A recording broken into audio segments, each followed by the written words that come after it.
gbogbo ẹ̀yin ọmọ ọ̀dọ́ tá a jọ ń káàkiri ọ̀dọ́jọ́ ni wá ẹ má jẹ́ kí a fi àyè gba Fúlàní lórí ilẹ̀ àwọn bàbá wa ẹ má jẹ́ ká bú ọba mọ́ ẹ má jẹ́ ká bú jòyè mọ́ nígbà tá a la fẹ́ jà fún àwọn ọ̀rẹ́ wa táwa ń kọ́kọ́ ń bú ọba tá à ń bú jòyè èmi náà ṣe bẹ́ẹ̀ rí bọ́ mo pera mi padà ẹ má jẹ́ ká bú àgbààgbà kankan mọ́ ẹ má bolóṣèlú kankan ẹ̀rù kálukú ń bẹ̀rù wọn ò lè sọ̀rọ̀ ọba ò lè sọ ìjòyè lè sọ ẹ jẹ́ ká ronú ẹ má jẹ́ ká bá àwọn bàbá jàmọ́ ẹ má jẹ́ bú wọn mọ́ ẹ má jẹ́ àṣẹ wọn àwọn ará pẹ̀lú wọn àwọn àtọ́ bá jó lóṣèlú tá a bá fẹ́ kọ́ wọn rẹ̀ wá lọ́wọ́ á gbé wọn mọ́ra á gbé wọn mọ́ra ni à ní bú wọn mọ́ ẹ má jẹ́ àṣejẹ̀gbọ́n ẹ má jẹ́ àdàlúrú a lè gba ẹ̀tọ́ wa láì ṣèjẹ̀gbọ́n a lè gba ẹ̀tọ́ wa láì yìnbọn a lè gba ẹ̀tọ́ wa láì dàlúrú gbogbo protest mo ṣe ní ìlú Nàìjíríà mi ò rí bí tí mo ti ẹnìkan lè sọ pé mo pààyàn tàbí mo jó nǹkan náà tàbí mo bà nǹkan jẹ́ mo lọ písù torí pé olówó lèmi náà tí ò bá sólówó lára ń dì mọ́ gbogbo nǹkan tọ́lọ́run fún yẹn lọ́lọ́run fún mi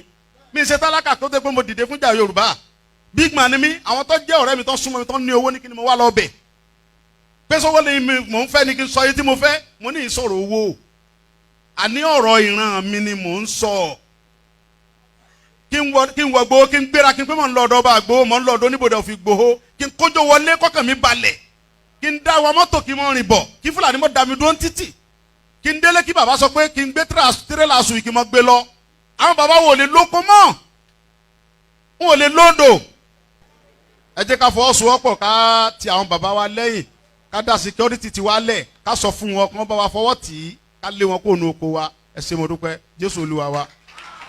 Koikimedia, we're bringing the world closer to your doorstep.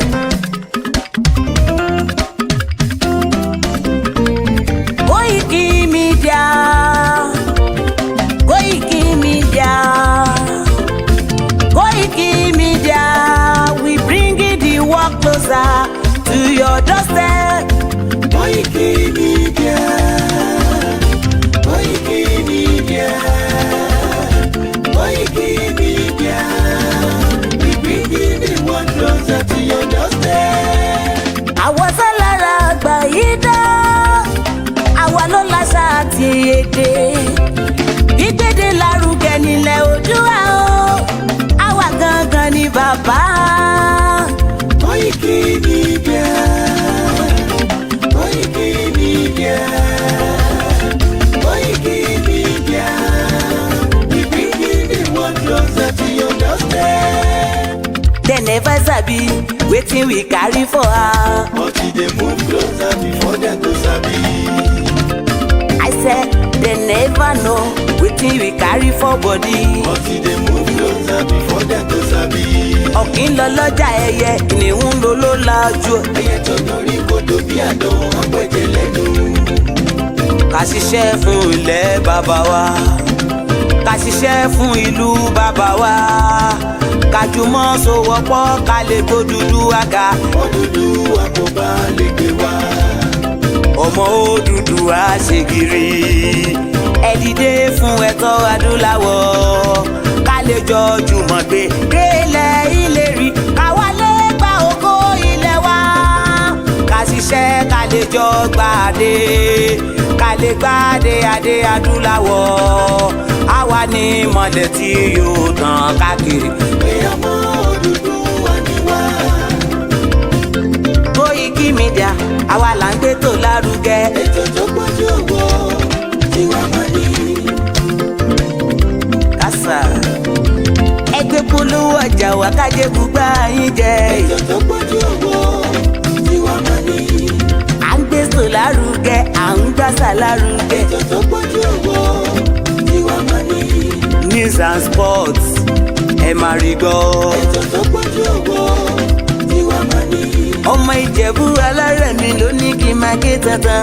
Koikimedia ọlọ́lá gbajúmọ̀ mi o, máa bá ṣẹ̀rẹ̀ lọ o. Ọmọ Yorùbá nìyẹn, ọmọ Yorùbá tata o.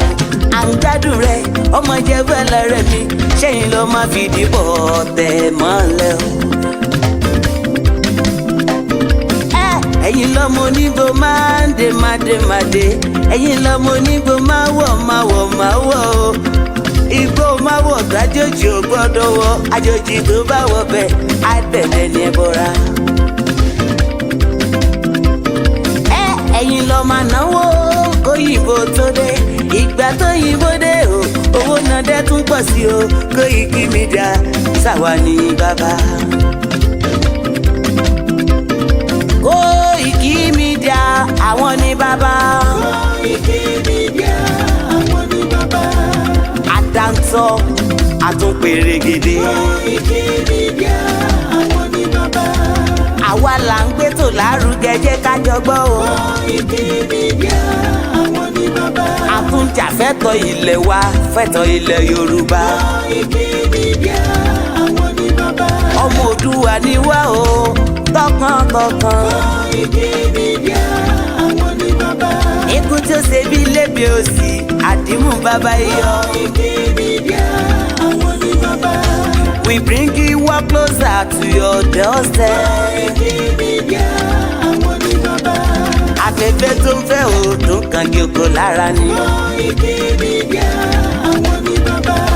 Àpèrègèdè Olódùmarè ló fún wa ṣe. Koikimedia àwọn ní bàbá. Gbogbo ayé ẹ gbọ́ àwa ní bàbá o. Koikimedia àwọn ní bàbá. Ẹ máa bọ̀ wá ẹgbẹ́ polówó ọjà yín wá o. Koikimedia àwọn ní bàbá. Òdúdú alágbèdá ní òtítọ́ lágbèdá ní. Koikimedia àwọn ní bàbá. A kì í sọ̀dálẹ̀, a kì í sódì kẹta. Koikimedia àwọn ní bàbá. Àdúró tán, a tún pèrègèdè. Koikimedia àwọn ní bàbá. Koikimedia we bring you work closer to your doorstep. Àwọn ní bàbá. Koikimedia is around. To give us latest. Is around o. Give us latest. Ladies and gentlemen, Ẹ mú kalẹ̀ sílẹ̀. Ẹ tẹ́tí ẹ gbọ́ ètò tó kojú gbogbo. ladies and gentlemen, Ẹ mú kalẹ̀ sílẹ̀. Ẹ tẹ́tí ẹ gbọ́ ètò tó kojú gbogbo.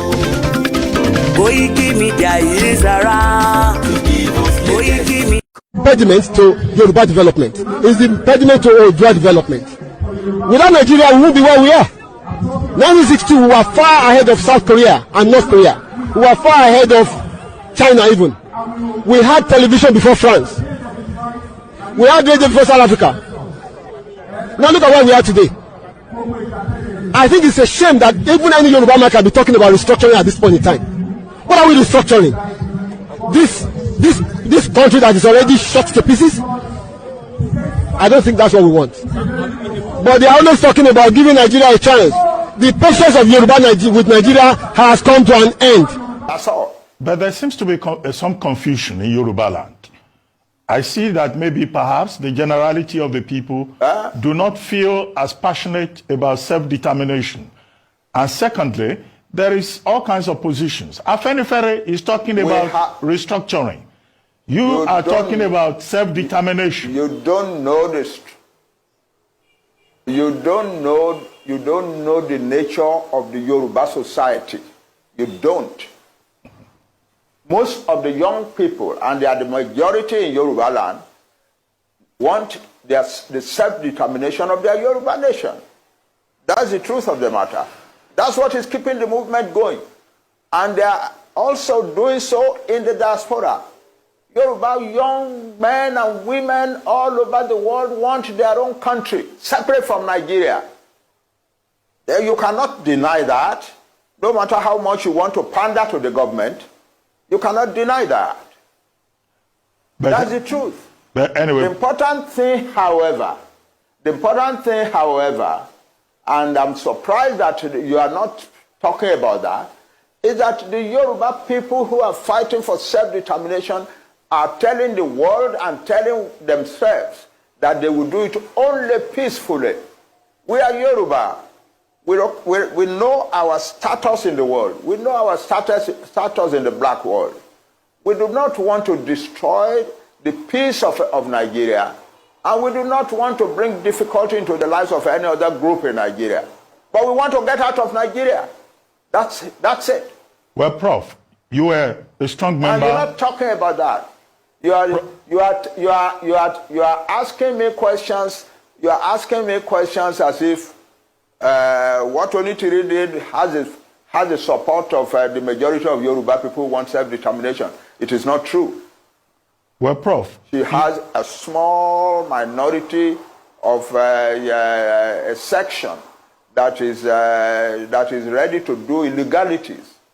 A year ago, they went and attacked a radio station in Ibadan, and so on. Now this year, they are attacking the entire government of Ibadan, and so on. No, but we have never sent anybody to go and do that, and we do not support it or encourage it. Prof. And we think it is criminal. Prof. And so if they get punished for their criminality, we have no objection to that. Prof, you are a strong But you member. cannot, because of them, generalize opposition to self-determination. You cannot. Well, Prof, you are a strong member of the Unity Party of Nigeria, also a very strong member of Afenifere. Afenifere is talking about restructuring. You are now talking about self-determination. What is the difference, in these two ideological positions? Yes, our fathers in Afenifere are doing the right thing. Talking about restructuring so that we can go back and live our own life the way we used to live it prosperously. They're doing the right thing. There is nothing wrong with that. But we, another group of people, larger in number than they, are now saying, no, self-determination is the answer, not restructuring. Why? Because when you restructure, you are still in Nigeria. The people who are coming and disrupting your life and destroying your farms and killing your women and raping your mothers and daughters and so on are still Nigerians. They still have a right to come to Nigeria. The only final solution to that is to separate so that you have a separate Yoruba country where we can make our own laws and so on, to which we admit only people we want to admit. So nobody can claim that they have a right to come to our land. They don't have such a. But as long as we are in Nigeria, no matter what restructuring is done, they still have the right to come to our land and do the things that we are doing. Nobody is talking about the fact that most Yoruba farmers have been driven from their farms. I am not hearing that. I'm hearing only about government. I'm not hearing about people. You are not talking about the fact that most Yoruba farmers have been driven from their farms and that the Yoruba nation is in danger of famine upon famine upon famine for years and years to come. You are not talking of the fact that the Fulani declared war on Nigeria on the 24th of January and 26th of January and said that Tinubu is not our president. We are going to Aso Rock. We will take over the seat of government there, and we will use this place to organize the conquest of the rest of Nigeria. You're not talking about that. You are not talking of people who said no Fulani man must be arrested for the bomb in Ibadan. If you do, you will have bombs in every town in Yoruba in Nigeria. Nobody is talking about that. Nobody is talking about the sheer insult of living in a country where some people are treating the government like that. They are talking about Onitiri and so on. Why do our... Well, Prof, let me ask you this. Self-determination, you are entitled to your opinion. You are entitled to your opinion, but what I'm saying is that your opinion rigorously avoids the truth. Rigorously. But Prof, avoids the truth. Nigeria, as Onigo Chiche told us in his research on ethnic nationalities in Nigeria, has over 300 ethnic nationalities. Will you recommend self-determination to all the other ethnic nationalities in Nigeria? For all these nationalities to break away? Those who want it don't ask me a general question. I'm asking for self-determination for a nation, the Yoruba nation. There are about 60 million people in Nigeria. And their territory is large enough to be a large country. So that's what I'm talking about. Any other nationality in Nigeria that wants self-determination is free to ask for it. I cannot come and ask for self-determination for nations that are not mine. No. Well, Prof, as we...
I'm sure many of us have been waiting for the broadcast. It's been a very busy, tiring day. I've been sleeping almost half of the day.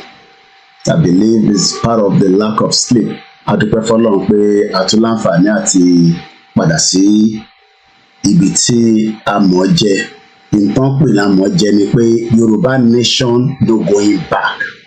Mo kí gbogbo alẹ́ kan say we haven't used the software for a while, so we are just live on the backup channel as well, using the phone, so that I want you to see the outfit. Mọ̀ pé àná máa wá outfit yẹn jáde lánàá.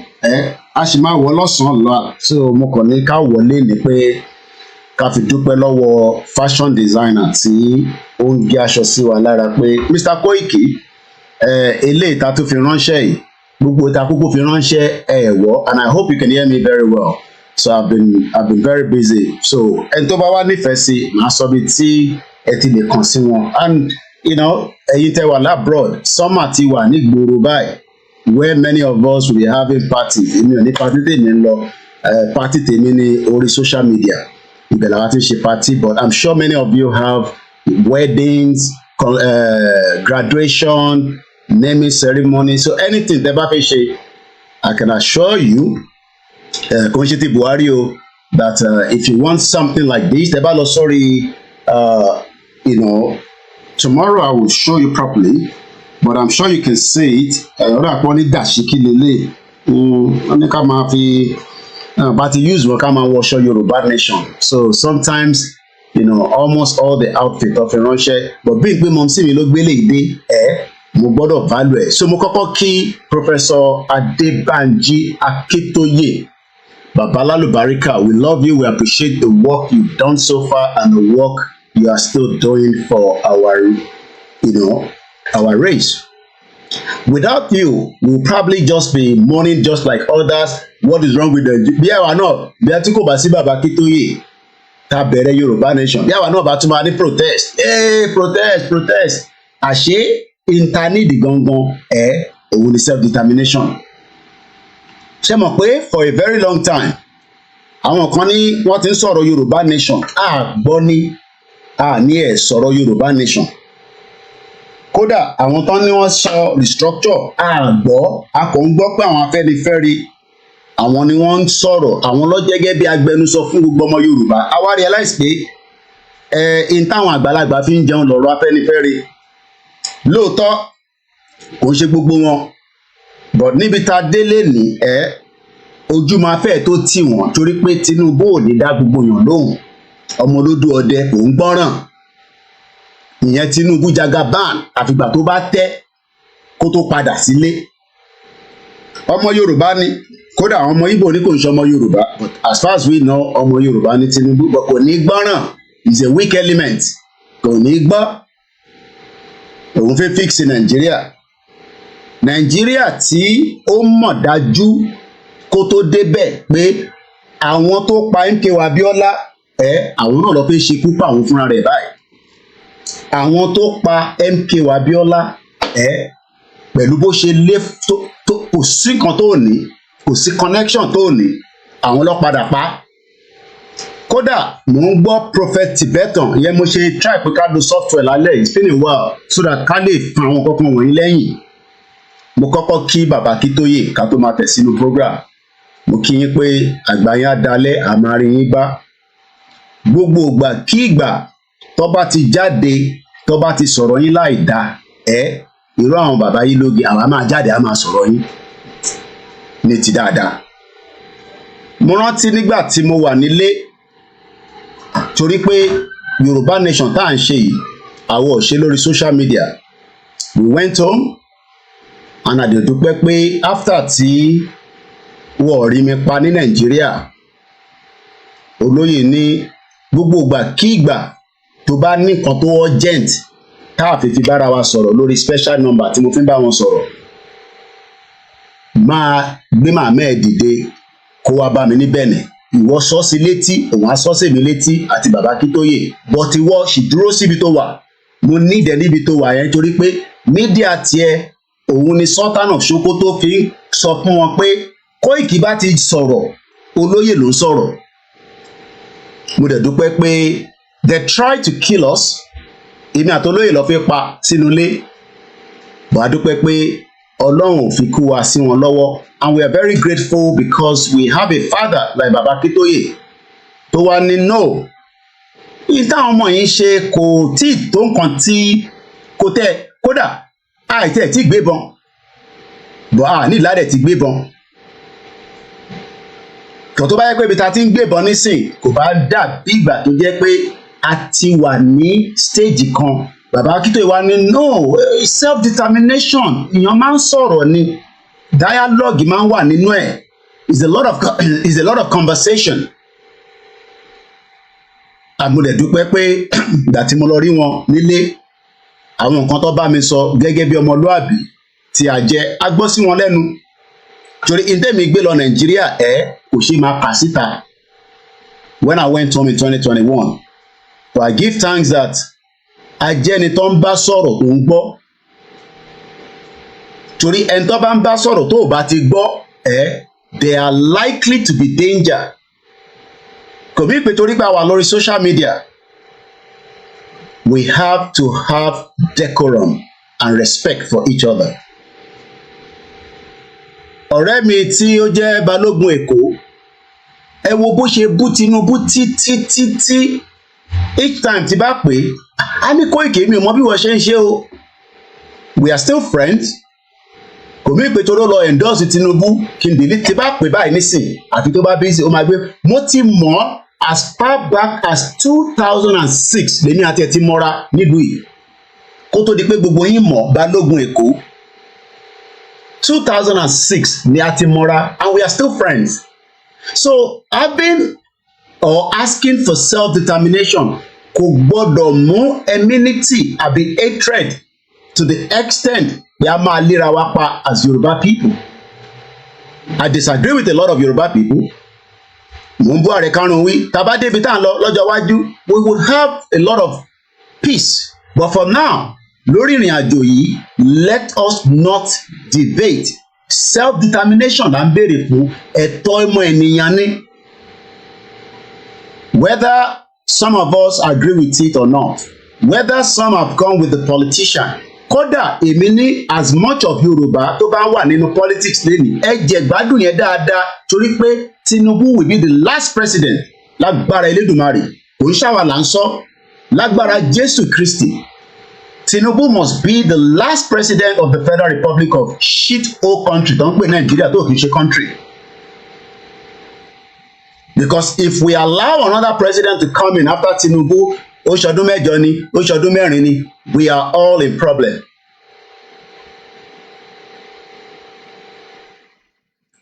Gbogbo wa pátápátá we are in problem.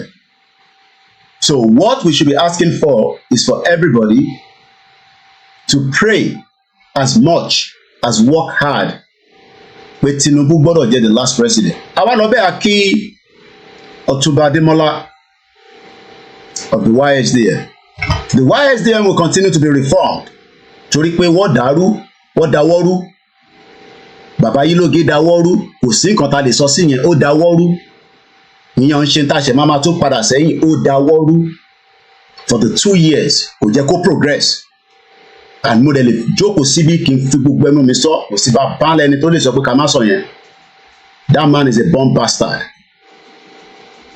Ó dáwọ́rú, just like bí Adéníran ṣe dáwọ́rú. Àmélòó la fi máa put out. But dúpẹ́ fọ́lọ́run is a movement. We will not be distracted and we will not let anybody pull this movement down. Ó ti kọjá agbára èèyàn kan, ó kọjá agbára tèmi. Ìrìn àjò tó wà yìí, kò sẹ́ni, kò ń sọ̀rọ̀ social media, mo sọ fún everybody, Yorùbá land láti máa gbálẹ̀ wa, kò ń ṣe orí social media. Gbogbo táwọn ṣe lórí social media, kódà mo tẹ̀ ti drop ẹ̀ sí 2%, 3% ni mo fún tẹ́lẹ̀. Olóyè ti ṣe 8% fún wa, gbogbo ìtawà kan ṣe lẹ́sìn. Ọlá olóyè ni gbogbo wa ń jẹ. Ọlá Dr. Chief Sunday Igboho òun ni gbogbo wa ṣì ń jẹ lọ́wọ́lọ́wọ́. Kò sí bá báńlẹ̀ ẹni tó lè sọ pé òun lè lọ dán tó lóyè ti dánwò so far níbi tílẹ̀ ṣúdẹ̀ yìí. Ṣé tìyàwó ẹ̀ tó wà inconveniences ni? Ṣé táwọn ọmọ ẹni? So olóyè gangan òun ni the engine room Yorùbá nation, òun ni antivirus tí gbogbo wa need. Tó o bá tí ní antivirus olóyè lọ́wọ́ ọmọ tètè lọ́wọ́ bí tó ti kó lọ join group tó jẹ́ tolóyè Ìgbòho nínú Yorùbá nation.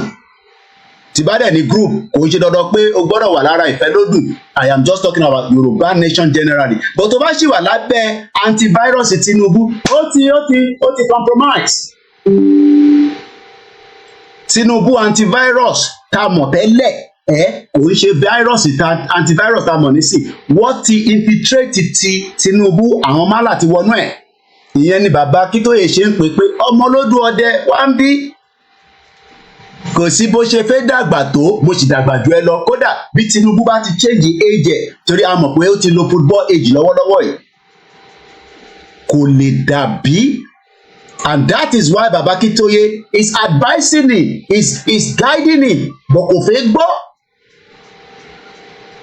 He's thinking that he can change something and turn things around. Oh, they turn anything around. In the present day Nigeria, bó ṣe wà yìí, the only thing tí Tinubu lè ṣe tó máa fi gbayì lọ́wọ́ ọmọ Yorùbá ni pé kó pín Nàìjíríà. Kò ń ṣe pé kó gbé wa lọ sí restructure àbí regional. Those are too late.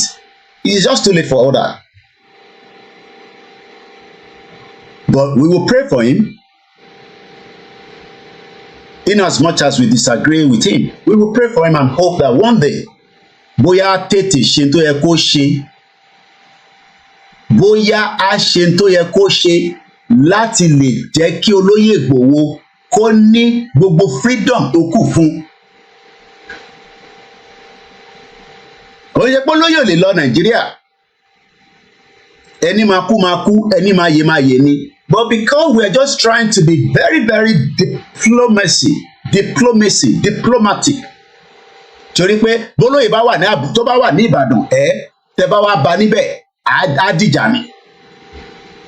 But olóyè ò kì í ṣe jàgídíjàgan.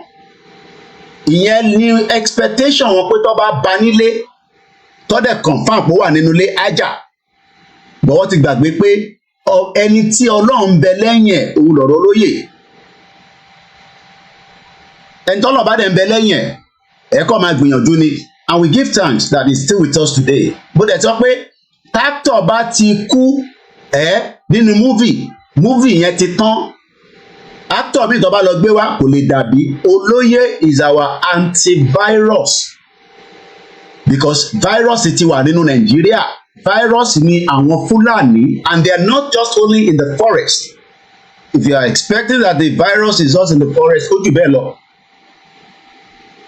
Virus that we're talking about is not just the virus that are Fulani in our forest, the whole economic structure in Nigeria is crumbled. Completely crumbled. So what should we be demanding for today is not end bad governance. It's end Nigeria. Ló jẹ́ kó jẹ́ slogan yẹn. Gbogbo end bad governance. Which of the governance will you bring?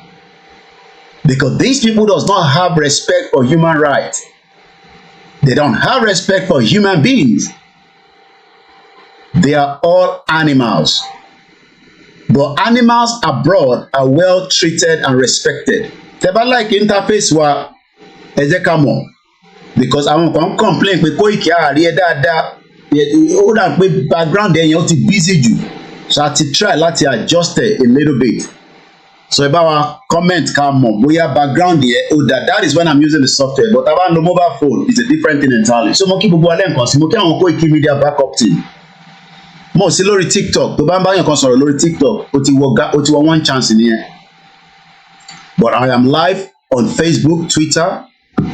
Mo dẹ̀ máa ṣí phone line at some point, but I don't want gbogbo conversation tó ń lọ níta step bá ti sọ̀rọ̀ lórí self-determination tá à ń sọ níbí bá. Ẹ lè sọ lórí bàbá yín lóge o. But do not bring other conversation onto my platform. Mo busy ju gbogbo yẹn lọ. Gbogbo yẹn tẹ́ ti pè wá. Gbogbo yín náà la appreciate calls yín. Number studio òun ló wà lórí screen yẹn. So kò ní sí tó máa scroll lókè, but tá bá ti di pé a máa gbọ́ owó, àwa máa ń gbọ́ owó lórí platform wa. Èmi ò ń ṣe blogger, mo dẹ̀ ṣe blog. Journalist ni mí, so lẹ́ẹ̀kọ̀ọ̀kan a máa show yín lélẹ́yìí. So ẹ lè bá wa screenshot ẹ̀, ẹ̀yin tẹ́ bá wá fẹ́ fún wa ní True Zelle ẹ fún wa. Ó wà ethical, mo ti sọ. Media must continue to ask for money voluntarily so that we can be able to perform our function. Function ni mò ń perform lójoojúmọ́, and that function kò ní sú wa, kò ní rẹ̀ wá. So mo lọ bẹ́ẹ̀, mo kí gbogbo àwọn tí wọ́n ń darí ètò. Mo kí ẹ sísítà mi Comrade Ṣọlá kò gbọdọ̀ kú. Ọlọ́run ọba Elédùmarè bá ń dúró tì yín for the great work you have done and the one that you are doing so far. Ẹni tó bá lọ Nàìjíríà ló lè mọ consequence.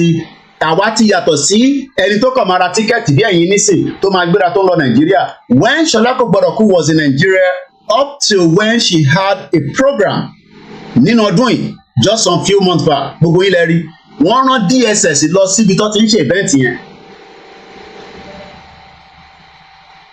The Nigeria táwa lè lọ nísìn ó ti yàtọ̀ sí bẹ́ẹ̀ ń ṣe lè lọ.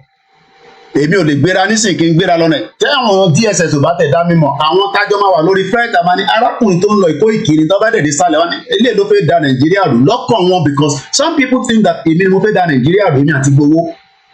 Mo ṣe ẹni tó comment lórí post mi kan pé ó fẹ́ tì gbowó pa. No, bèbí ní gbowó. Ṣé mọ̀ pé bèbí ni wọ́n?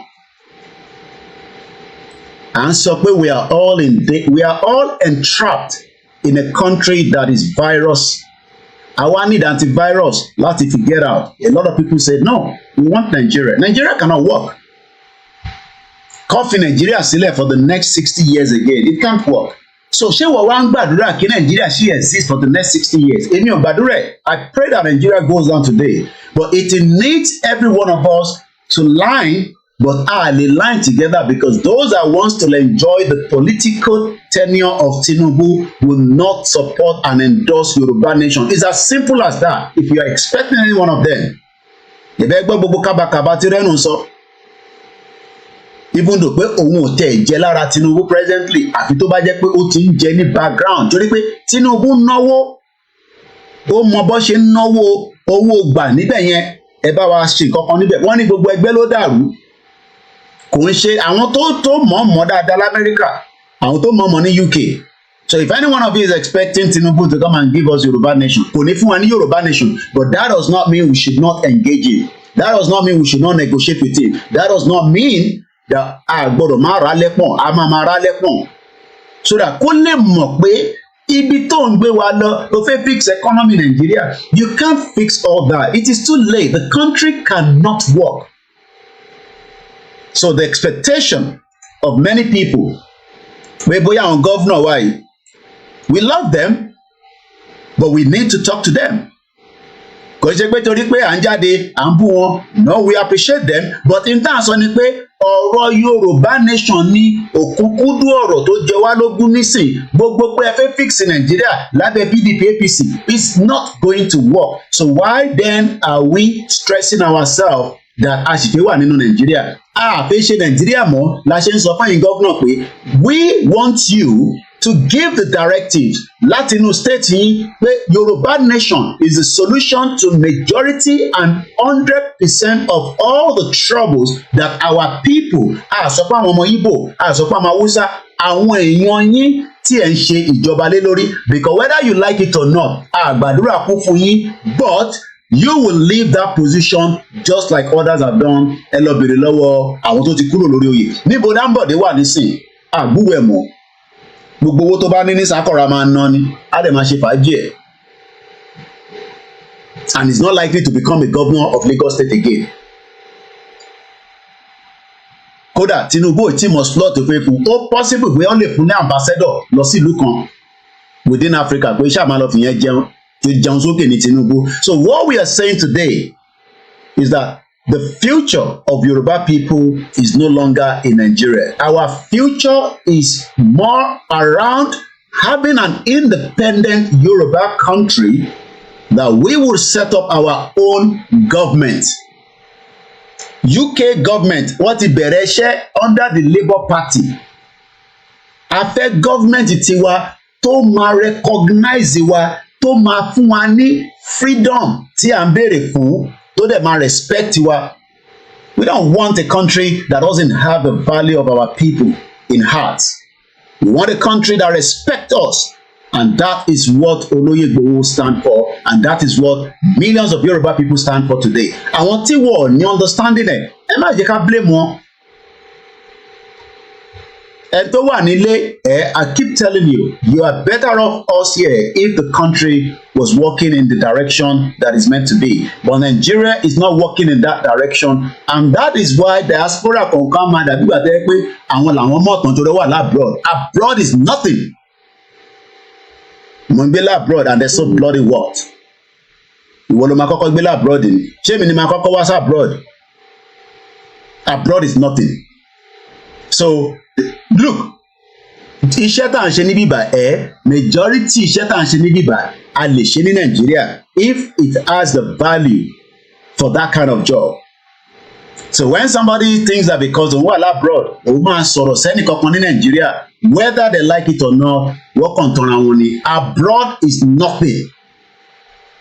Ìlú tó ò ní respect ni, kò ní respect for anybody.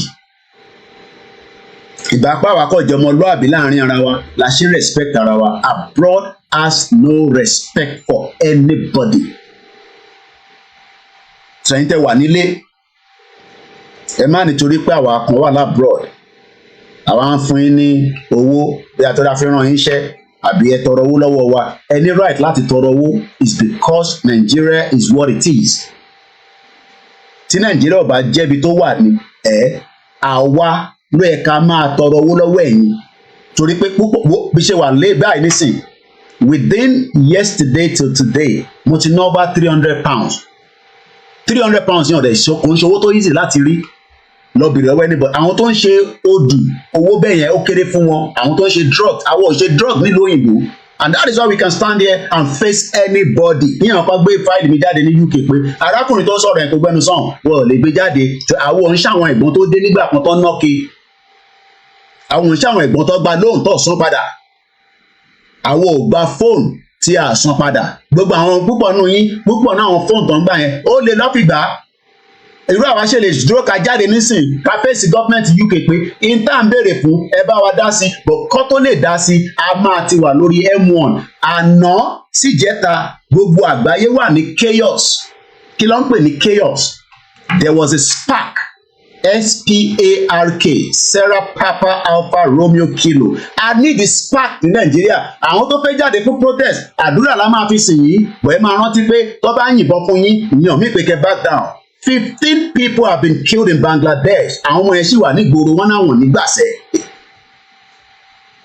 Àwa Yorùbá nation kọ́ là ń jáde Koiki bọ́tá bá jáde wọ́n máa bà nǹkan jẹ́ wọ́n ní kankan tó fẹ́ bàjẹ́ tí gọ́ọ̀mẹ̀ntì bá ti dá wọn lóhùn fún kan táwọn béèrè fún gọ́ọ̀mẹ̀ntì gbọ́dọ̀ dá sára aráàlú ni gbòwìrì ní gọ́ọ̀mẹ̀ntì wọ̀ kì í gbọ́ gbogbo àgbáyé ni European country gan wọn ń gbọ́.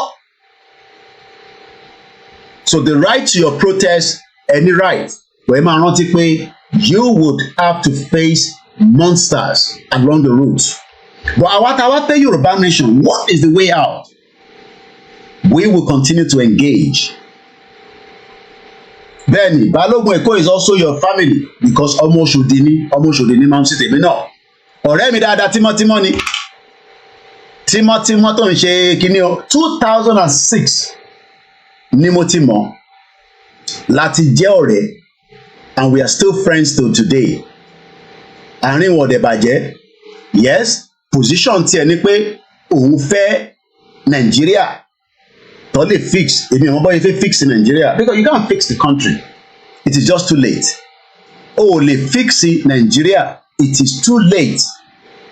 So gbogbo tó bá ní o fẹ́ fix Nàìjíríà yẹn which Tinubu and I'm waiting for people like that to keep their toes lórí Tinubu pé ọ̀rọ̀ kódà Adéyínká grandson mo wo sister mi Yorùbáwùyí tó ní Adéyínká grandson ní tí Tinubu bá ti débẹ̀. These are what he needs to do to break up Nigeria. But Adéyínká grandson has been very, very quiet. I haven't seen some of his videos lately. Láti lè keep the tab on Tinubu pé ṣé wọ́n dúró fún Tinubu kó dé 4 years ni kó tó break in tí àwọn náà fẹ́ àbí all of a sudden it will just be the same because everybody wants something from Bola Tinubu. We want self-determination from him. We want him to give us self-determination. Ọmọlódù ọdẹ. Just as other people want something from him as well. Àwọn group oríṣiríṣi náà ló fẹ́ nǹkan. Àwọn tó jẹ́ politicians ìtọ́ fẹ́ lọ́dọ̀ Tinubu ni pé wọ́n nídìí àwọn tó ń lobby fún ambassadorship wà nísìnyí. Ẹ mọ̀ pé ó ti record gbogbo wọn ní last year October. Apart from America, because ìgbà tó ń lọ sí America fún the United Nations Summit. So ó fi the ambassador America sílẹ̀ àtẹni tó ń represent Nigeria ní UN. But all other ones have been recalled. Ó dẹ̀ ti pé lọ pé ọdún kan nísìn kò tí yan ambassador torí wọ́n ṣe ń lobby lọ́wọ́. Lobby lọ́rọ̀ politics kò expect yàtọ̀ sí pé ó lo Wike. Ó dẹ̀ lo Wike because agreement wà láàrin wọn àti Wike ló ṣe fi Wike jẹ́ FCT minister. Àmọ́ tó wà láàrin àwọn méjèèjì. So politicians only lobby. Wọ́n máa ń lobby ni. So báwa náà ṣe ń lobby pẹ̀lú Tinubu pé bí ọ̀rọ̀ Yorùbá nation yìí wò ó ní òun lè gbé yẹ̀wò ní sí o kò ń ṣe priority òun iṣẹ́ pọ̀ níwájú òun ju ọ̀rọ̀ Yorùbá nation lọ. Okay, no problem. But how long ni ká fún ẹ tó máa fi wo ọ̀rọ̀ Yorùbá nation kò bá wa sọ yẹn. That is why Baba Akintoye said in Benin Republic, I believe yesterday, we have sent a letter to Tinubu and he has refused to reply us. The next letter will be very, very tough. I don't know what will be the content of it, but the word "oma tough" means pé if kódà bí Tinubu bá náà máa fún àwọn Fúlàní ní rúgá kó lọ set up livestock commission or whatever he's setting up ní fún anybody nílẹ̀ wa o. Gbogbo ìtí àwọn gọ́vnà ń jáde tán ní kó lọ sọ fún Koiki àti Ìgbòho pé kó shut up constitution will allow kí Ìgbòho máa sọ pé èèyàn kan lè gbé níbì kan. Ẹ má yẹ kí n fèpè sí program yìí púpọ̀ lálẹ́. But all I will say to all those politicians, orí ń ta yín, especially ìwọ Ṣèyí Mákindé, orí ń ta ẹ́. Àwọn kan ní tí mo lè sọ bẹ́ẹ̀ tí bá wà nìbàdàn, máa sọ jù bẹ́ẹ̀ lọ. Ọ̀rọ̀ tó bá lẹ ní máa kú ẹni máa yé ní ẹ̀yin dẹ̀ lẹ́ máa kú.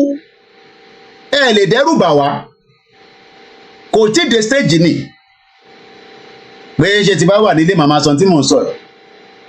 Ẹ má yẹ kí n lọ too far.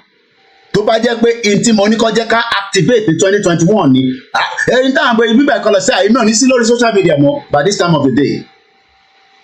Tó bá jẹ́ pé in tí mo bẹ̀ wọ́n pé kó jẹ́ ká activate ní 2021 kò ní sọ̀rọ̀ àwa àròyé èmi ò ní sí lórí social media ẹlòmíì ló máa sọ̀rọ̀ tèmi ṣe.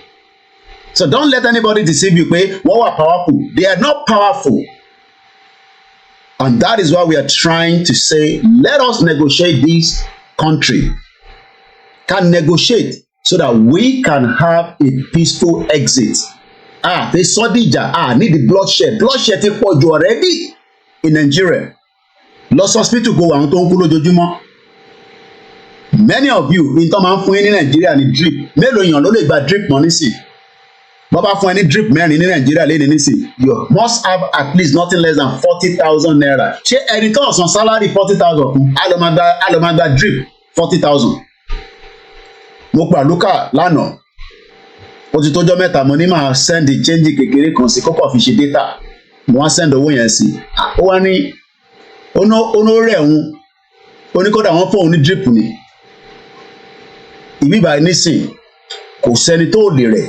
Àgbàdúrà sickness for anybody. Even Tinubu bó bá rẹ̀ mí náà nísìn tí bá ti lo self treatment tí kò dára wọn mu mo gbọ́dọ̀ pé GP mi pé bó ṣe ń ṣe mí kò fẹ́ tó bá jẹ́ ó fẹ́ wá lé kókókó wọ́n á ní kí n lọ sí àní tí bá lè dárìn kò sí ìlú yìí bó ṣe jẹ́ kó wà nílẹ̀ Yorùbá nìyẹn every box ó gbọ́dọ̀ gbé yín dé the last bus stop tó jẹ́ general hospital láti connection to connection ni mo mí no ẹni tó bá nírọ́ ni mo pa ní England kò síbi tó wà nílùú yìí bọ́ọ̀sì kan ó máa jẹ́ the last stop hospital ló máa já sí. Àwa wà níbi táwọn olóṣèlú wa èyí kàn ṣe bíbà tẹ́ pé the lives of our people means nothing to you. And we are saying that for us not to be in this situation, let us do the needful. Let us come together and let us speak in one voice.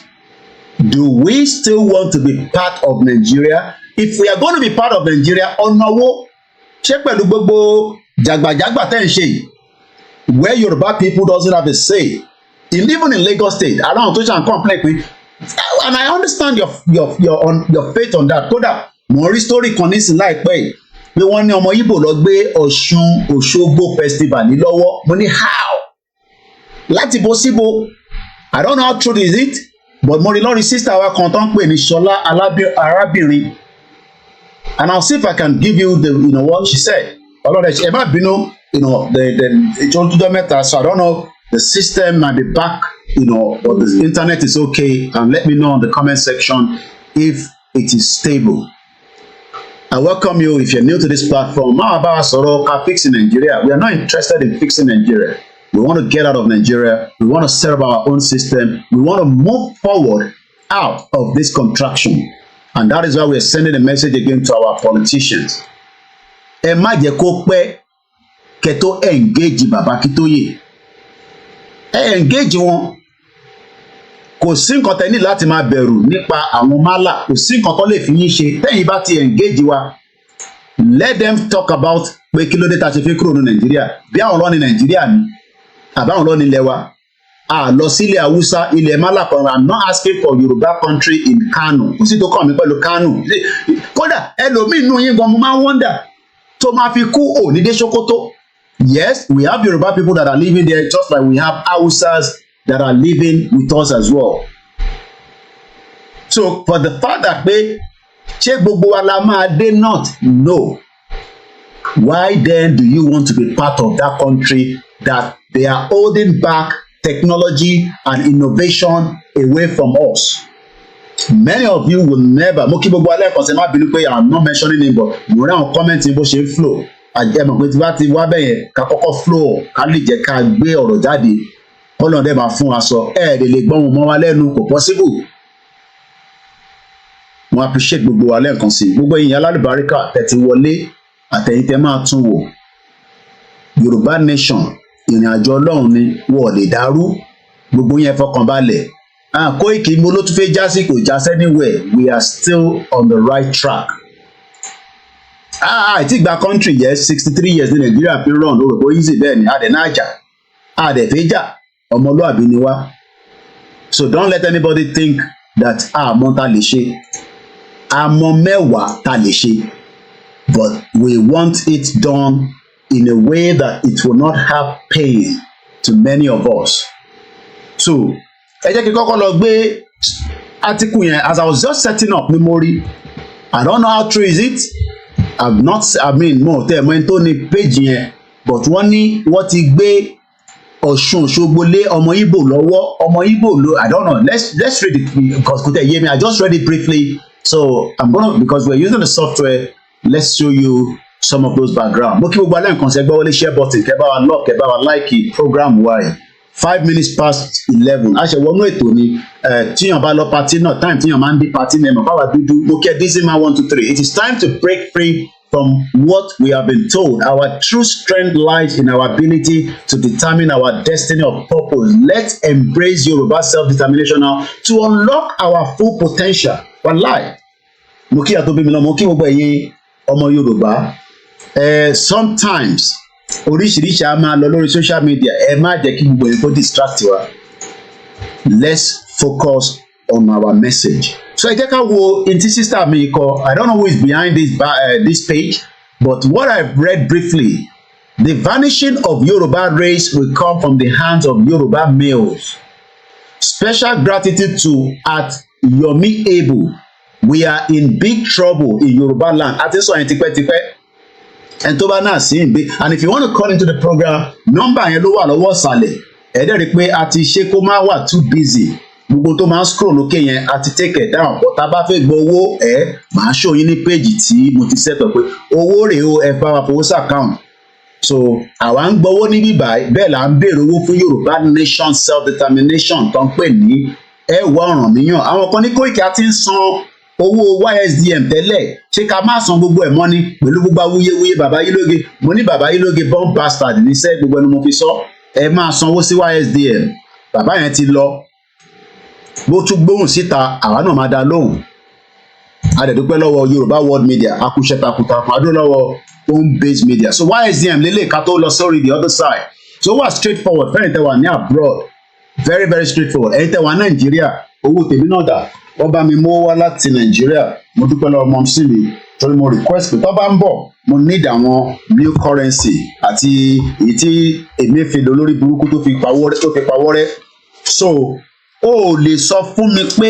níbi tílẹ̀ ṣúdé o ní 10 naira wọ́n ní 50 naira ní ká san wọ́n ní ẹ̀yin tẹ́ wà nílé 10 naira ẹ má bínú ẹ jẹ́ yan gbé page tèmi padà so don't tell us you don't have 10 naira o gbọ́dọ̀ ní 10 naira tó bá wá ní sí fine but má jẹ́ kí group kankan sọ fún mi pé o gbọ́dọ̀ lọ san 100 naira no 10 naira àwọn táwọn wà lábroad wọ́n ní $10 €10 10 Canadian dollar and the way to make that payment is to go through YSDM fẹ́yìn tẹ́ wà má wà ní Nàìjíríà kó náà fi lọ sórí website Nàìjíríà ò ní gbogbo facility yẹn your card won't work mo kí Peter Pan èèyàn ti Koikimedia mo kí àwọn Biafra mi mo kí grandma Awoniyi mo kí gbogbo ẹ̀yin màmá dáadáa mo ní mi ní last man standing tí gbogbo èèyàn bá ń ṣe gbìrì báyìí èmi á máa sọ fún yín pé ká padà báyìí ojú kan náà ká wà. Nobody can pull this movement down. Kò dẹ̀ sẹ́ni kankan tó lè sọ pé òun mọ̀rọ̀ sọ tó máa pull it down. Impossible. Whatever the castigation, whatever the intimidation from inside, from outside, because mo sọ fún yín pé ẹ̀yin lẹ̀ tí mọ̀, we are not just fighting in Nigeria, we are fighting monsters outside Nigeria. Àwọn ní kòkó ọbẹ̀ Nigeria. OECO gbogbo àwọn tó ń repo lọ́wọ́ Nàìjíríà how do you expect them to allow you to go? Mo kí Simon Ekpa fún iṣẹ́ takuntakun bẹ́ẹ̀ wù yín wẹ́dá ẹ̀ láìka àwọn ọmọ Igbo problem ti ẹni ọmọ Yorùbá nìyẹn kò ṣe problem tèmi èmi sọ pé sẹ́ ẹ jẹ́ kólúkálukú máa lọ ká lè tighten belt wa pẹ̀lú wọn the more tá a bá ṣìjọ wà nínú Nàìjíríà ẹ máa gbọ́ all kind of bigotry tó ń lọ lọ́wọ́lọ́wọ́ but kólúkálukú máa lọ let them go. Ẹ fẹ́ yẹ kọ́ lọ ẹ fẹ́ kọ́ wà nù Nàìjíríà ẹ wá ní kó má sí jà they play so lórí tí YSDM yẹn ká tó mẹ́nu kúrò níbẹ̀ tẹ́ bá ti lọ sí ẹ̀yin tẹ́ wà lábúròdì ní òwò tó wà Nàìjíríà má wà lọ máa sí YSDM tó wá ní Mr. Koiki mo fẹ́ make payment Nàìjíríà ò ní foreign reserve kankan mọ́ ó ti gbẹ wọ́n ti fi defend naira a fake country fake ní Nàìjíríà fake àwọn tó ń rán ẹ̀gan fake. So if you're one of those in Nigeria, account ló need. Ẹni tó bá dẹ̀ ti fún ẹ láàkáǹtì tó yàtọ̀ sí èyí tí wọ́n ní ká fún yín ẹni yẹn ti ń dáwọ́rú. mo kí bàbá wa Samson Bayo wọ́n ní Yorùbá nation is the only solution, no restructuring regional system will give Fulani opportunity in Yorùbá land. Bẹ́ẹ̀ ni mo kí ẹ̀yin tẹ́ ń darapọ̀ mọ́ wa. Síkírù Adéwálé orúkọ ló fi ń pe ọba, mo kí gbogbo àwọn kábíyèsí, mo kí brother mi. Wọ́n ní nothing else for now but Yorùbá nation. If Fulani mistakenly grab presidency seat again, Yorùbá tribe will surely know pansa. Ọlọ́run tẹ̀ ní jẹ́ kó dé bẹ́ẹ̀ mọ́. Àdúrà tẹ́ kí gbogbo àmà gbà nìyẹn. Kọ́lọ́run wá fún Tinubu lẹ́mìí gígùn kó lè tètè dá wa lóhùn báwo tó ń béèrè fún restructure náà. A mọ̀ pé Tinubu ọmọ olódò ọdẹ ni wọ́n ra lẹ́pọ̀n lọ́wọ́ báyìí. Mo ń bọ̀ mo ti dé. So you go on the ysdm.org. Tẹ́ bá ti débẹ̀ ẹ lọ sí donation. Láti donation yẹn ẹ lọ sí subscription.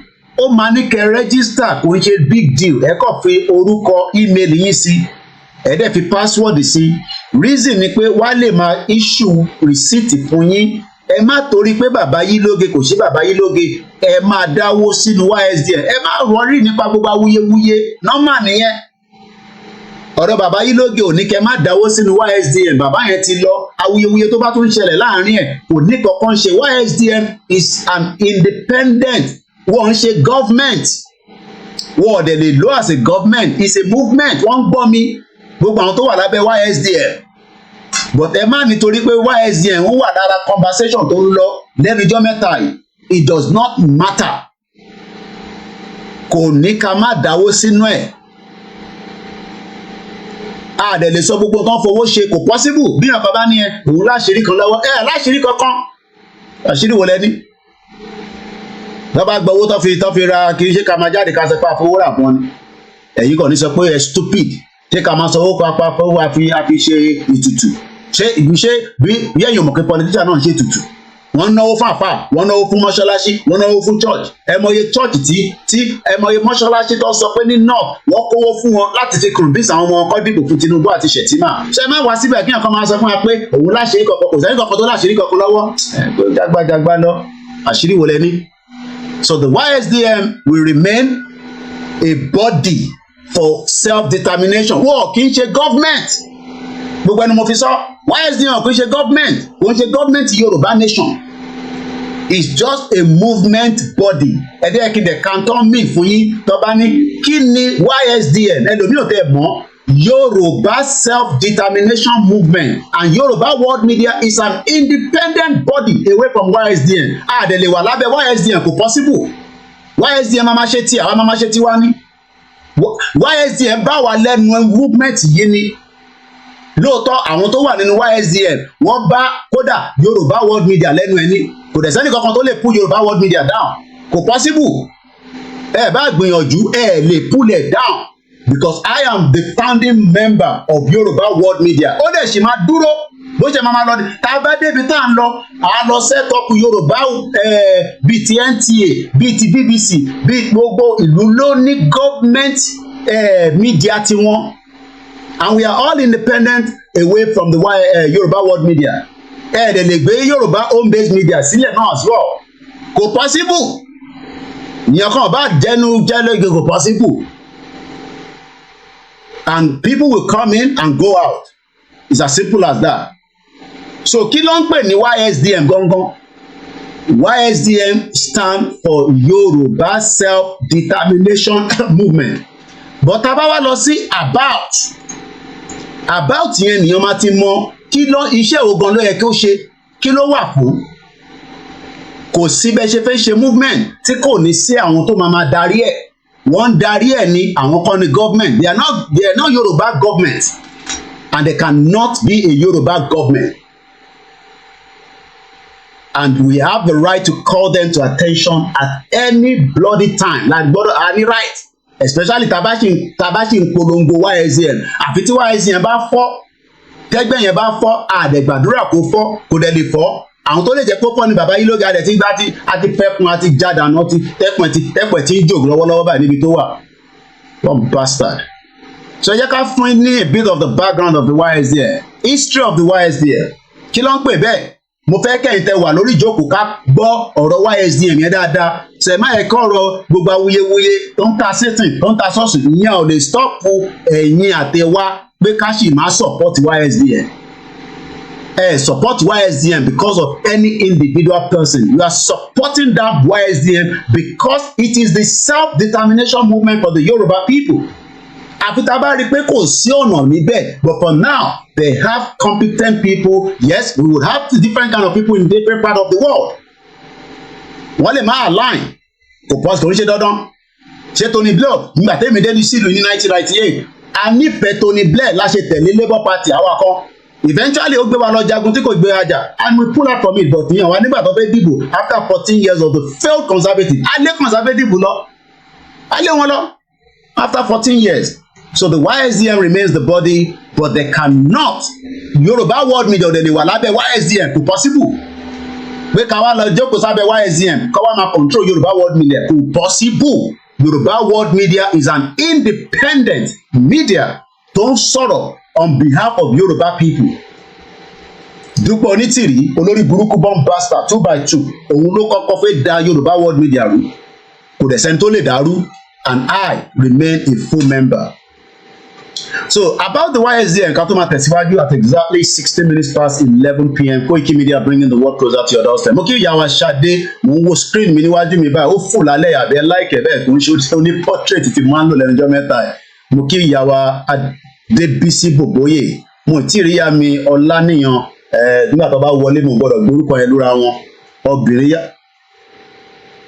Mo kí gbogbo alẹ́ nǹkan sí, mo kí wa pé ẹ káàbọ̀ sórí ìkànnì wa.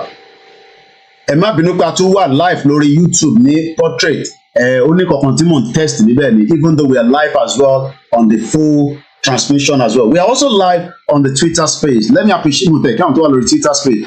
Thank you so much for joining us, all those of you that have joined us so far. And though bá gbọ́ Yorùbá, I'm sorry we can't help you, but that doesn't mean that we are not speaking English here. English not be our language, but we love you. We appreciate those of you that are also, listening to us on the MixLR.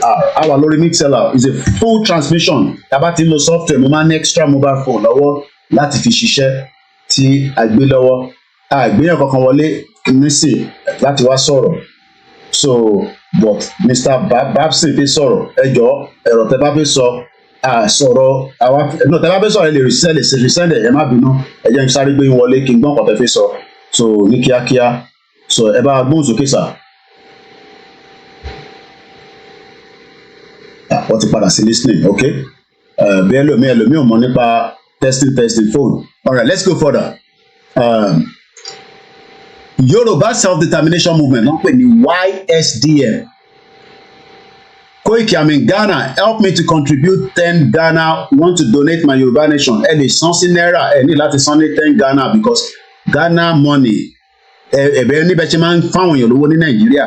So bẹ́ẹ̀ ṣe fún wọn lówó yẹn náà 10 owó Ghana yẹn náà ní kẹ́ san sínú náírà. Mr. Adeyusuf. So what you need to do is reach out to me. I can give you the account number for the naira. Láti fi make a contribution to yín, and it's a monthly contribution. Ẹ lè san ní one off fún the whole month. A jẹ́ 120 Ghana or bóde ẹ̀pẹ́ fún wa san 10. Mo kí àwa títí lọ́lá ṣọ. Good evening and welcome. Ẹ gbọ́ wọlé share button and invite people in. Every platform has what they discuss. Níbi by self-determination, I'm sorry. Sovereignty for the Yoruba nation. Following the resolve of many Yoruba to have our independent nation. Tani destiny. Ẹ tó bá ti fẹ́ yọ wá lẹ́nu, mo ti rí ìyàn kan náà mo ti gbà dànù. Ìyàn kan gbọ́dọ̀ wá yọ wá lẹ́nu níbẹ̀. Mo kí ìyàwó Ọmọlára, mo kí gbogbo ẹ̀yin dáàdì wa tẹ́ ẹ̀ wá London buses. Alhaji Mr. Defuja, mo kí gbogbo àwọn ẹgbẹ́ NASFAT, mo kí gbogbo ẹgbẹ́ kankan àti Christian Association tó ń bẹ ní UK.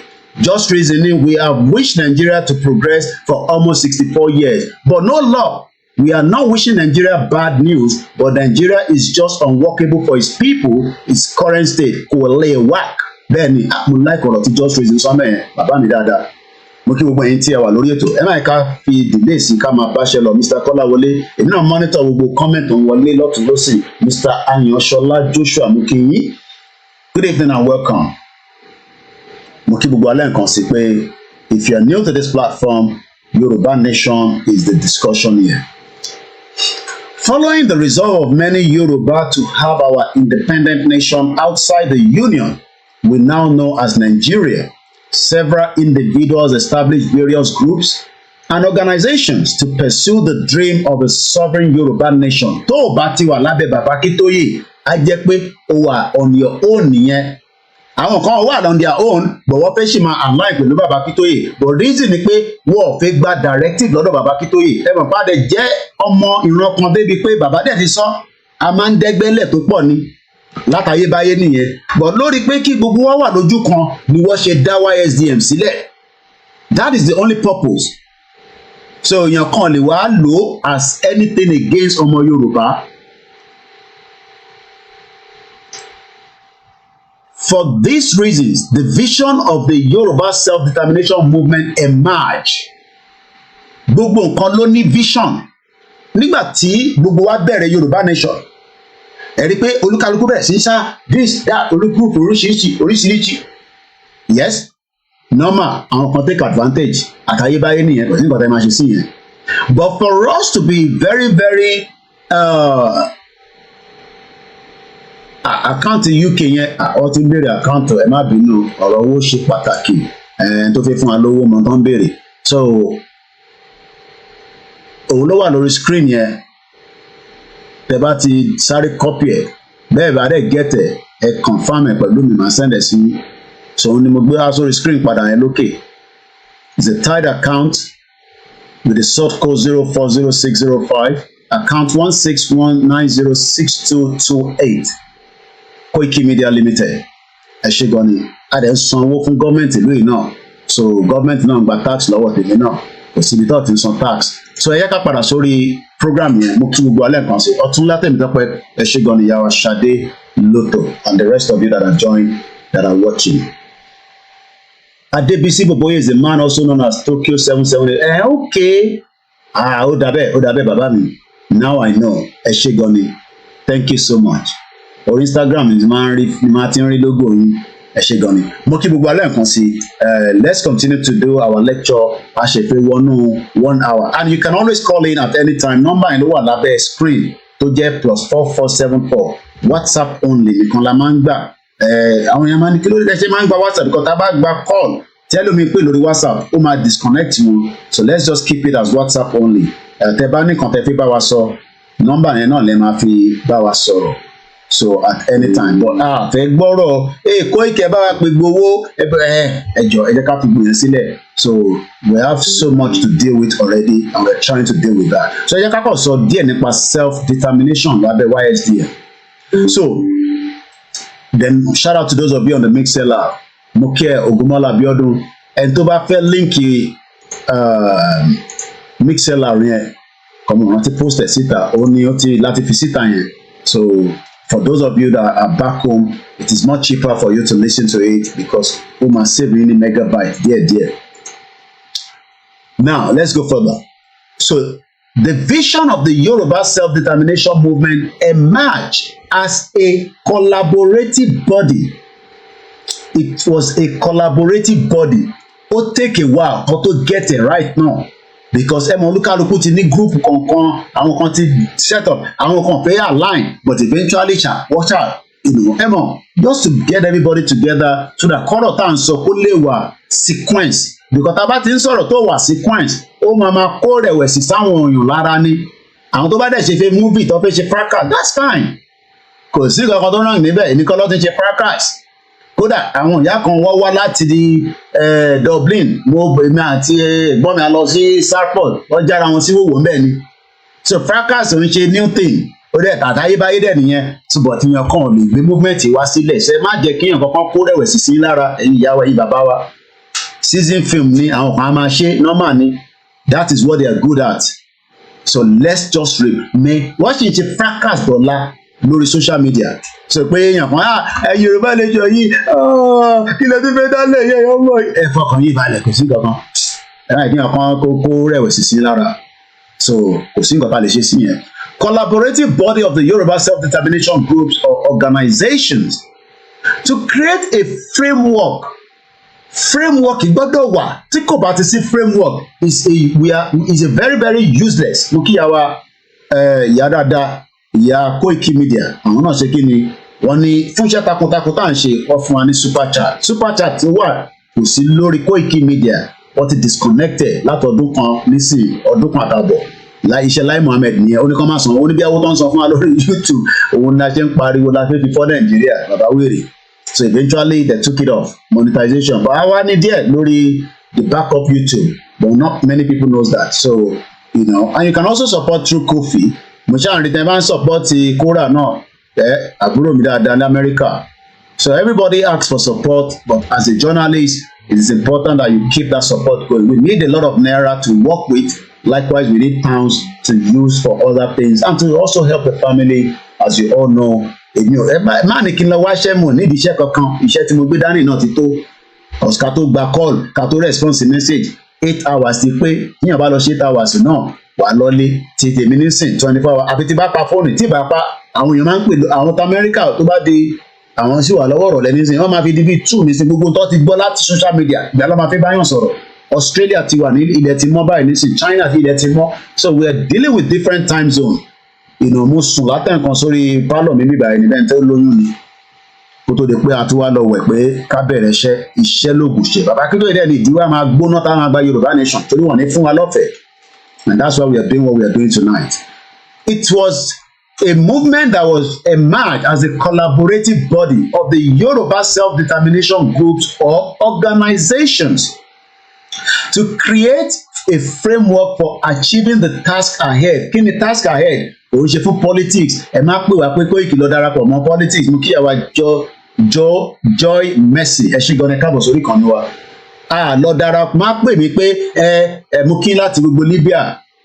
Ẹ̀yin ti Libya kọ́lọ̀ bá wà pẹ̀lú yín ìlú yẹn kò ní government but ó far 100 better than Nigeria ó kọ́ yẹ pé wọ́n tara wọn níbẹ̀ ni and it's a very very dangerous place ìlú tó bá dẹ̀ ti and that is the concern of America they don't want a break up of any country where there will be warlord ti wà ní Libya already fraction méjì ló wà ní Libya government méjì ló operate níbẹ̀ we don't want a Yoruba country tó máa jẹ́ government méjì àdẹ̀ tí gba gọ́ country so tẹ́ bá lísìn sí gbogbo wálé àlè àwọn èèyàn díbọ́n ni o lè ní gba country kò jókòó sí London ẹ lè ní gba country kẹwàá lamẹ́ríkà ní Turkey ẹ̀yin tẹ́ náà ti gba country yẹn gan ibi tẹ́ bá lọ́lé ṣèbí ìbí Nigeria passport ẹ̀ ń lò lọ́lé buffoons all over the place idiots bomb bastards. So the Yoruba self-determination movement was established ní only August 7, 2021 Yoruba World Media ti exist before that as soon as ti Yoruba nation bẹ̀rẹ̀ gbàrà ní Yoruba World Media ló kick in so and that is the reason why Yoruba World Media ò lè sí lábẹ́ YSDM kò síbẹ̀ ṣe lè force waka wà lábẹ́ YSDM kò possible YSDM is meant to be there tí problem bá wà ní within the movement YSDM máa issue communique síta Yoruba World Media wá gba communique yẹn bó ṣe ń ṣe nìyẹn èmi ò lè rọ wà lábẹ́ labour nísìn torí pé mo fẹ́ criticize Keir Starmer tó bá ṣe tó yẹ kó ṣe but tí bá ti lọ jókòó sábẹ́ labour as a media wọn mo ti wà compromise nìyẹn ẹlòmíràn understand tó ń pè ní media communication fún YSDM ni pé any problem tí ó bá wá láti ta àwọn ló máa release a press statement yàtọ̀ sí pé bàbá lè release press statement as the true leader of Yoruba nation. Lai Mohammed ó ti sọnù báyìí àmọ́bi tó wà bàbá wèrè ó parọ́ ju kí ló dálẹ̀ lọ granddaughter àbí grandson ẹ̀gbọ́n sọ pé kí so ẹlòmíràn understand tán pé media o ẹ má rò pé gbogbo ala understand media o àwọn ọmọ tán pè ní media so tíyàn kan bá wá sọ pé a gbọ́dọ̀ wà lábẹ́ YSDM òfútù fẹ́ẹ̀ tẹ̀ irọ́ lẹ́pa ẹ jẹ́ ń gbé lọ sọ́dọ̀ Labour Party UK ìjọ tí bá ti lọ di member wọn as a media wọn ìtọ́ bá ní kí n máa sọ ni máa sọ kílẹ̀ rò kó fàjà stekama àti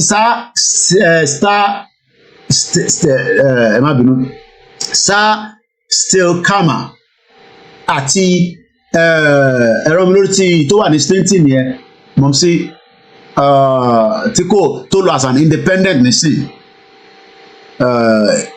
is Slinton MP is Slinton North no bọ orúkọ báyẹn activist burúkú ni wọ́n láìkẹ́ ó lọ as an independent MP nísìnyí Jeremy Corbyn now ṣé ẹmọ tó fàjà Labour àti bọ̀bọ̀ì because view Jeremy Corbyn is a complete different wọ́n lè stand there So he has to leave the party and ó sì padà win because kò sẹ́ni tó máa vote Labour. Òun ti hold the seat yẹn for a very long time. Ìyẹn Jeremy Corbyn. Ó ti wà ládùúgbò yẹn òun lélẹ́yìn nísìn. Jeremy Corbyn independent ó dá lọ ṣe tiẹ̀ ní. So kíyàn kan wá sọ pé nísìn pé torí pé àti ní YSDM ẹ wá fẹ́ kó Yorùbá World Media sábẹ́ kó possible. Ìyẹn mújà dání. Àlàyé ọ̀rọ̀ ni kò yẹ pọ̀lọpọ̀. How can you tell Yoruba World Media to jẹ́ independent media kẹwàá kó wa káwá wà lábẹ́ yín so ìtẹ́ bá wá sọ la máa wá accept so that nílé kọ so irú tí bàbá yìí ló gé ṣe jàgbàjàgbà yìí nísà nílé sọ̀rọ̀ kò possible. Yoruba World Media is an independent. Gbogbo ilẹ̀ mọ̀rọ̀ gbọ́ àwa náà mọ̀rọ̀ sọ. Èyí tẹ́ ń sọ̀rọ̀ a mọ̀rọ̀ gbọ́ dúra wa lọ yes but àwa máa fi lecture fi educate àwọn tí ọ̀rọ̀ òye. So ọ̀pọ̀lọpọ̀ ọ̀rọ̀ yé wọn ìyẹn náà láti ṣe ń fa ọ̀rọ̀ Yorùbá nation for a very long time ọ̀rọ̀ yé yín. So how did Jeremy Corbyn tó jẹ́ a staunch member of Labour Party ó wá disagree pẹ̀lú wọn torí pé wọ́n agree pẹ̀lú view tiẹ̀ and he went and become a MP. Labour ọ̀dẹ̀ lè win àdúgbò yẹn àfi tó lọ́jọ́ bá dé tó bá kú bó ṣe wà yẹn bó ṣe máa jẹ́ títí nìyẹn torí pé àwọn èèyàn láìkẹ̀ fún iṣẹ́ tó ń ṣe as an activist. Tẹ bá lọ bá pàdé lórí Twitter ó ń fáyà gidi ni ẹ lè máa pààyàn ní Israel kẹ máa kó bọ́n fún wọn kẹ máa kó bọ́ǹbù fún wọn tó ń pa ọmọdé tó ń pa àgbàlagbà. Òun lélẹ̀ lórí Twitter handle lélẹ̀ with about 2.6 million followers Wàsálẹ̀ pé ní an independent MP for East Clinton North. So and that is the reason why some of us need to understand that the YSDM is the body. Don't represent wa but wọ́n ṣe government. The YSDM is not a government and we will also continue to engage them and also make sure that we keep them on the tag. So tí YSDM bá wá sọ pé àwọn ṣe nǹkan kan àwọn support nǹkan kan yes ẹ̀yin lẹ́ ń jáde lẹ́ ń sọ pé ẹ nídìí owó ni báwo la ń jáde fún yín. And like I said it's going into a lot of reform and we will continue to pray for them that reform will work towards our vision and mission for Yoruba nation as a country. So let's go swiftly about the aims and objectives because as Fete Siwaju, we have a lot of things that we just want to touch on. But lórí àwọn politicians wa ìyẹn mo ṣe gbé wọn sẹ́yìn mi. So the aims and objectives of the YSDM is engage the Nigerian government state using available instruments provided by international law and legislation. Kò sọ pé ká lọ kó bọ́n jáde. So it's just to engage the government of Nigeria and that's exactly what we are doing. We're engaging the Nigerian government. Also to engage the international community through diplomacy, shared beliefs and common interests. We will continue to do so regardless of whoever does not think of Yoruba nation. We will also facilitate trust, respect, honesty and open relationship between the Yoruba nation self-determination groups. We work towards the common goal of independence for Yoruba land, accelerate the process of Yoruba self-determination, and we are happy that the work of the YSDM is done. Now, ẹ jẹ́ ká padà sí ìtí mo fẹ́ sáré touch ní tí mo rí la sister wa yìí, and I hope she's a female because sometimes we don't know who is behind so many of the pages. Ìrọ̀ àwa nísìnyí à ń gbójú síta lójoojúmọ́ ni, but in the movement like this ilé nísìnyí ó lè jẹ́ ọkùnrin ló wà ní behind there, but a lè mọ̀. So, but again, I'll just leave it for that. But ìtí mo kọ̀ rí tó pop up sójú mi ni pé wọ́n ní the vanish of the Yoruba race will come from the hands of Yoruba males. Special gratitude to at Yomi Ebo. We are in big trouble in Yoruba land. We have not been paying attention to the traditional rulers. Mr. Wilson Chibututu, owner of company that was set up in 2016, was given a contract for branding OSUN festival. Ìyẹn kù díẹ̀ káàtó. Báwo ló ṣe máa gbé OSUN festival ọmọ Igbo? So ìyẹn àríyàn tí yé mi. Mo ṣe come across ilé lálẹ́ ni o. An event that has been happening for many years. Ta ló assign ní Chibuzo àbí Chibututu Wilson kó lọ máa bá wa ṣe OSUN festival? Ṣáà lọmọ Yorùbá tó wà competent ni. Jẹ́rìí pé we are all in trouble if this information is right, but it looks like ó gbé jáde pẹ̀lú fact lábẹ́ Nigeria Corporate Affairs Commission. she went further or he went further. I don't know whoever is behind this page. One of his key suggestions now and to work is to change the name of OSUN to Nigerian Cultural Festival. Àti wà ní one chance. We are dealing with multiple phases of problem. Eléyìí mo ṣẹ̀rí lálẹ́ yìí o, as I was setting up because tí bá ti fẹ́ set up lórí software, a máa lọ sórí Koikimedia Oduduwa, a máa kó àwọn kankan sínú ẹ̀, a máa extract the link níbẹ̀. And as I was going into the page, ó wá sórí timeline mi. Mo wá pé kí lélẹ́yìí kẹ̀.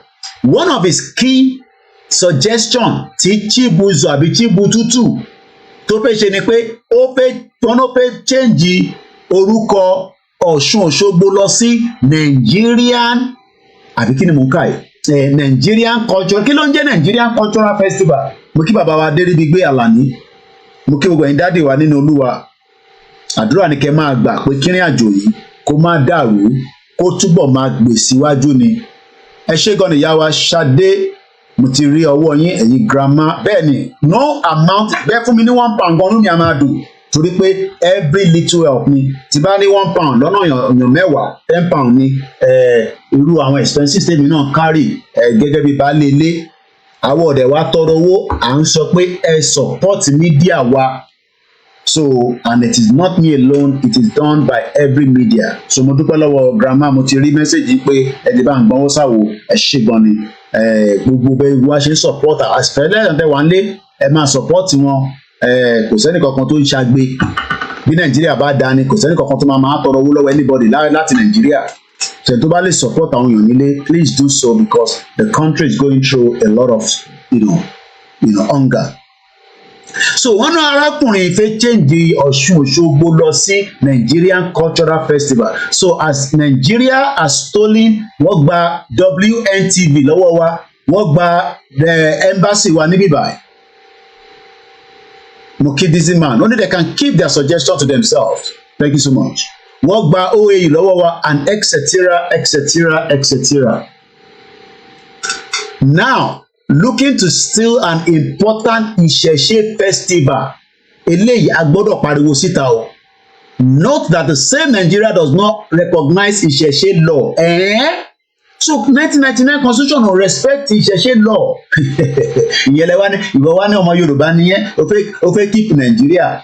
So ó fẹ́ keep Nigeria tó respect Ìṣẹ̀ṣe in the 1999 constitution. Who are these people making decision for Yoruba people? Question mark. Ìyẹn làwọn Afẹ́nifẹ́re àbí àbáwọn wo ló make decision ni? Ṣé gọ́vnà ló gbé fún Wilson Chibututu pé kó lọ máa change Ọ̀ṣun Òṣogbo? I'm sure bí àwọn kan ẹ tó bá ti gbọ́ story yìí rí tẹ́lẹ̀ ìjọba fi sínú comment section nísìn please, because I am hearing this for the first time. I am hearing this for the very first time.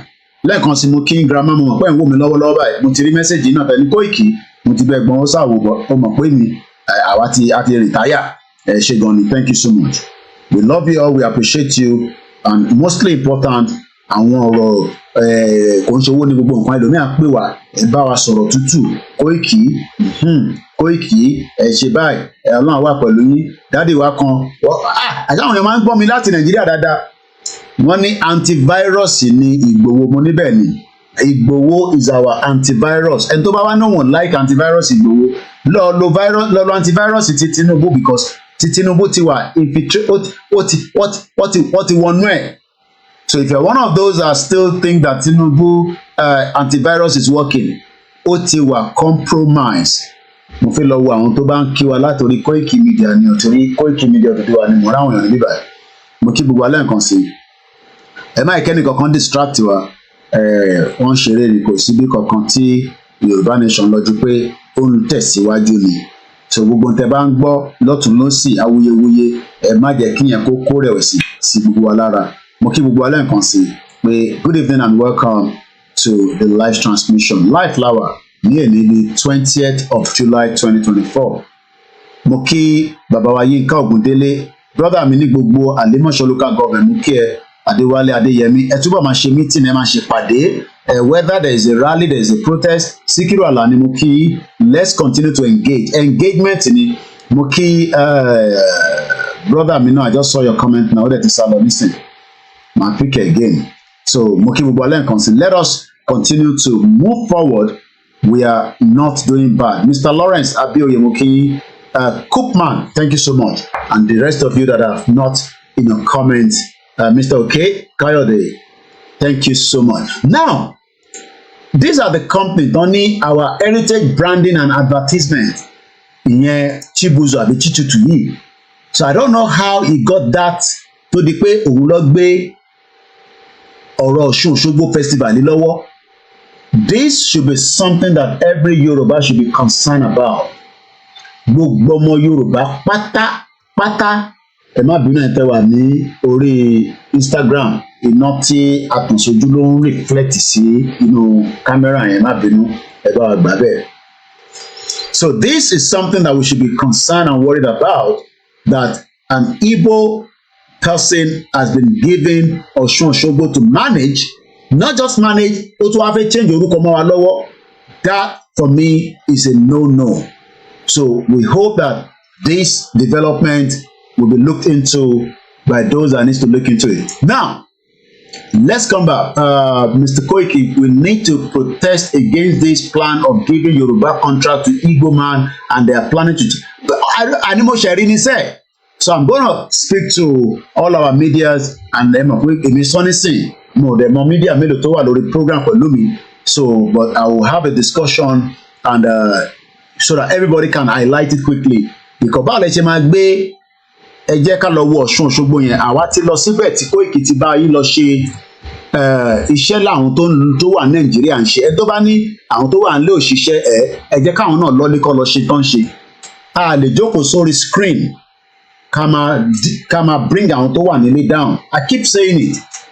Kódà because Nigeria, whether àwọn tó ń ṣe Yorùbá nation or not, that country is full of a lot of problems. Àwọn ọmọ mi àwọn tó máa ń face ní gbogbo gbà tó bá ti gbé fóònù jáde tó bá fẹ́ record, even though they are media. So Koikimedia attended the Ọ̀ṣun Òṣogbo festival, some few years back. Ó dà ń pé mo rò bí a lọ ní last year nígbà tá a rí funding tó because funding ní gbogbo kìíní Koikimedia mo fẹ́ fi sí kí ló dé tó wá yọ Koiki yẹn kúrò. So ẹ jẹ́ kí n gbé lọ sí, this was 2022. One of our videos, ẹ jẹ́ ká lọ wo fídíò yìí. So ẹlòmíì ò tẹ̀ mọ́ tán pè l'Ọ̀ṣun Òṣogbo.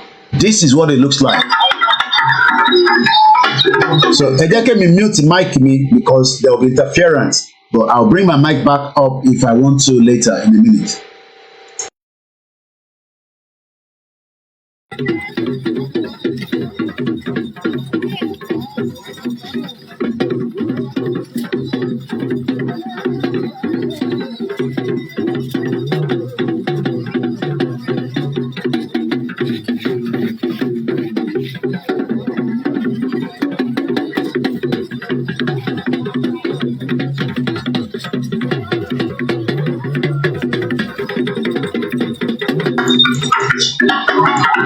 Now, I can mute mic here. How did we get to where our gbé Ọ̀ṣun Òṣogbo lé ọmọ Igbo lọ́wọ́ kó máa bá wa manage it? This is one of our other videos as well.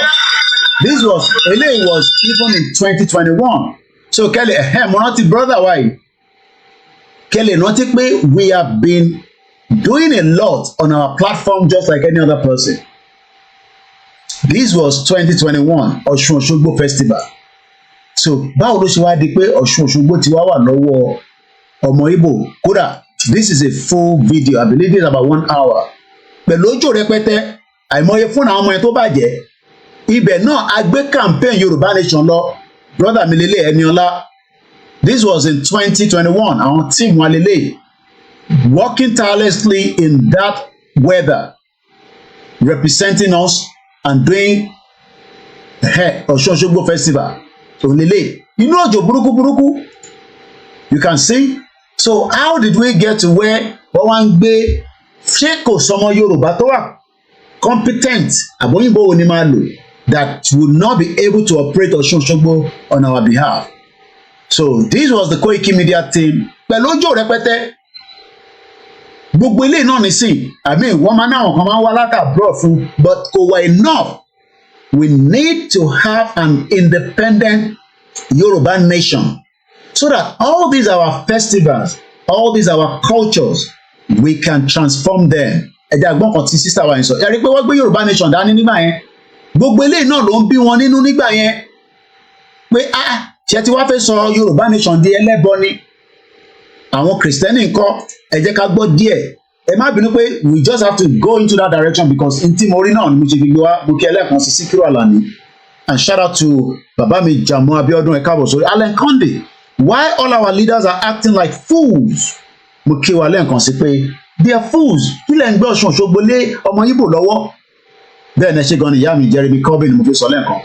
It's a total disrespect for Yoruba people pé ọmọ Ìgbò or somebody from that region kò yẹ bá wa against ọmọ Ìgbò bọ̀kọ́ wá gbé ìṣẹ̀ṣe tiwa festival tiwa lé ọmọ Ìgbò lọ́wọ́ kó máa manage ẹ̀. So in terms of this thing pé gbogbo ẹ̀yin tẹ́lẹ̀ kàwé àwọn kàwé how tó lobby fún ni àbí I don't know àbí tó I don't know I am still confused. It's a big slap and this needs to stop. Ìyẹn la ṣe wà worried pé Ṣèyí Mákindé ẹ má lọ gbé position ikú bàbá Yèyé Aláàfin of Ọ̀yọ́ lé Fúlàní lọ́wọ́ because ó máa control láti north ni. Ó dẹ̀ lè dúró kó wà as an obstacle against Yorùbá nation. Lóòótọ́ àgbọ̀ officially jáde lẹ́nu bàbá ikú bàbá Yèyé pé kí Yorùbá lọ as a country but n tó sọ fẹ́ mi ni I can tell you that ọ̀rẹ́ ń parọ́ ọmọ ẹni tó bá ti àwọn ọba rẹ̀ ń kú ọba wájà ni. But like I said, there are things that we were told that cannot come on the live show like this or cannot be put out to the public domain. But gbogbo àwọn bàbá yẹn pátá lọ sọ fún wa pé ọ̀rọ̀ Yorùbá ó máa bọ́ sí i bá. So ẹ jẹ́ ká gbọ́ díẹ̀ nípa how Ọ̀ṣun Òṣogbo was played out. This was 2021, I believe, if I look at the timeline. This was Koikimedia. Adẹ̀sí dúró dídígbì. Mo dẹ̀ dúpẹ́ lọ́wọ́ àwọn ọmọ wa tó ń bá wa ṣiṣẹ́ nílé. Àwọn ló ń pè ní Koiki kò ń ṣe mí. Without them, we cannot do what we are doing. Central koko ni no going back Yorùbá nation. Ẹ jẹ́ ká lọ wo fídíò yìí díẹ̀ just for few and then àtúwá sọ̀rọ̀ lé lórí. Ẹni tó bá wá fẹ́ pè wọlé bí a lórí ilé ìta tẹ̀ ń sọ lọ́wọ́lọ́wọ́ ẹ̀. Because eléyìí lásán gan tó ká máa sọ fún afẹ́ Yorùbá nation. Whether you are a Christian, we cannot see the festival you are showing. It's because you are live here. Because all right, let me do something. Let me turn this camera. Mo fẹ́ kẹ́ máa rí mi direct ni. So but I can do something. I can turn the camera around. Then you'll be looking at it like others are doing as well. So ìyẹn nǹkan bá máa ṣe nìyẹn nísìn. So ẹ jẹ́ ká. So I'm going to turn it around now. You can see it now. So ẹ má bínú bí ṣe ṣe lẹ́ẹ̀kan ni kò ṣe jẹ́ kẹrin. So now mo kàn mọ́ because à ń lo software fún Koikimedia backup but mo tún lo mobile phone now. So that is it there now. I'm sure you can all see it now. So ẹ jẹ́ ká mute mic tèmi ká lè lọ gbọ́ díẹ̀ nípa ẹ̀.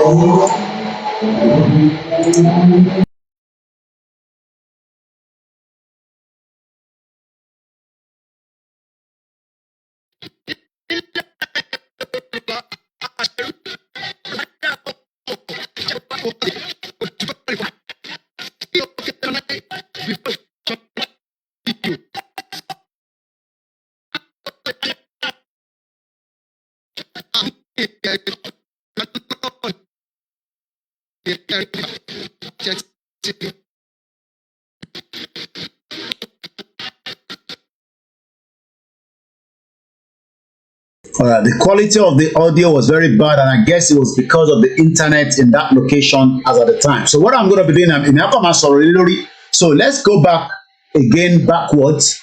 So what you're looking right now is Osun State, a beautiful state in one of the Yoruba land that can offer the best out of Yoruba people. Ele Lasan can be used to generate billions of dollars for this particular state if things are done properly.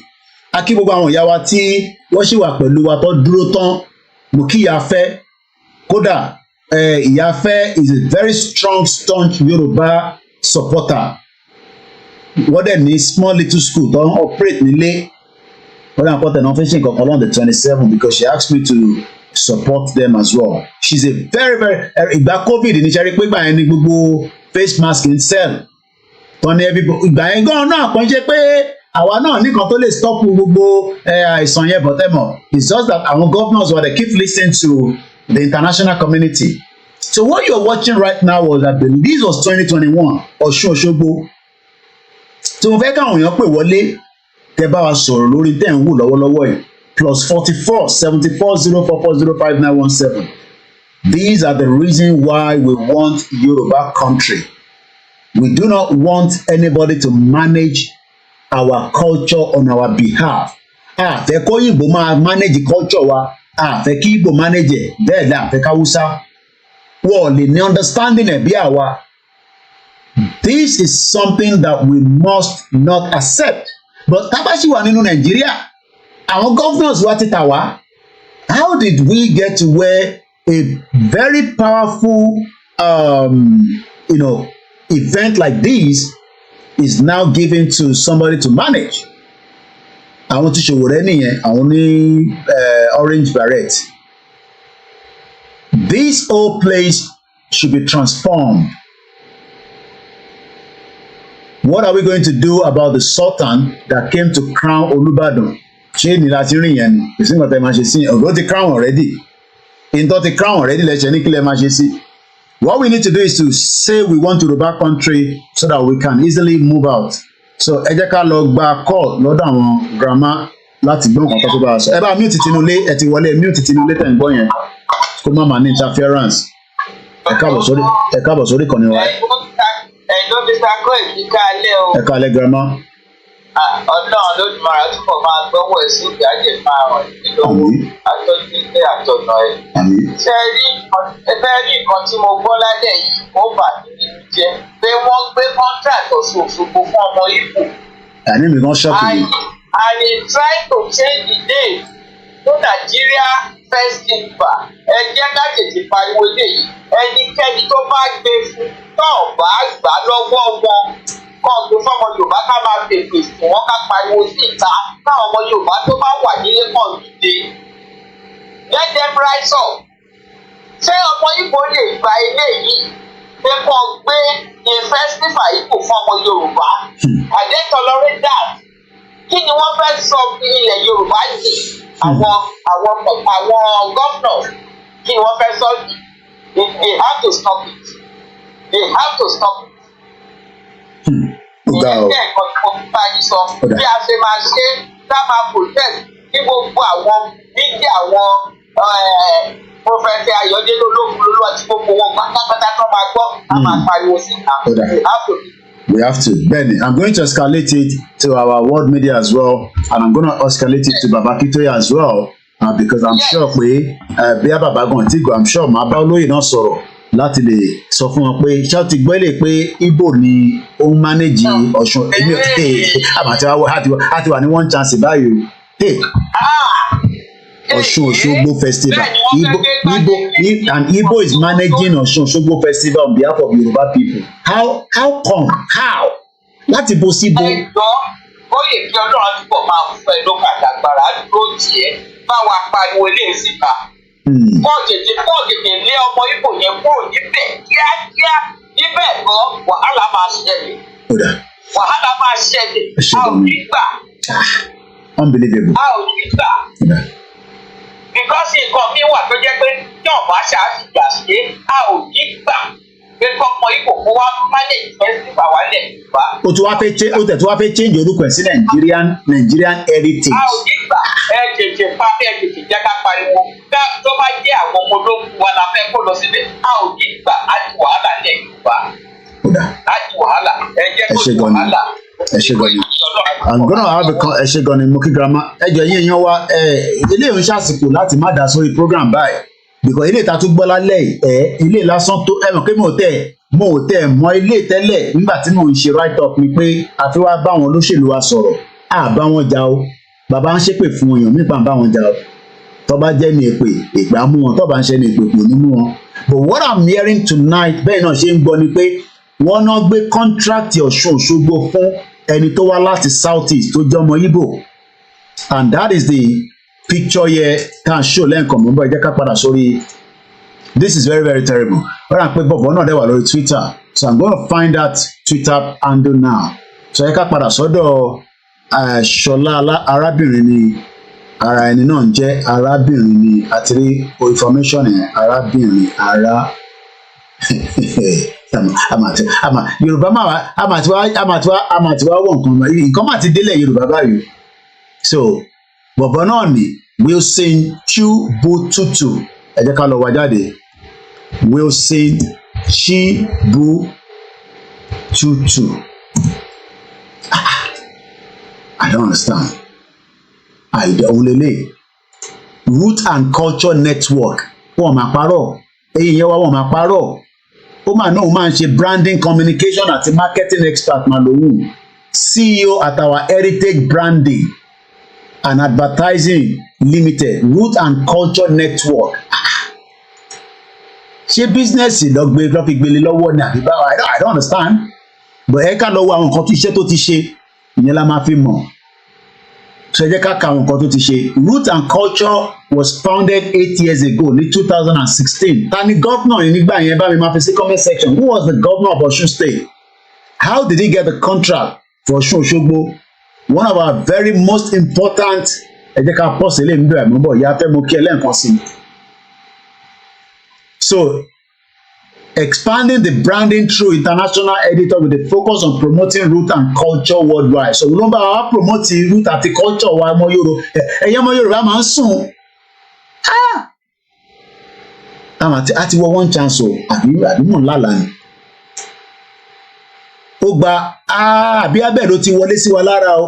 Ó náà ṣetán ní Ọbáfẹ́mi Awólọ́wọ̀ University. Ó dẹ̀ ní master degree.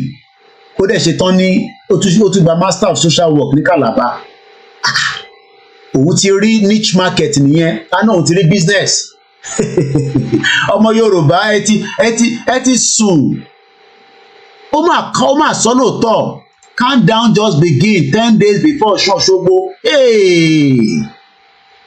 ó má dàbí ìjọ ọ̀rọ̀ Ọ̀ṣun Òṣogbo ń bọ̀ again ìgbà ọlọ́run máa ń ṣe Ọ̀ṣun Òṣogbo again náà because ó ṣe post eléyìí ni o. Me 2 days ago, the countdown begins just 10 days until Osun Osogbo Festival kicks off. Get ready to dive into the world of vibrant tradition, rich heritage, unforgettable celebration from the 29, 9 days from today, mani. Embrace diversity. Òun lèmi ní kẹ́ fún mi lówó nísìnyí ká promote Osun Osogbo kówó fún Koiki ti gbówó fún ọmọ Ìgbò báyìí. Àti wọ́n ń ṣàn tó tẹ̀ dábẹ́. Okay, Arẹ́gbẹ́ṣọlá ló gbé business yẹn lé lọ́wọ́. Ẹ ṣe gan ni bàbá mi Mukaila Arẹ́gbẹ́ṣọlá dẹ̀ ti lọ báyìí kò máa ń ṣe erékẹ òun mà ló kọ sí bíbáyìí ó ní 10 days to Ọ̀ṣun Òṣogbo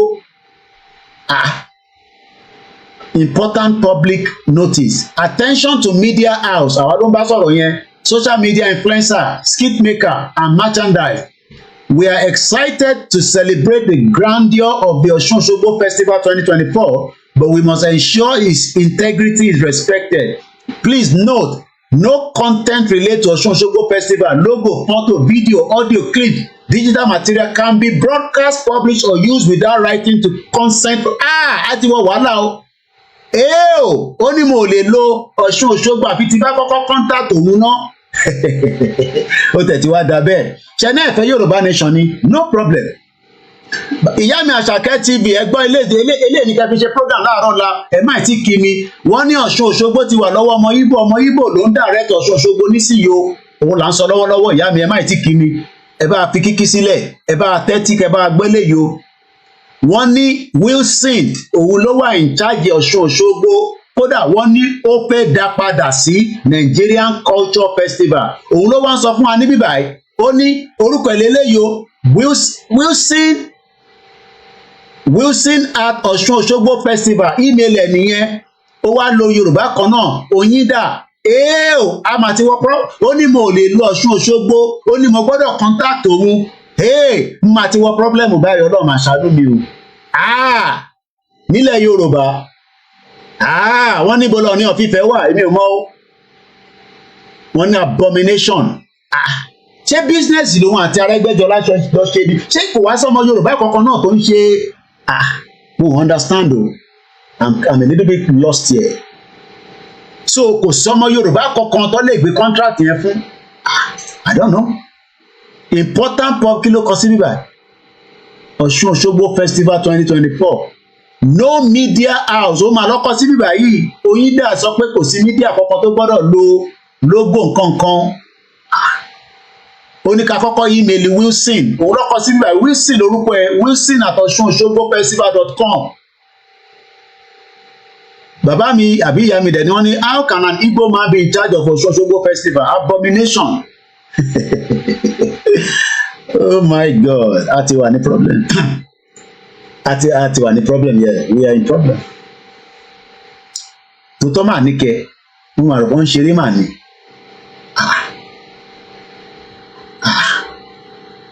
wàhálà má ti wà o a mà ti wà ní wàhálà báyìí kódà wọ́n mà ní àmà lè lo wọ́n ní ká tó lè lo anything tó jẹ́ ti Ọ̀ṣun Òṣogbo a gbọ́dọ̀ reach out sáwọn so rísì tí bá máa reach out nísìn máa send message sí Wilson mo ń bọ̀ ẹni sọ̀rọ̀ ẹ jẹ́ ká tún lọ wá ṣé Wilson gbé ní Òṣogbo ni àbí báwo gbogbo ẹni tẹ́ wà lóṣogbo ẹ wá ń bá Kóìkì lẹ́ ń bá jà ẹ̀rí pọ̀ lẹ́ẹ̀dín ọ̀lẹ́ẹ̀dín yẹn mi lẹ́ ń bá jà Wilson ti gba nǹkan mọ́ yín lọ́wọ́ òun lélẹ̀ ráńpọ̀ náà lélẹ̀ òun ti take advantage o Wilson ti gba Ọ̀ṣun Òṣogbo mọ́ wa lọ́wọ́ o wàhálà wa dé báyìí o Ọ̀ṣun o omi o Ọ̀yá o àwọn ti wà lọ́wọ́ ọmọ Ìgbò gbogbo tẹ́ ń sọ yẹn ẹ jẹ́ ká lọ sórí Facebook ẹ̀ mo understand o I'm still lost mo ti get message yìí dáadáa ṣe tó ń sọ nísìn ni pé why is Wilson stranger be in charge of Ọ̀ṣun òun làwọn kan náà ti sọ síbẹ̀ ó dẹ̀ ti ń trend náà lórí Twitter wọn ò tí understand nǹkan tó ń ṣẹlẹ̀ o kí ló ń ṣẹlẹ̀ gangan báyìí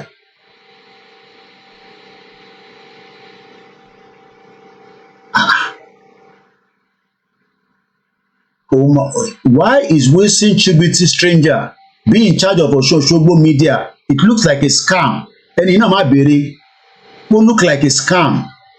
Kò máa ń ṣe scam àbí scam ni. All right. One Nigeria àti wà ní one chance. Ó ti wá dójú ẹ̀ báyọ̀ ìyá mi Àṣàkẹ́ TV ò bẹ́ẹ̀ ni o. Yorùbá jí má sùn. Wọ́n ní how can Arẹ́gbẹ́ṣọlá do this for Yorùbá race? Is there no Yoruba indigene who is qualified for this job? Ẹnu náà ní Kóìkì ló máa ń bájà at Àṣàkẹ́ TV show. Àwa ló máa ní ká shut up. Òun ló ti gba Ọ̀ṣun Òṣogbo mọ́ yín lọ́wọ́ báyìí nísìn. Òun ló ti ń trend lórí Twitter, ó ti wà lórí Twitter náà. Mo fẹ́ lọ wò bí àbọ̀bọ̀ yẹn kan wà lórí Twitter. Wàá ti rí lórí LinkedIn so confirmation ti wà. There is a ìyẹn wọ́n ní Azeez Easy wọ́n ní Ọ̀ṣun Òṣogbo ti wà lọ́wọ́ ọmọ Ìgbò báyìí kò sí lọ́wọ́ ọmọ Yorùbá mọ́ báyìí. It has been brought to my notice that Osun Osogbo made a broadcast yesterday. I am calling the attention of everyone, meaning Onisese, to do the necessary scrutiny of the people. I learned, it has been brought to my notice that Osun Osogbo Festival made a broadcast yesterday, and I'm calling the attention of everyone, meaning Onisese, to do the necessary scrutiny of these people. I learned that some media personnel are already consulting and subscribing to this. The best is to do due diligence before you become defrauded and blame Onisese as you always do. Please, these questions need to be addressed. Who are there? Number two, in what capacity are they making this notice? Why copyright a public name and say people must not use it? Why will a private organization be collect? Ọ̀rọ̀ yìí máa ti wà lórí social media tó ti tọ́jọ́ mi. Ìfagbémilékè àti wà ní one chance ìyá mi. Wọ́n ní wọ́n ti gbé Ọ̀ṣun Òṣogbo fọmọ Ìgbò. Eléyìí tó lágbára o. Ibi tá a tún já sí lálẹ́ yìí lágbára díẹ̀ o. Wọ́n máa ti copyright Ọ̀ṣun Òṣogbo. Kóìkì ò máa lè lo mọ́ báyìí. Pella 1419, only Yoruba tribe has been taken. Has been taken for nothing. Can Yoruba do that in Igbo land?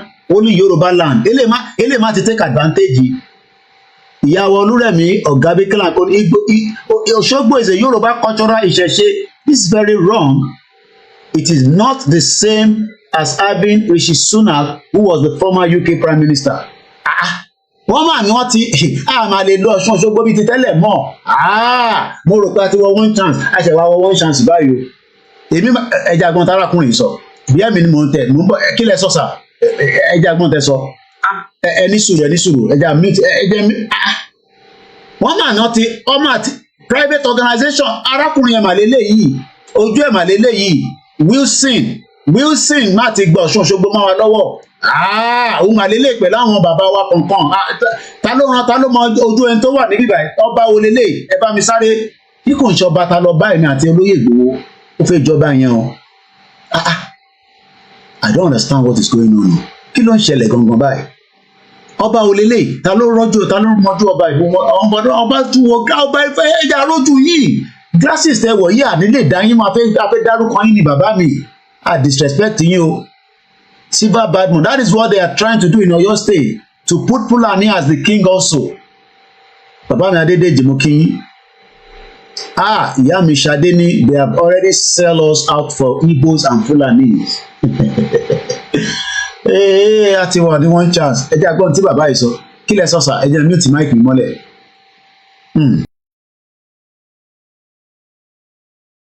Boro Aboyo to every Onisese out there, home and abroad. So I've come to the realization that it's now possible to go from Osun Osogbo Festival and end up in Kirikiri for one portion of rice. So thanks to Wilson Chibututu and his cohorts, some people have gathered themselves and they call themselves Osun Osogbo Festival. And they have released a public notice that anybody, any influencer, any social media personnel that wants to cover Osun Osogbo Festival 2024 has to take permission from them. I do not understand the capacity they have to make that kind of notice or to make that kind of announcement. But notwithstanding, who are these people? Why will you be a private body and adopt a public name and tell people not to use it? Because in that public notice, you will notice that they wrote that they have copyrighted and trademarked the name Osun Osogbo Festival. So what will happen when I go to Osun Osogbo Festival, I make video of myself and the people there or the activities, then I tagged it Osun Osogbo Festival 2024. I will have to go to Kirikiri too. I beg, please, every Onisese, especially our elders, we have to check this public notice and check who these people are. And another important thing is, if we just allow anybody or any group to gather themselves and they say they have trademarked a public name, what will happen when people now start trademarking the name Ifa? Trademarking the name Osun, trademarking the name Obatala. So before we can do Ifa Kiki, we will have to go to them to take permission. No, it's not done that way. You cannot say you have trademarked or copyrighted a public name and say people have to take permission from you before they use the name or anything related to it. From the public notice, you can deduce that it seems that they are seeking cheap publicity. But at the same time, we are not supposed to allow some things to slide. It is possible they are using this to test the Sheshe community to see how we react to it because they want to bring something even more disastrous.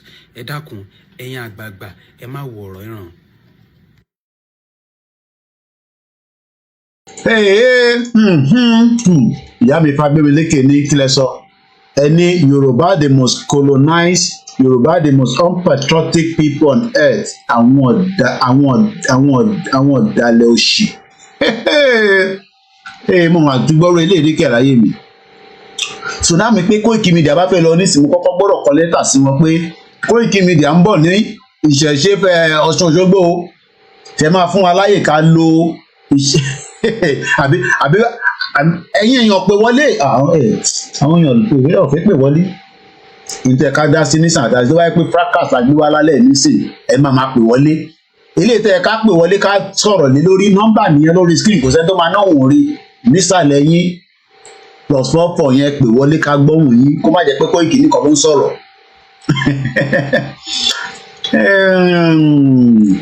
so bébí náà bá fẹ́ lọ nísìn tí bá ràn ọmọ mi lọ nísìn ọmọ àlè sùn mi wọ́n ní mo gba copyright or I don't understand how did we get to where kí ló ń ṣẹlẹ̀ nílẹ̀ Yorùbá báyìí náà ẹjọ́ ta ló tà wá ta àbí When he did some Google search and found it, but Kabiyesi at inside Osogbo Deo, even Osogbo story, they find opportunity to revive career. They are close to home and can relate better. I be fake in the story. There's an agenda against the Yorubas. That is how they did during the Oyo festival too. Connect the dot and you realize that there's a big force against us showcasing our culture and tradition. This is why we are shouting that your political choice matters. Adelekes are Igbos / Yorubas, and they have no allegiance to the Yorubas, so they don't care who broadcasts Osogbo festival. Wow. Ẹ yẹ ká lọ sí history Ọ̀ṣun Òṣogbo díẹ̀. Ọ̀ṣun Òṣogbo festival. Let's talk about it a little bit. Ẹ yẹ ká sọ̀rọ̀ nípa Ọ̀ṣun Òṣogbo from whatever we can find. Ẹ yẹ ká lọ sórí Wikipedia. Mo kí gbogbo àpò ẹ káàbọ̀ sórí kan náà.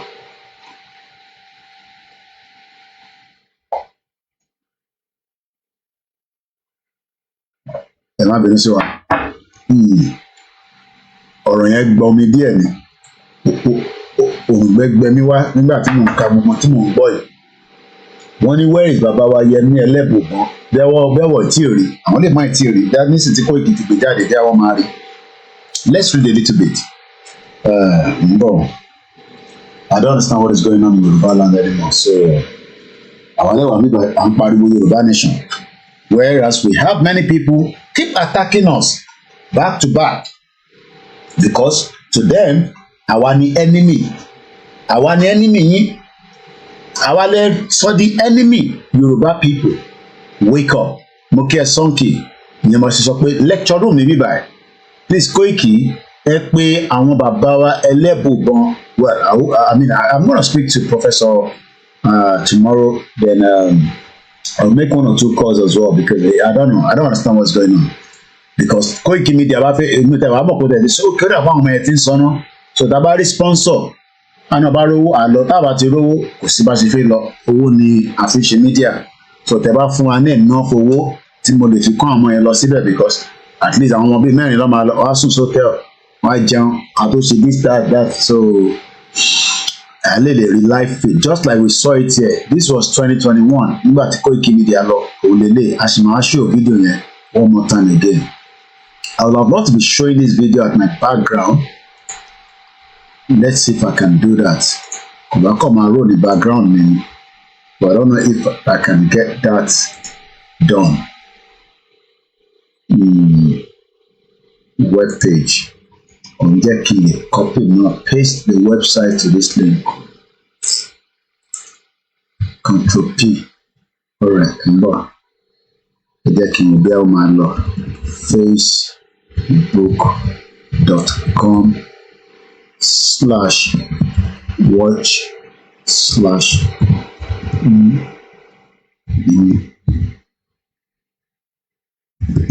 Mo bá má bínú yẹn wá. Ilé tí wàá lẹ́tìkẹ́ lálẹ́ yìí. Kódà direction tí mo fẹ́ bá program yìí wá lálẹ́ ẹ̀kọ́ lélẹ̀. So akọni ká wá bá àwọn politicians wa sọ̀rọ̀ again, because they are not enemy to us, but it seems that eléta tí wọ́n ń gbọ́ lálẹ́ níbí ìgbà lórí program bí mi náà ṣe ń gbọ́ lẹ́yìn èmi náà gbọ́ lẹ́rẹ̀ rí o, but already n tó ti ń trend lórí Twitter that means pé kò sí irọ́ níbẹ̀. So mo dúpẹ́ lọ́wọ́ ibi tí mo ti rí mẹ́sẹ̀gì yẹn. I don't know. I just don't know. So something is not right. Ọ̀ṣun Òṣogbo ó wà lọ́wọ́ ọmọ Ìgbò as a media. Koiki dẹ̀ wà níbẹ̀. So ṣé Koiki ó wà kò jẹ́ kí n ṣe tí mo fẹ́ ṣe yẹn. Ń bọ̀. Mo lè rí lo bí ṣe fẹ́ lò kò fún mi ní kinní yẹn. Ọ̀rà ẹ ká fi sílẹ̀ ká padà. Mo fẹ́ máa play video ní background ni. Alright. Jẹ́ ká padà sí.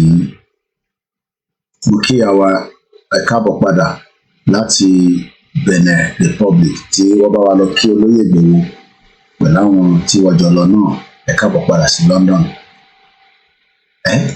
lùgádé tà wá àwọn olóṣèlú náà ti tà wá àti gbogbo ẹ̀ tí wàá di bó ti wá di bó lọ́ọ̀yà lùgádé ẹ̀yẹ ká fi lùgádé ẹ̀ sílẹ̀ bẹ́ẹ̀ yẹn kàn tó lára problem tí lùgádé alẹ́ yẹn just reason kí ló tún ṣẹlẹ̀ o wọn náà Ọ̀ṣun Òṣogbo wọ́n ti gbé fún ọmọ Ìgbò ló ń bá wa manage Ọ̀ṣun Òṣogbo lọ́wọ́ báyìí o bá ṣe gbọ́ lálẹ́ nìyẹn o mo kí àwa Grace Olóṣòótọ́ mo kí gbogbo èèyàn wa ọ̀dà pa àwọn èèyàn tí ń pè àwọn èèyàn fi dá sí ok grandma ló ń pè ní àgbọ̀ ok kò ṣe grandma hello caller.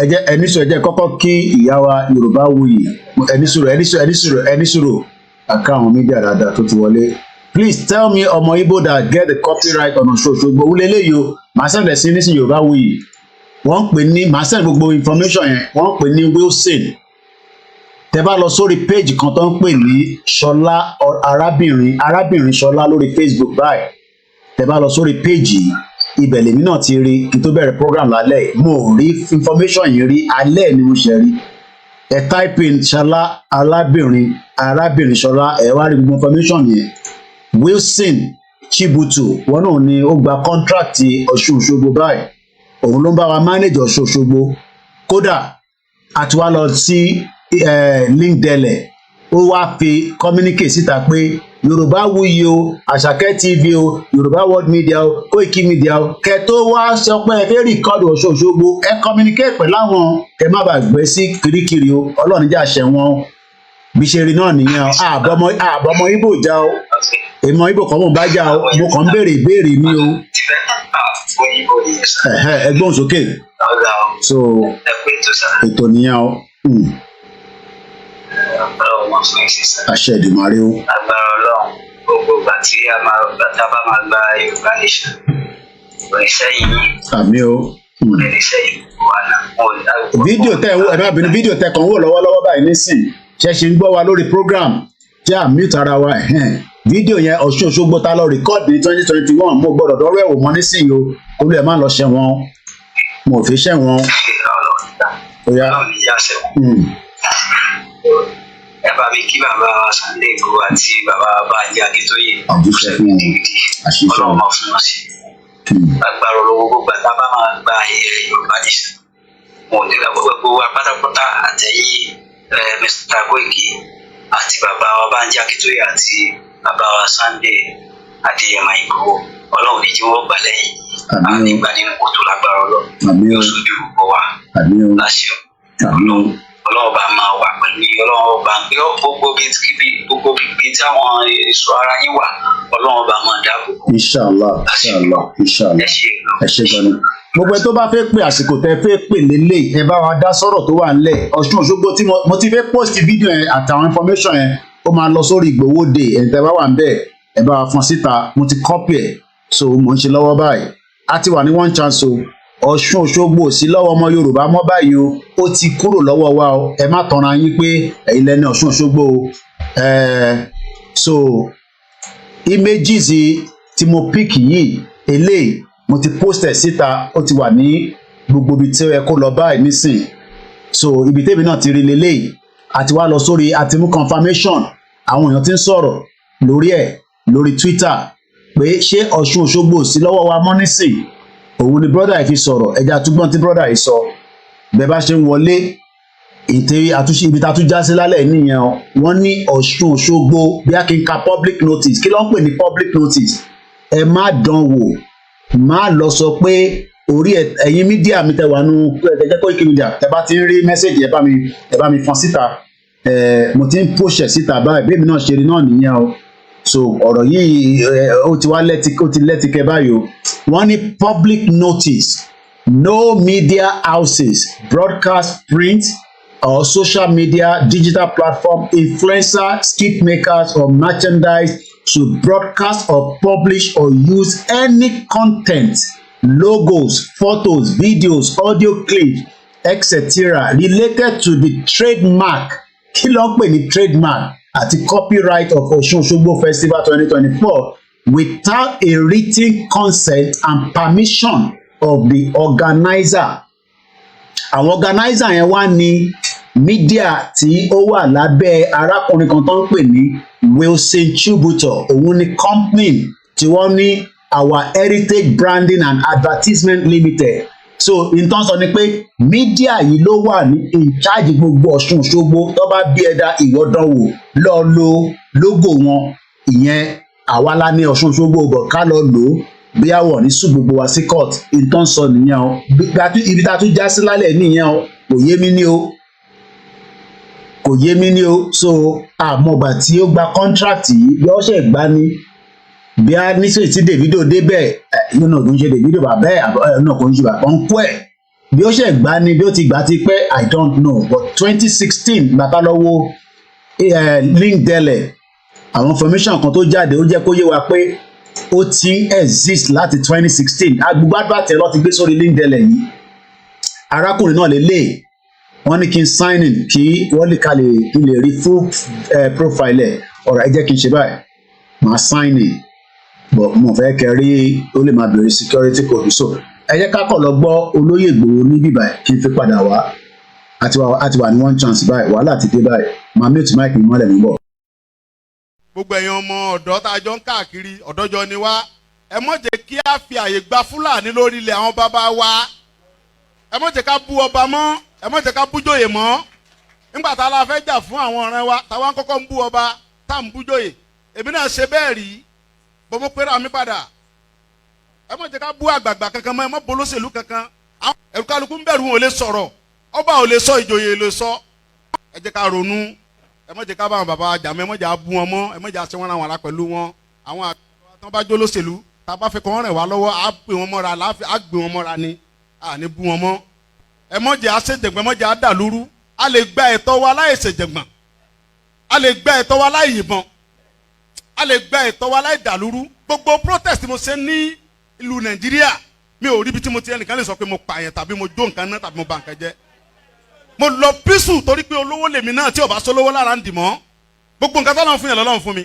mi ṣe tálákà tó dé pé mo dìde fúnjà Yorùbá big man ni mi àwọn tó jẹ́ ọ̀rẹ́ mi tó súnmọ́ mi tó ní owó ní kí ni mo wá lọ bẹ̀ pé sọ́wọ́ ni mò ń fẹ́ ni kí n sọ yìí tí mo fẹ́ mo ní ìsọ̀rọ̀ owó àní ọ̀rọ̀ ìran mi ni mò ń sọ kí n wọ gbowó kí n gbéra kí n pé mò ń lọ ọ̀dọ̀ ọba àgbowó mò ń lọ ọ̀dọ̀ oníbodè òfin gbowó kí n kójó wọlé kọ́kàn mi balẹ̀ kí n dá wa mọ́tò kí n mọ́ rìn bọ̀ kí Fúlàní mọ́ dá mi dúró títì kí n délé kí bàbá sọ pé kí n gbé tírélà sùn kí n mọ́ gbé lọ àwọn bàbá wo lè lóko mọ́ n ò lè lódò ẹ jẹ́ ká fọwọ́sowọ́pọ̀ ká ti àwọn bàbá wa lẹ́yìn ká dá security ti wa lẹ̀ ká sọ fún wọn kí wọ́n bá wa fọwọ́ tì í ká lé wọn kó nu oko wa ẹ ṣé mo dúpẹ́ Jésù Olúwa wa.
Yoruba nation now, no going back. Yoruba nation now, no going back.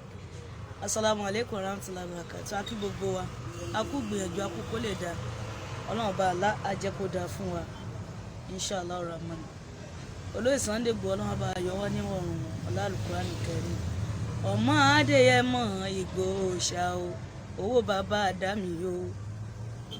Mẹ́sáyà mẹ̀kúnnù ni. Jésù àsìkò tiwa nìyẹn Ànábì Mùhámádù àsìkò tiwa nìyí o àtiwọ́ tó fẹ́ o owó bàbá Àdámì o ìránṣẹ́ olúwa ni àkàndé èèyàn ni ẹkùn tágìrì gbéra ẹni jà ni à ń lé bọ́ lẹ́yìn jagunlabi ńlára wájú gbogbo ara wájú tún ń pẹ́rù kí lè yí o bàbá dámì ni ó nífẹ̀ẹ́ mẹ̀kúnnù o wọn balẹ̀ ẹ jẹ́ ó nífẹ̀ẹ́ mẹ̀kúnnù o wọn daṣẹ́ rú ó nífẹ̀ẹ́ mẹ̀kúnnù o wọn bà gbogbo nǹkan ẹ jẹ́ ó sì ń sọ pé no going back kí o owó bàbá dámì o gbogbo ọmọ yorùbá ń ṣe lédè lẹ́yìn yẹn orí bá wà ṣó ẹ̀ dé kó o dé wá bá wa láyọ̀ o gbogbo nǹkan ni ẹ tó ti bàjẹ́ kọ́lọ́mbá wa dá padà ó làdìpèlé àdìpèlé re kọ́mọ má kú mọ́ ẹ lójú o káyà má kú mọ́ ẹ lójú àwa ta ní ìfẹ́ rẹ ó káwa gan máa yàn kú mo kí gbogbo àwa yorùbá nation kùrìjẹ́ agúnlẹ́sẹ̀ bùtẹ́rẹ̀ àwa ń bẹ̀ ọ́ gbogbo ìjọba nàìjíríà tí wọ́n ń rẹ́ wa jẹ wọ́n tún ń rẹ́ wa tà wọ́n tún ní kán máa pa wá ọlọ́run dákun wá gbà wá o wà ò lẹ́ni tá a lè ké pè mọ́ ìwọ lolùbọ́ tó lè bá wa ṣe ọlọ́run wá ṣe ìfún wa o ká lékún ọpẹ́ ká lékún ọpẹ́ ká lékún ọpẹ́ ká lékún ọpẹ́ o la hawla wala quwwata illa billahi al-azim ẹ bá mi ṣí ẹ káàkiri bàbá dámì la ṣe yìí fún un.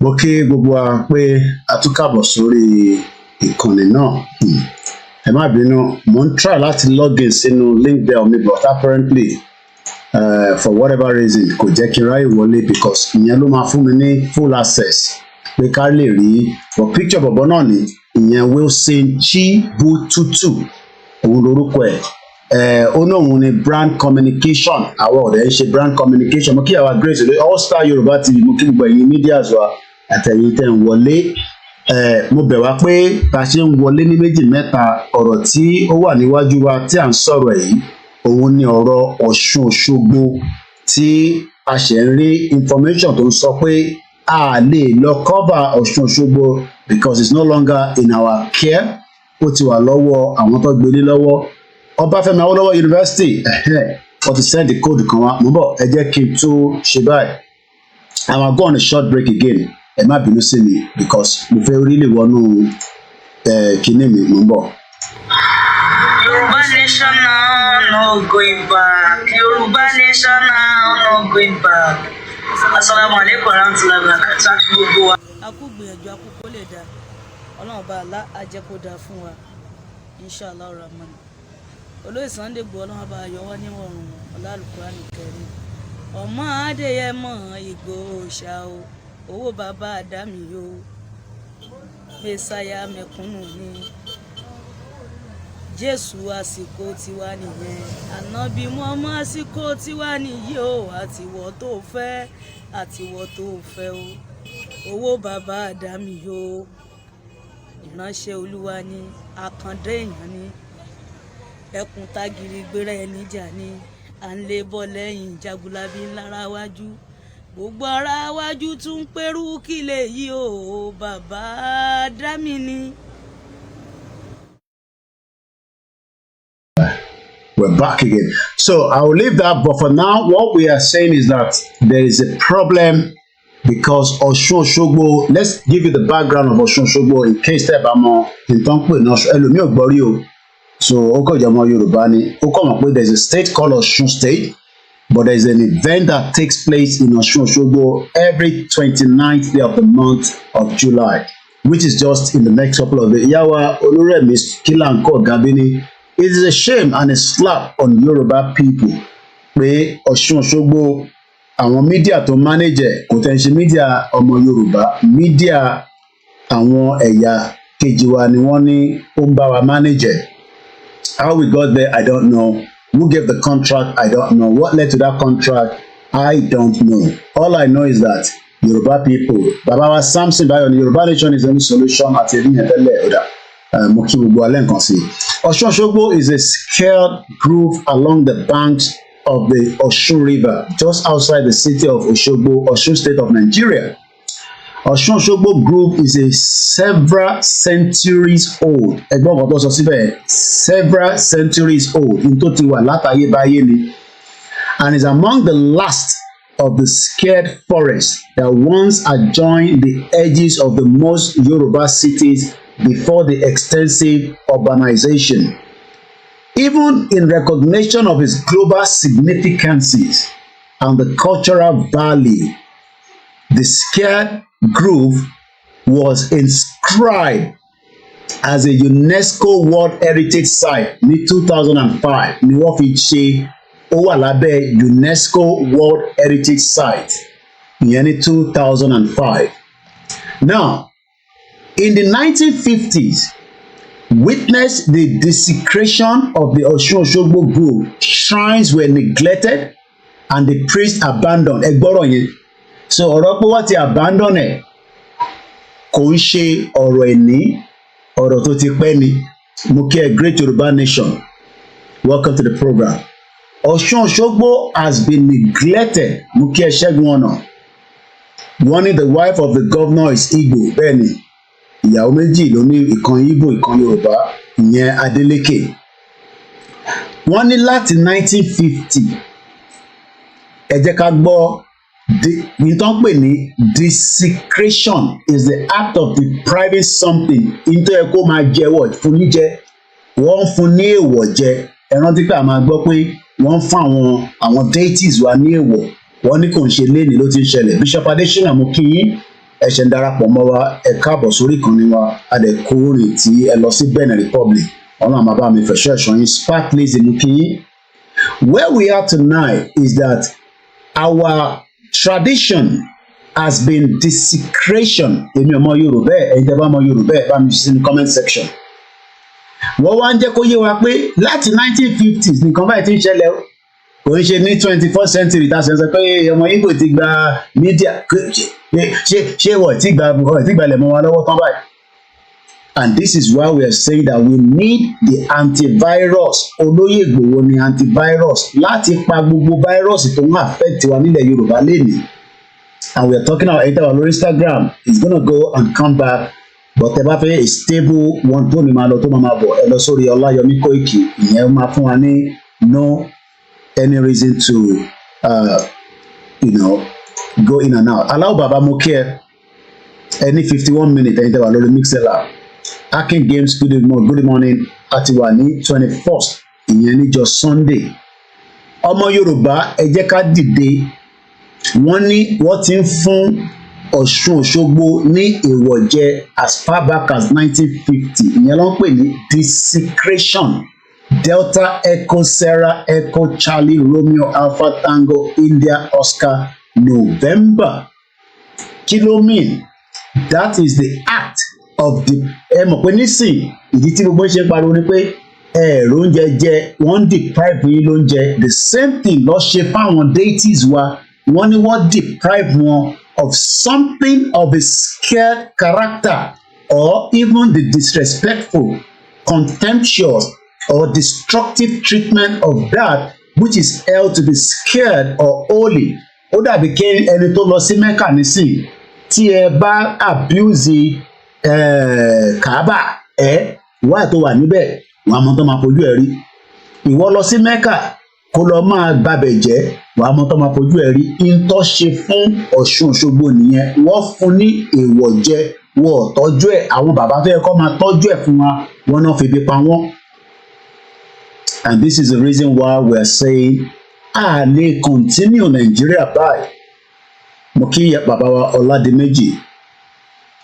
These and so many reasons why Yoruba people must now go out of Nigeria. Nigeria ò fẹ́ràn wa, kò lè ever fẹ́ràn wa. How can we have something as this and then it is being deprived? Just like the Yoruba people want to deprive wa of many things, and the most important is our identity. Ṣé Nàìjíríà wa lè tọ́jú wa? Nàìjíríà tó tọ́jú Ọ̀ṣun-Òṣogbo ló máa tọ́jú èmi àti ìwọ. And when we are sitting here every day telling our people ẹ máa ní ká shut up pé àmọ́ tá à ń sọ pé a fẹ́ gbógun wọ Nàìjíríà, That is what you all say. Àwa la fẹ́ gbé ogun wọ Nigeria. And until everybody wakes up from their slumber, this will continue for a very long time. If we remain in Nigeria, wọ́n máa ta Ọ̀ṣun Òṣogbo fúnra rẹ̀, gbogbo Ọ̀ṣun state wọ́n máa tà dànù.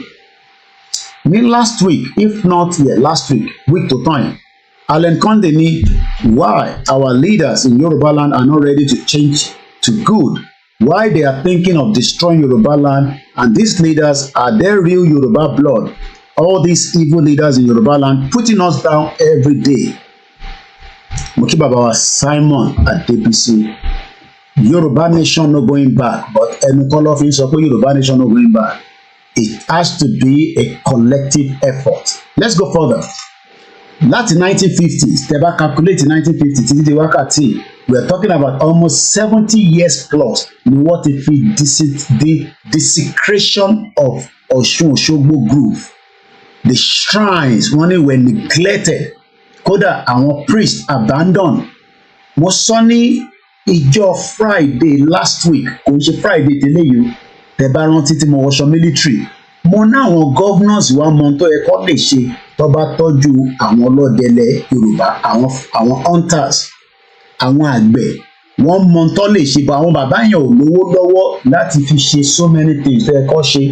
Owó ló fi ń ṣe gbogbo àwọn nǹkan tó necessary tó yẹ kó ṣe, wọ́n ò lówó yẹn lọ́wọ́. Ìyá mi ní I visited Ọ̀ṣun Òṣogbo site when I was in secondary school as far back as 1964. Dizzy Mani, Wilson will be reported to UNESCO for abuse of trademark. Ṣé wàá rọrọ̀ trademark ìtọ́lò yẹn? Àwọn Dizzy Man ló mọ̀ pẹ́. Mo kí Yàrá Yeti Abraham. Wọ́n ní Koiki, we are all Yoruba standing up for Yoruba nation because the Igbo cannot allow us to do that in their land, and let's get up and do something in this absence of CSI before it is too late. Well, I totally agree. Ṣé a lè máa lọ control culture àwọn Igbo nílẹ̀ Igbo? Ṣé wọ́n lè gbé media wọn fún èmi náà kí mi máa bá wọn manage fún àwọn deities tiwọn kí wọ́n máa wá trademark ẹ̀? Ó dà bá àwọn èèyàn mọ́ mí ní trademark. Ẹ jẹ́ kí n lọ fún yín ní fún mi ní kí ló ń pè ní trademark. Wọ́n ti trademark Ọ̀ṣun Òṣogbo. Àwọn mọ̀ pé in tó wà important ni. Kódà ẹ jẹ́ ká kọ́kọ́ lọ wo meaning ẹ̀. What is the meaning of that trademark? Trademark. Mo kí gbogbo ọlẹ́ nǹkan sí. Ẹ gbọ́ orí share button and love and like this program. It is very, very important. What is the meaning of trademark? A symbol, word, or words legally registered or established by use as representing a company or product. So Wilson Chibututu, ó ní òun ti bá wa trademark Ọ̀ṣun Òṣogbo ká tó lè wá lò a gbọ́dọ̀ kọ́kọ́ communicate pẹ̀lú iléeṣẹ́ òun. Oh, Lord of mercy. What a great time to be alive. Ìwọ máa bú èmi o, èmi ni kò máa bú. Wilson ti gba Ọ̀ṣun Òṣogbo mú ẹ lọ́wọ́. Wá sórí bí èmi lẹ máa lẹ̀ dí mọ́. Àwa lẹ máa lẹ̀ dí mọ́. Àwa lẹ̀ ń lẹ̀ dí mọ́. This is the reason why we need to get the hell out of Nigeria. Kó tó di pọ́ máa ta gbogbo wa dànù.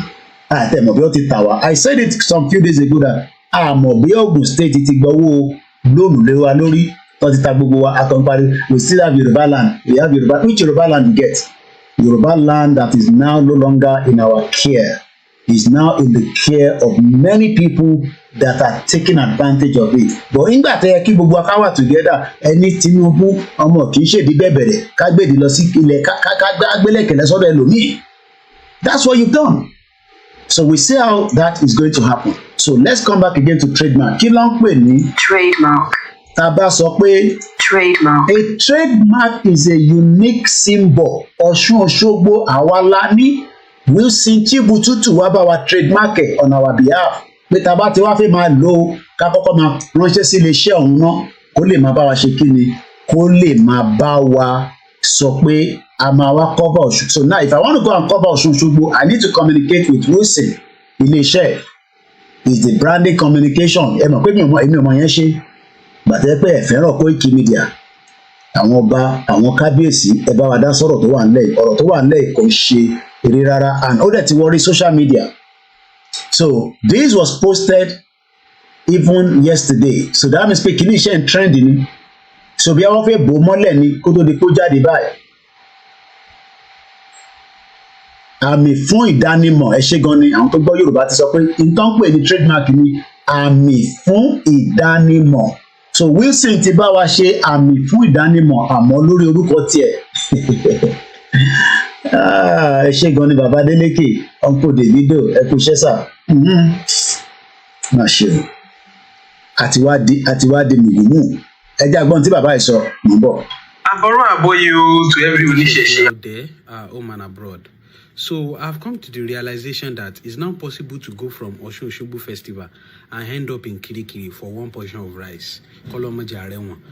So thanks to Wilson Chibututu and his cohorts, some people have gathered themselves and they call themselves OSUN Festival. And they have released a public notice that anybody, any influencer, any social media personnel that wants to cover OSUN Festival 2024 has to take permission from them. I do not understand the capacity they have to make that kind of notice or to make that kind of announcement. But notwithstanding, who are these people? Why will you be a private body and adopt a public name and tell people not to use it? Because in that public notice, you will notice that they wrote that they have copyrighted and trademarked the name OSUN Festival. So what will happen when I go to OSUN Festival, I make video of myself and the people there or the activities, then I tagged it OSUN Festival 2024. Oh, I will have to go to Kirikiri too. I beg, please, every Oníṣẹ̀ṣe, especially our elders, we. Ọ̀rọ̀ yóò tẹ̀ ń ṣọ̀rọ̀ oníṣẹ̀ṣe. Ẹ ṣé gan ni Mr. Abbas Muiwani. This is an educated program for me. Thank you, sir, for cheering me up. Well done. You're welcome to the program. And we love and we appreciate most of you, especially those of you back home that are spending a lot of money to be part of this particular program every now and then. You can still call in. The number is +447404405917 if you have anything to add or minus or remove from this discussion tonight. I was just putting out a topic. Sankini and one more Ọ̀ṣun, they there, they not do anything. Because if this has already started trending on the Twitter, as at 3:44 p.m. yesterday, 34,000 people have read this. The question tẹ́ni ìbéèrè ni pé àwọn wo làwọn tó lọ ń bá wa trademark kí ló ń pè ní trademark. Wọ́n ní àmì ìdánimọ̀. Ìyàwó Yeti Abraham ní the governors of Yoruba land and Osun state are the ones tormenting and frustrating us, so we need immediate act. The traditionalists should stand up. We are all power. Bishop tẹ́ bá lè pè wọlé bá wa wá pè ká tẹ̀ gbọ́ opinion tí lálẹ́ lórí eléyìí tá a tún gbé wáyé because ibi tá a tún já sí lálẹ́ yìí eléyìí kọjá ẹ dá wa lórí mixella wákàtí mẹ́ta ó ti ń súnmọ́ díẹ̀díẹ̀ so ẹ sì ní 40 minutes.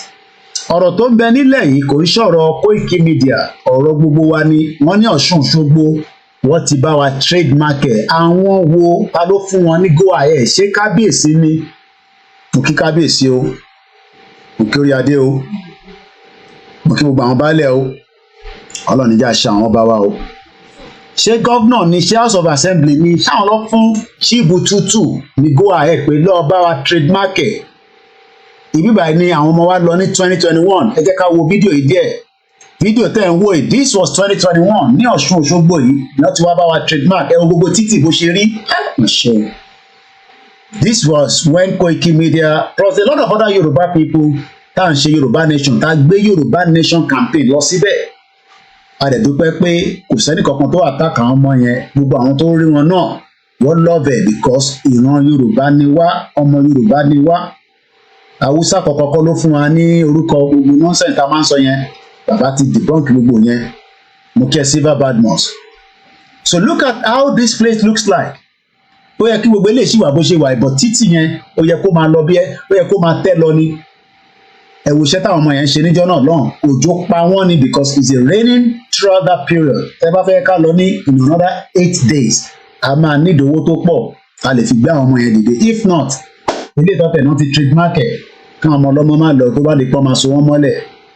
àmì ìdánimọ̀ lórí ọrọ̀ ajé wa. Oh my God. Má ṣe o. Ó mà ṣe o. Ta ni ìran Yorùbá wá ṣẹ̀ báyìí? Elédùmarè mà ṣàánú wa máa tó wá yọ nínú ìdààmú àti làásìgbò tá a wá wà nú ẹ̀ báyìí. Wọ́n náà Òṣogbo wọ́n ti gbé fún ọmọ Ìgbò ló ń bá wa mánèjẹ báyìí. Òṣogbo tí ò kì í ṣe Ìgbò Òṣogbo, Òṣogbo la pè Ọ̀ṣun. Kí ni ẹni ṣe pẹ̀lú Chibuzo? So kò wá sí ọmọ Yorùbá kankan tó ní capacity láti ṣe mídíà. Bó tẹ̀ gbẹ́rú Délé Mọ̀mọ́dù lọ gbé fún nísìn àtẹ̀sí sọ ìbí ẹ̀gbọ́n Délé Mọ̀mọ́dù náà ìbí Ọbáfẹ́mi Awólọ́wọ̀ àwọn náà ti ṣe tán. How did we get to all this situation? Adúpẹ́ lọ́wọ́ gbogbo àwọn tí àwọn ilé ọ̀rọ̀ ń ṣe ọ̀rọ̀ jẹ́ gbogbo tó yẹ kó máa tà fáwọn abroadies tó máa dé. Ẹ support wa ká lè lọ ní tàbárẹ̀ tó máa fún wa ní owó gidi, kò ń ṣe owó 50,000 lọ fi ń lọ síbẹ̀ o. We need serious money. Torí èèyàn bíi 4 ni máa gbé dání àbí 5 mọ́sẹ̀. Sọjá gbọ́n tí bishop bá wa sọ kémi náà tẹ ìdákẹ́ díẹ̀ torí kò tẹ eléyìí tẹ yé mi mọ́ báyìí. Bishop ẹ máa sọ̀rọ̀ lọ. Ẹ kú iṣẹ́ náà. Thank you very much for the privilege to speak on your platform. Now, béèrè kan lẹ́ẹ̀kan wípé ta ni Yorùbá wá ṣẹ̀ báyìí. Aláṣẹ báyìí. Àwọn alálẹ̀ ni wọ́n ṣẹ̀. Àwọn alálẹ̀ yẹn náà ni wọ́n ṣẹ̀. Something happened. Record it during kótó di pé wọ́n kó àwọn ẹ̀yà Júdà as a slave lọ sí Babylon.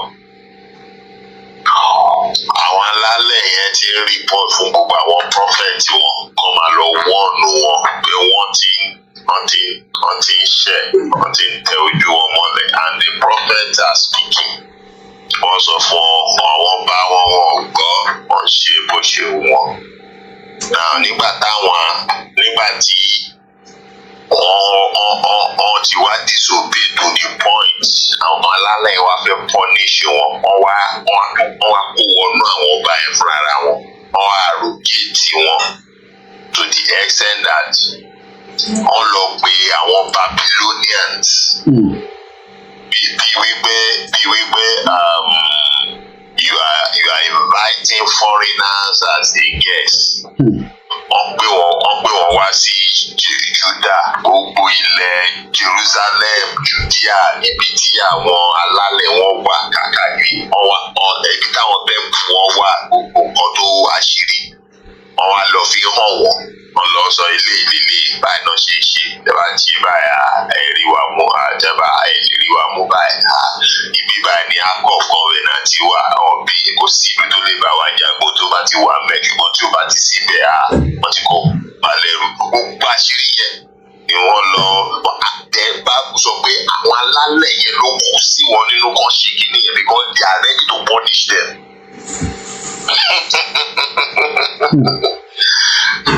So, but before the Alale did that, you want them to stop their atrocities. Because àwọn Babylonian yẹn ti kọ́kọ́ wá fúnra wọn. Tó yẹ pé àwọn Alale sọ fún Prophet Jeremiah, ó ní kó lọ sọ fún wọn wípé gbogbo tó ń ṣe wọ́n máa jẹ ìyà ẹ̀ pé àwọn ilẹ̀ sacred kìíní wọn is not for strangers. So nígbà tí wọn ọ̀dẹ̀ gbọ́rọ̀, so níbi kan bẹ́ẹ̀ ó ní the Lord call after ìrẹ́ nígbà tí táwọn alálẹ̀ ti come together to punish them. Ó pe Prophet Jeremiah àtàwọn prophet kan, ó pe wọ́n jókòó. Olúwa wá sọ fún wọn wípé ó wá fi ìkan nínú àwọn abọ̀rẹ̀ wọn, they call them beast, the Levites. Yorùbá èdè ẹ̀ ní Yorùbá àwọn abọ̀rẹ̀ nìyẹn, they are the Levites. Àwọn ọmọ Léfì, yes, you call them English we say ọmọ Léfì.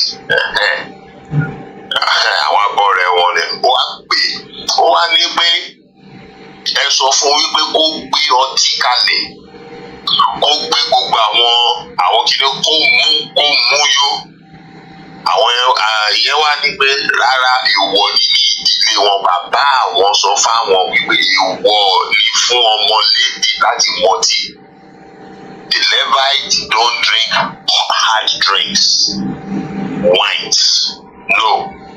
Wípé èèwọ̀ ni ó ní bẹ́ẹ̀ ni ó ní òun Ọlọ́run Olúwa yìí ló sọ pé kó gbé kó mú ó ní láéláé no bàbá àwọn sọ pé èèwọ̀ ni wípé nígbà táwọn alálẹ̀ sọ̀kalẹ̀ o fún wọn láti òkè o tó sọ fún Mósè o Mósè sọ fún bàbá àwọn ọwọ́ nu wọn pé èèwọ̀ ìdílé tẹ̀yìn ni ẹ máa mú ọtí líle bíkọ́ kẹ má máa yó kẹ má lọ sọ àṣírí àwo síta wípé èèwọ̀ ìdílé wọn gbọ́dọ̀ mú. So Olúwa wa ń sọ fún Jeremiah wípé even ọmọ Léfì òun sọ fún wípé kó mu ọtí ó ní ó disobey òun ó gbọ́ràn sí bàbá ẹ̀ ohun tí bàbá ẹ̀ sọ fún lẹ́nu ó ní how much more ẹ̀yin ọmọ Júdà tó ń jẹ́ bàbá yín but you disobey me. Ẹ mọ̀ọ́mọ̀ lọ gbé ó wá ní pé báyìí ó ní kó wá sọ fún àwọn ọmọ Júdà pé báyìí lÓlúwa ọmọ ogun wí àwọn ará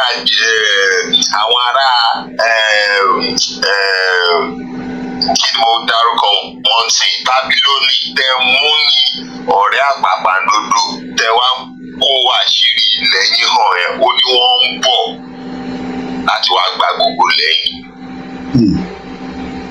And that's what happened to them.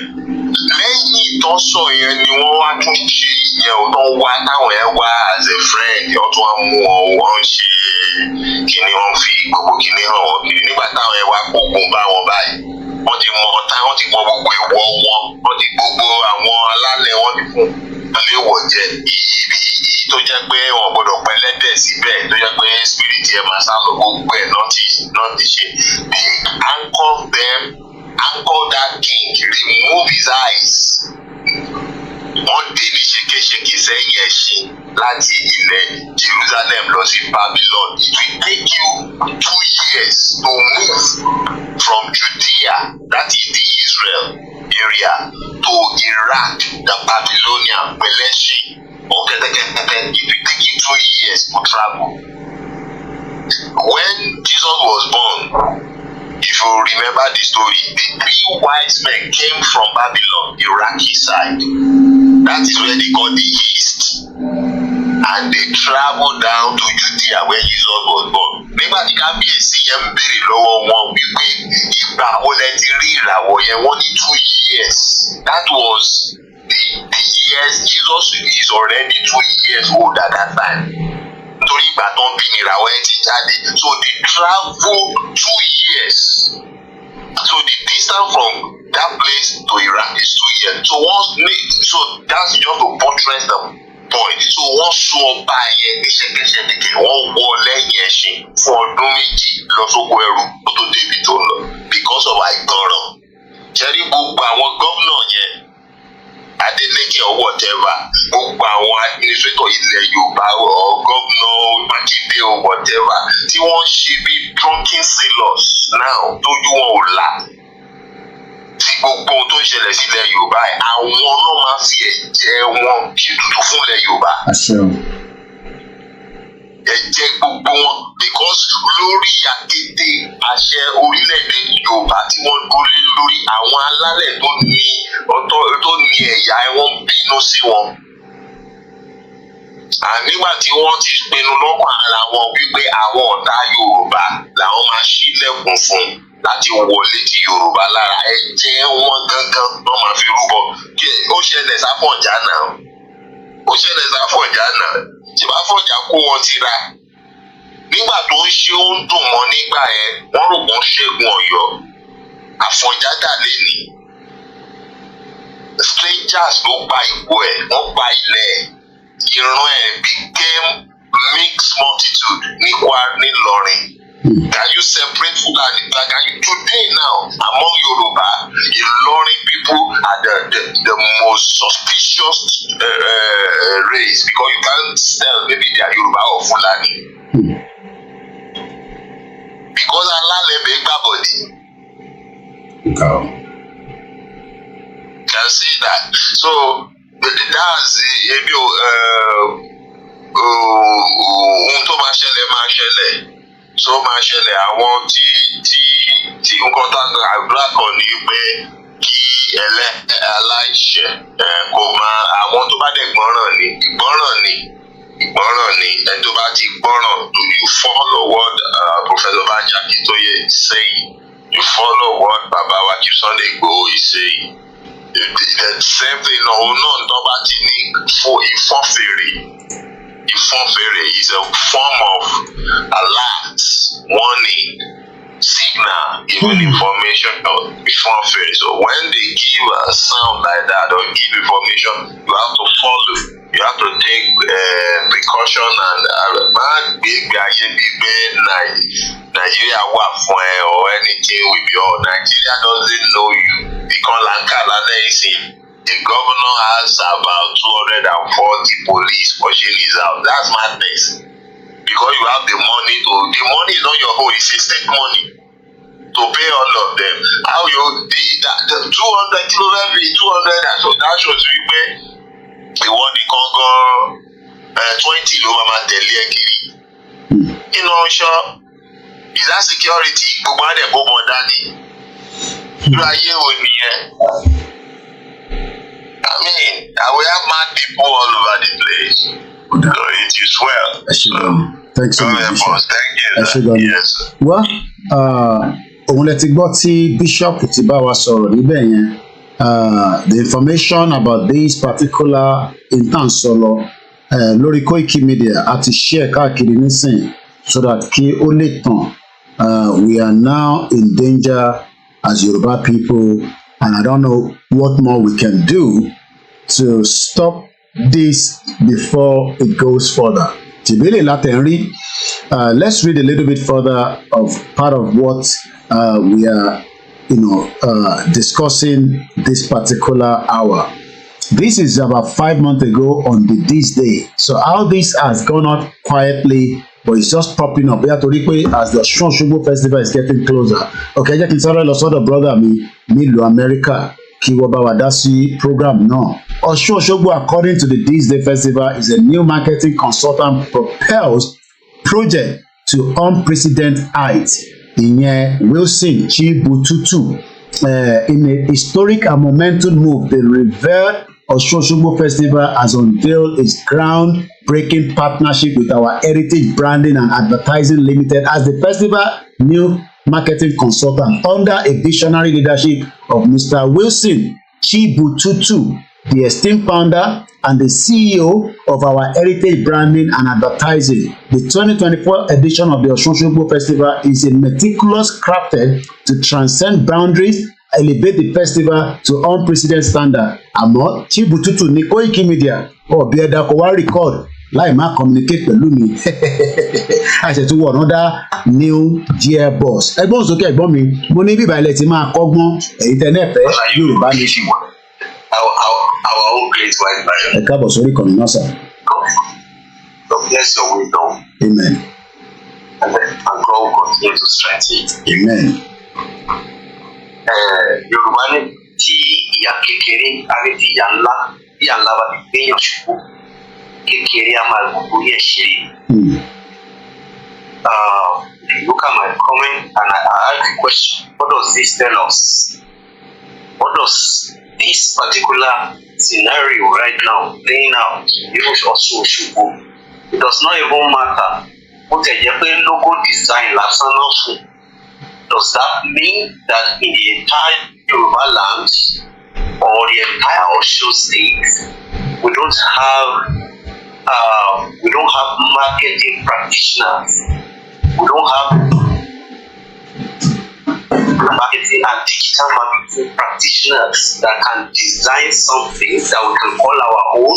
So we have to engage somebody from another culture to design and be the custodian of what is supposed to be our own traditional heritage. And then we are claiming that we have leaders.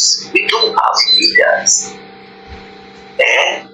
OLAYOMI KOIKI, we are having sad stories from these conquered elders every day. They are conquered elders. And what are we going to get out of this? Nobody think we are not give it out, or we don't give it out, or are delicate to give it out. What is the traditional leader, the traditional ruler, the Ataoja Osogbo, who is supposed to be the custodian of that heritage? What is saying? All these places have been desecrated, and that is why I cannot agree with Bishop Adesina any less. He has said it all. There is going to be a consequence coming upon these people that have messed up our heritage.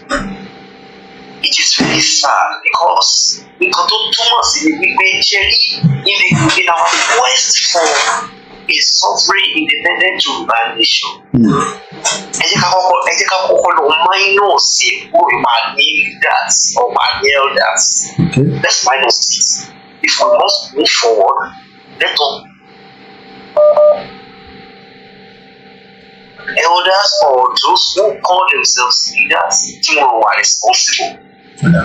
Because how are they going? How can we say they are responsible if in the first instance they don't even appreciate where we are coming from as a race?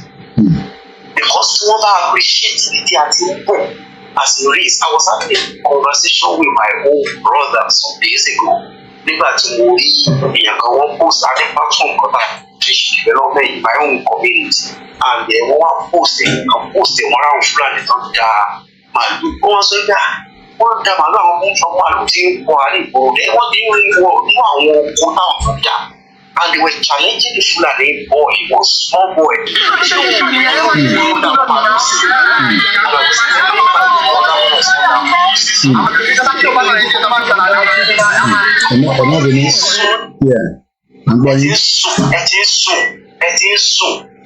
my brother was pointing accusing fingers at some chiefs that I've given them chance. And I told him, I want chief Wanye, they are the first to be slaughtered by the generation of those Fulanis when the time comes. Because Cherry ilẹ̀ Yorùbá, àwọn èèyàn wa, a máa sọ pé kò tó nǹkan, ìdílé yóò tó nǹkan. Little drops of water makes a mighty ocean. But our people are very careless. They only care about what they stand to gain from whatever is taking place now. Cherry any investment, they are not interested in investing in such. That's the kind of elders that we have. They are the kind of elders that we have. So they believe that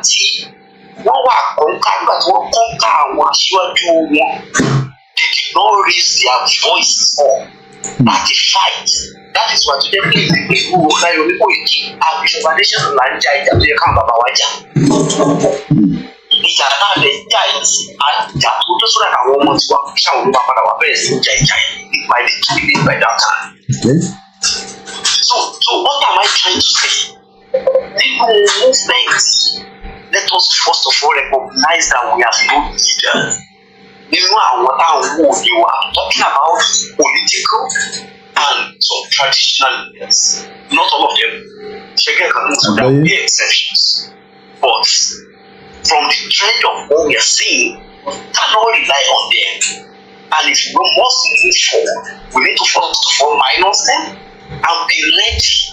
And be ready, again I say it, and be ready to confront them. Eye for an eye, blood for blood. If not, wọ́n ti jẹ ayé wọn, wọ́n ti jẹ ayé àwọn ọmọ wọn, wọ́n máa jẹ ayé àwọn ọmọ tó ń bọ̀ lẹ́yìn. And that is where I want to rest my faith. Because nínú gbogbo ilẹ̀ Yorùbá, a fẹ́ sọ pé kò sí anybody tó lè ṣe iṣẹ́ Ọ̀ṣun Òṣogbo, and we should all raise our voices against this one. So that ká má rò pé are ready to accept anything man throw at us. We need to resist this very one. God bless you. Thank you so much.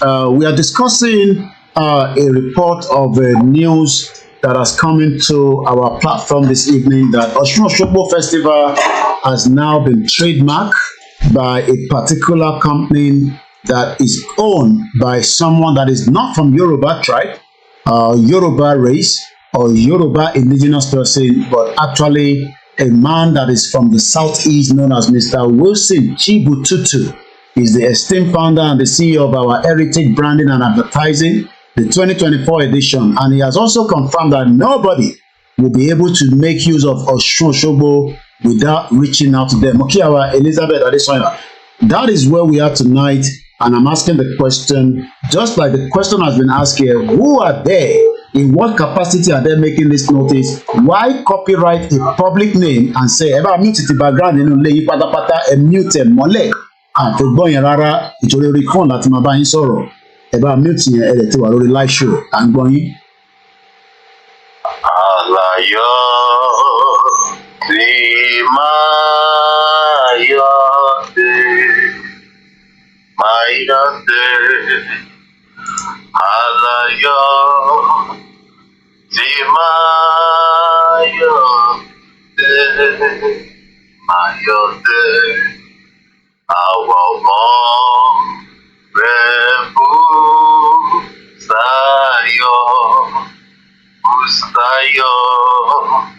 àwa ọmọ rẹ̀ bú sáyọ̀, hallelujah lórí wa yóò jẹ́ látòrí títí láé. So, etí bàbá wa tó pè ìtàn fẹ́ fi bá wa sọ̀rọ̀ ni ẹ ti gbọ́ ní wẹ́rẹ́ yẹn. Gbogbo ẹni tó bá fẹ́ dá sórí program yìí, a máa extend it fún 1 more hour, even though 3 hours la máa ń sábà ṣe, because kí ló ń pè ní trademark? Ta ló fún iléeṣẹ́ yìí ní go ahead kó bá wa trademark Ọ̀ṣun Òṣogbo? Mo kí àwa lẹ́ẹ̀kan sí Ifá Gbémilékè, Frank Dudu, mo kí gbogbo. Ṣé rántí pé now that I'm using the software, let me take us to some of the things that we discuss, because sometimes tá a bá lò níbẹ̀ yẹn, ẹ jẹ́ ká lọ sórí Twitter. Ẹ rántí pé we were talking about a particular how Irish people are saying that èwo làwọn eléyìí ṣe báyìí, just another day in Paris, oríṣiríṣi culture.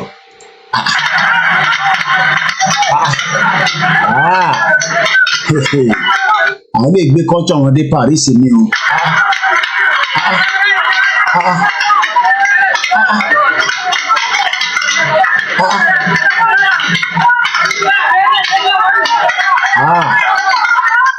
Àbẹ́ẹ̀rí tán lè tún ṣe culture òtún lélẹ̀ kẹ̀ nínú Paris lélẹ̀ tí ń ṣẹlẹ̀ o, ṣe rárá tá a ṣe ń sọ náà lélẹ́yìí o. Preserving your culture. Wọ́n sọ pé torí àwọn wà ní Europe, àgbọn mà ló ń fọ́n mọ́lẹ̀ báyìí, àgbọn ló ń fọ́n mọ́lẹ̀ báyìí o. Kódà ẹ jẹ́ ká lọ ka àwọn comment tó wà lábẹ́. Kí ni comment tó wà lábẹ́? Europe ti gbàlejò báyìí o. This is sad to see such a beautiful city. Ṣé ń gbọ́? Àwọn ṣe mọ̀ ní sí pé beautiful city ni nígbà tá ẹ̀ ń káàkiri. Mo kí Ọlákúnlé, mo kí ẹ̀ Sọ́ọ̀kì, mo kí gbogbo tó bá fẹ́ pè wọlé, nọ́mbà tẹ́ máa pè náà ló wà lábẹ́ screen yẹn. A ti adjust gbogbo background wa díẹ̀, so gbogbo tó máa ń scroll lókè yẹn a ti take it out. Ìrọ̀ àwọn èèyàn complain pé Koiki tó bá ń ṣe program à ń fẹ́ máa rí nǹkankan, so we decided to adjust it. Tẹ́ bá like background tá à ń lò yìí, ẹ bá mi fi sínú comment section so that káwọn team mi kọ́ lè monitor ẹ̀, so that tẹ́ bá dẹ̀ sì fẹ́ ká túbọ̀ adjust ẹ̀ sí, ẹ jẹ́ ká mọ̀ náà. It is sad to see a beautiful city like Paris to be destroyed by these illegals. Now illegal. It is used to known for fashion, celeb to walk by, but now if you walk by, you get robbed or worse. It is truly sad to say it is being destroyed. Import third world become third world. In few years to come, you won't be able to recognize the French native. We build the break, we make the take. Mr. Oli, this is an old video of the Ganesh festival in Paris. Indians, specifically Hindus, are responsible citizens of any country they stay. Don't generalize. They will be taking proper permission and will support in the cleaning aftermath. Wọ́n náà pè ní Ganesh festival, ẹ jẹ́ ká lọ wò, just like báwọn náà ṣe ń sọ̀rọ̀ festival kan nísìn. So this is the Ganesh festival. Every country around the world ló ní festival tiwọn. Kéèyàn kan wá náà ń fẹ́ trademark eléyìí nísìn. This Ganesh festival spelled Ganesh. Ganesh or Chaturthi, also known as Vinayaka Chaturthi or Vinayaka, is a Hindu festival that tributes Hindu deity. Hindu deity. The festival is marked with the installation of the Ganesh clay motifs privately in homes and publicly on elaborated pandas. Kéèyàn kan wá ní òun fẹ́ ṣe kí ni òun fẹ́ trademark irú festival báyìí. Ẹ jẹ́ ká lọ wo festival yẹn. This was in Paris, but ẹ jẹ́ ká lọ sí ìlú wọn gangan ní ibi tó ti ṣẹlẹ̀ ní India, the glorious Janpati festival. Ẹ jẹ́ ká dìde yíyan wa. Kí ló dé tá a wá ṣe wá dà báyìí mú kí ẹ̀yà púpù kọ́lá wọlé? Tàbádẹ̀ náà a fẹ́ Yorùbá nation, ẹ máa bá wa jà. Ẹ ní a fẹ́ da Nàìjíríà rù. Nàìjíríà ló ti gbé Yorùbá culture lé àwọn tí kò jẹ́ kó wà lọ́wọ́ ẹ̀ nísìn, àwọn ìyá wa tó kù. Ìwọ́dẹ̀ wà ń bẹ̀ oníwọ̀ ọmọ Yorùbá. I do not have the copyright to this, ẹ jẹ́ ká pọ̀ wò, because it's been a long while we've done a software like this on our show, so let's enjoy it as much. Ẹ jẹ́ kí mute mic mi mọ́lẹ̀.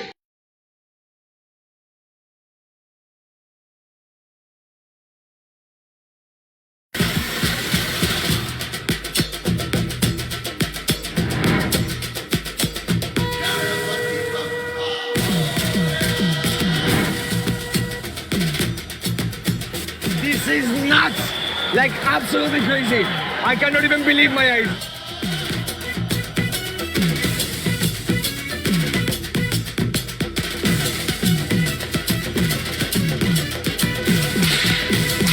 Gambati Bappa! Mangal Murti!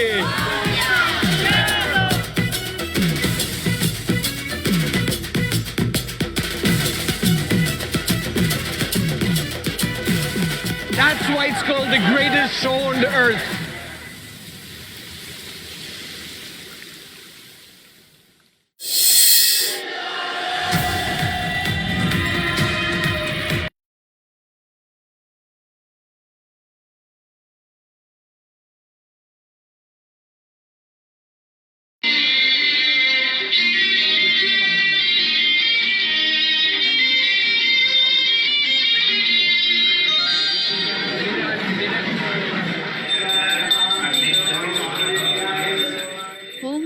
गणपते नमः।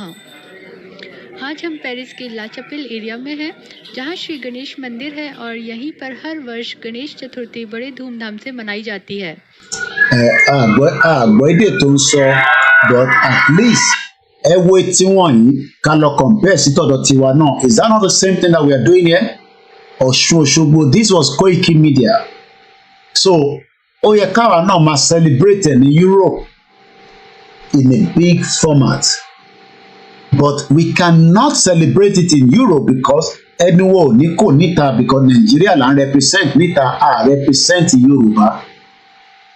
So most of the event that takes place outside the Yoruba land in abroad, àwọn kan ní agree because they are Nigerians. Wọ́n máa náwọn ṣe Yorùbá. A ní sister wa kan, not even a sister, a mother. Ifá mo bọ̀ ẹ jẹ́ lọ sórí Instagram mi, mo ṣe rí wọn ní ṣe lálẹ́ nàbí nínú program mi kan. Àwọn máa ń celebrate ṣé wọn kí n bá lóye tán ní ó náà wọn ò tí kúrò ní sọ, ó náà wọn enjoy summer lọ́wọ́ ni òun àti Ṣòwòrẹ́ la rí ní orí social media, Showboy. Ifá dìmúlà. Now mo ti láǹfààní àti lọ sí temple wọn, bọ̀ Ọlọ́run fún mi láyè má lè lọ. Àwọn celebrate Ọ̀ṣun Òṣogbo, sister wa yẹn lélẹ̀, mọ́mí wa yẹn lélẹ̀, ẹ̀dá gbọ́n tó ń sọ mí báyìí. Audio yẹn ò jáde mo tó ń sọ níbà. But they are going to be celebrating the 14th edition. In Tokosiba here, the 14th edition of Osun Osogbo Festival UK and Europe. Loading. Who is an Aruba? Why do we celebrate Osun Osogbo Festival in the UK and Europe? Watch the live to hear the answer to these questions and many more crucial questions. But many Yoruba people will not support them because Nigeria ni wọ́n support. So something like this, ó yẹ ká gbé lárugẹ. Something like this, ó yẹ ká fọwọ́ kún wọn. Something like this, ó yẹ ká fún wọn ní opportunity. And I will see if I can have time to attend the one in UK. That about the law city Nigeria. So this is coming up. They have been doing this, according to them, is the 14th year. 14th ṣe ní UK ní bíbá. Àwọn tí Brazil lélẹ̀, I believe. Ọ̀ṣun Òṣèǹgẹ́ṣẹ́, our mother, who are truly grateful. It is the time of this year. Ifa Dimwura Temple UK present the 14th edition of Osun Osogbo Festival in the UK and Europe. Eléyìí ò bà ẹ̀sìn tó ń ṣe jẹ́, tó ò bá tẹ̀ fi bá wọn ṣe, but ẹ má jẹ́ ká wá fà wálẹ̀ pé torí pé I believe in it. Being a Christian kò affect the tradition wa. Being a Christian does not affect your tradition. Being a Muslim also does not affect it. We are talking about a tradition just like many people around the world are celebrating theirs as well. Why is it difficult for us to have it in a big format just as it's being played out here in Paris? This is Paris 2022 as they were celebrating the garnish. But nítorí pé àwọn ọmọ ọdún yẹn èdè kan náà ni wọ́n, ẹ̀yà kan náà ni wọ́n ní Hindu. But ní Nàìjíríà by missing, the only thing, even we don't even celebrate the Independence Day as much because ìyẹn ni wọ́n recognize. Ní Paris ni gbogbo eléyìí ti ń ṣẹlẹ̀. This is thousands of miles away from their original country, but yet they are preserving their culture. This is what we should be thinking of. Mukiyawa Yeti, Abraham, even in the US, we have the Oyetunji Benny. Oyetunji mo máa ń follow bàbá yẹn náà, ẹ jẹ́ ká lọ síbẹ̀. Mo sì ń bọ̀ lọ́dọ̀ sister mi, ìyá wa Adùmọ́lá, and like I said, Osun Osogbo, Friday 9th of August 2024, UK. And like I said, lágbára Elédùmarè, Ọlọ́run fún mi ṣe, I should be able to attend this as well. So, and like I said, this is something that I do yearly. This is the 13th edition. Mo fẹ́ lọ mọ àwọn old videos wọn wá tó ti ṣiṣẹ́ till last year. But we must understand that there are people that are working tirelessly to preserve our culture, preserve who we are. Because tí culture yẹn bá ti kú tó bá ti lọ, kò sí nǹkan kan mọ́. Ẹ̀yin tí a wà lórí Mixlr, you have 5 minutes before you join any other platform that will be comfortable with you. Ẹ wo gbogbo iṣẹ́ tí ìyá ẹ̀ ti ṣe, Ifá Olóríṣà Festival. But they are not going to get support because everybody, tó bá jẹ́ pé mọ́ṣáláṣí nísìnyí, tó bá jẹ́ pé church ni, and Èṣù is not Satan. Don't ever call our Èṣù Satan. Àwa lọmọ Èṣù. Èṣù ò bà ẹ̀sìn tiẹ̀ jẹ́. Má castigate Èṣù. Èṣù ló ń Èṣù má ṣe mímọ́ ẹlòmíràn ó ṣe. No, Satan ló ń ṣe yín, Èṣù ò ṣe anybody.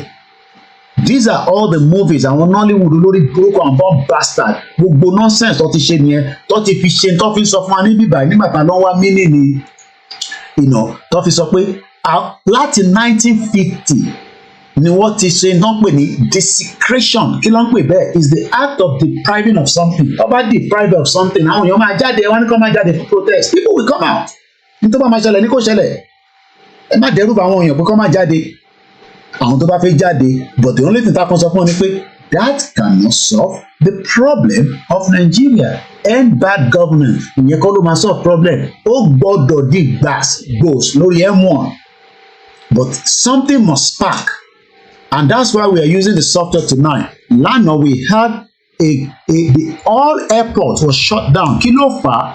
Is because there was a global spark, global outage. Kí ló dẹ̀ fà á? Nítorí pé virus kan wà tó need the antivirus kó look after. Gbogbo ẹ̀ la sọ fún yín lánàá. Wọ́n ń pe àwọn kan ní crowd strike. ìyẹn la ti sọ pé olóyè ọmọ Adéyẹmọ ní antivirus tó fi bá wa gbọ́n gbogbo virus òfò tó ń ṣẹlẹ̀ láàrin ilẹ̀ Yorùbá tí kò jẹ́ ká ráyé gbé. So what you saw yesterday, ta fi sọ fún yín lánàá, all these that happen around the world, the disruption was a spark. Nǹkan kan gbọ́dọ̀ spark ní Nàìjíríà kó gbiná. Kò wá ṣe pé kó gbiná tó máa ba gbogbo nǹkan jẹ́ tó máa mú ẹ̀mí lọ, no, but ó máa ní impact díẹ̀. Ẹ má máa sọ pé nǹkan kan ò ní jó, nǹkan máa jó. Ẹ má máa tanra yín. Sọ jẹ́ ká kọ́kọ́ lọ sọ́dọ̀ Oyètúnjí tí mọ́mì wa sọ lẹ́ẹ̀kan yẹn. Mo kàn fi wọ̀n wá náà ní kí tó gbàgbé, because èèyàn lè tètè gbàgbé nǹkan lórí program. Oyètúnjí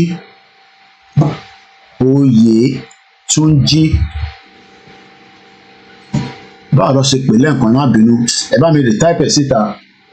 Grandma, mo rí comment yẹn padà mọ̀ ń bọ̀. Oyètúnjí shrine, okay, jẹ́ ká lọ wá Oyètúnjí shrine. So ẹ má torí pé àwọn kan ń ṣe àwọn kan ò ṣe, kò matter. Alright, ó ní orúkọ gangan tí mo lè fi wá, so àfi tẹ́ bá fún mi lórúkọ yẹn gangan. Oyètúnjí, okay, ẹ jẹ́ ká lọ Google ẹ̀ jáde, ìyẹn máa tètè fún mi ní nǹkan táwọn wá. Oyètúnjí shrine, US, òun lè yẹ Ọ̀yọ́túnjí ló ń jẹ́ Ọ̀yọ́túnjí ni yẹ. You know, in a world where culture and tradition seems to vanish quicker than a glacier spray, Africans in South Carolina have found a means to preserve one of the continent's oldest and the most popular culture, the Yoruba culture. Ẹ ṣe gan ni ìyá wa, Ọ̀yọ́túnjí bẹ́ẹ̀ ni. Kí ló ṣe tí sáìtì yẹn lọ? Alright, ẹ jẹ́ ká lọ wo fídíò Ọ̀yọ́túnjí ni ìyàwó náà lélẹ̀. Why then are we running away from? Ìyẹn la fi sọ pé then ẹ ṣe máa wá lọ gbé Ọ̀ṣun Òṣogbo fún ọmọ ẹ̀yà kejì wa. Ẹ jẹ́ ká gbọ́ fídíò yìí. I do not own the copyright.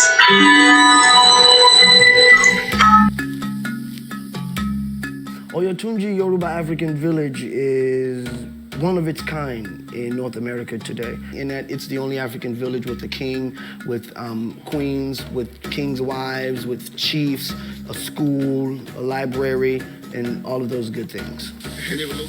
Oyotunji was figured to be a monastery of sorts for the reconfiguration, the restoration, and of course researching our traditional African culture, the descendants of West Africa. Because as we know, people without their culture are lost.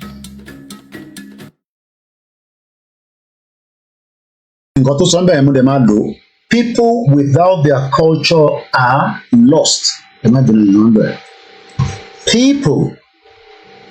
People without their culture are lost. The question then is, do we want to be lost or are we lost already? Èwo náà àwọn ìbọn ilẹ̀ máa gbà. Ẹ ṣé gan ni Bishop Adesina, ẹ ṣé gan ni Grandma Yeti Abraham, ọkẹ́gbọ́n ìtẹ̀wà ní Canada.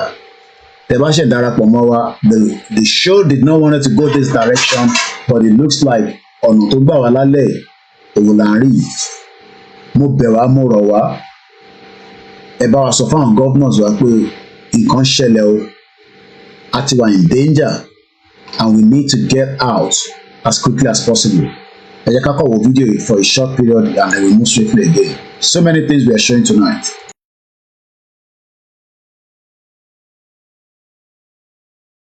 We continue to live by our purpose and our mission, which is to remain a crucible for the study of African culture, and we also want to research and restore our culture and supply our findings to the public. The future of Oyotunji remains relevant in that we continue to educate, we continue to cater to all of those quote-unquote searching souls, or those who are soul searching, looking for their ancestors and who they are.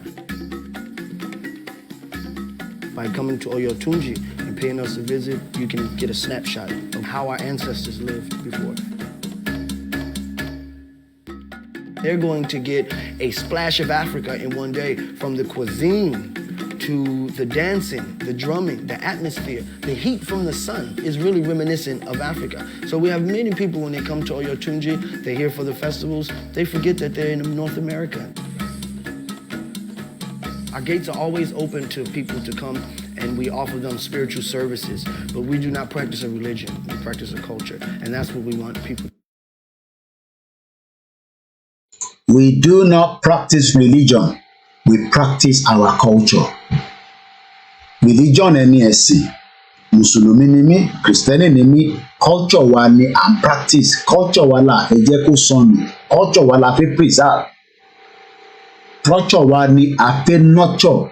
A dẹ̀ lè ṣe gbogbo kìíní tá bá wà ní Nàìjíríà tí tá bá ń parọ́ fúnra wa. Nàìjíríà máa hold wa padà sẹ́yìn, ìlú tó fẹ́ràn wa ni. It is time we allow Nigeria to dissolve. Bẹ́ẹ̀ jẹ́ kó lọ, ó máa delay, ó máa jẹ́ kí nǹkan ó difficult fún wa. Lẹ́ẹ̀kan sí, if you want to support us on this job that we're doing, this is how you can do so. It is voluntary, and we hope that many of you will support so that we can be able and continue to work tirelessly on this platform so that the future of Yoruba people lórí Koikimedia kò ní wá sílẹ̀. A lè máa tẹ̀síwájú, a lè máa ṣe gbogbo tó yẹ ká ṣe. Mo kí gbogbo alẹ́ nǹkan sí. Mo fẹ́ gbé fídíò kan wọlé again. While I was traveling in London some few days ago, like you all know, like I said to you, I've been moving from point A to B. Ẹ wo fídíò tí mo fẹ́ gbé jáde fún wa yìí. Àwọn màálù tẹ́ ń rí kò ń ṣe màálù tó ń jọko lóko. Àwọn màálù tí mo fẹ́ fún yín tẹ́ fẹ́ gbọ́ yìí, these were spotted in a particular location not too far away from the M25. Though mo pè wọ́n ní àwọn Fulani cows, but London ní bíbáyìí, Fulani ò lè wọ bíbáyìí. Tó bá dẹ̀ wọlé, wá dé pẹ̀lú ẹ̀. Once again, my name is OLAYOMI KOIKI. Let's watch the video while my mic is muted.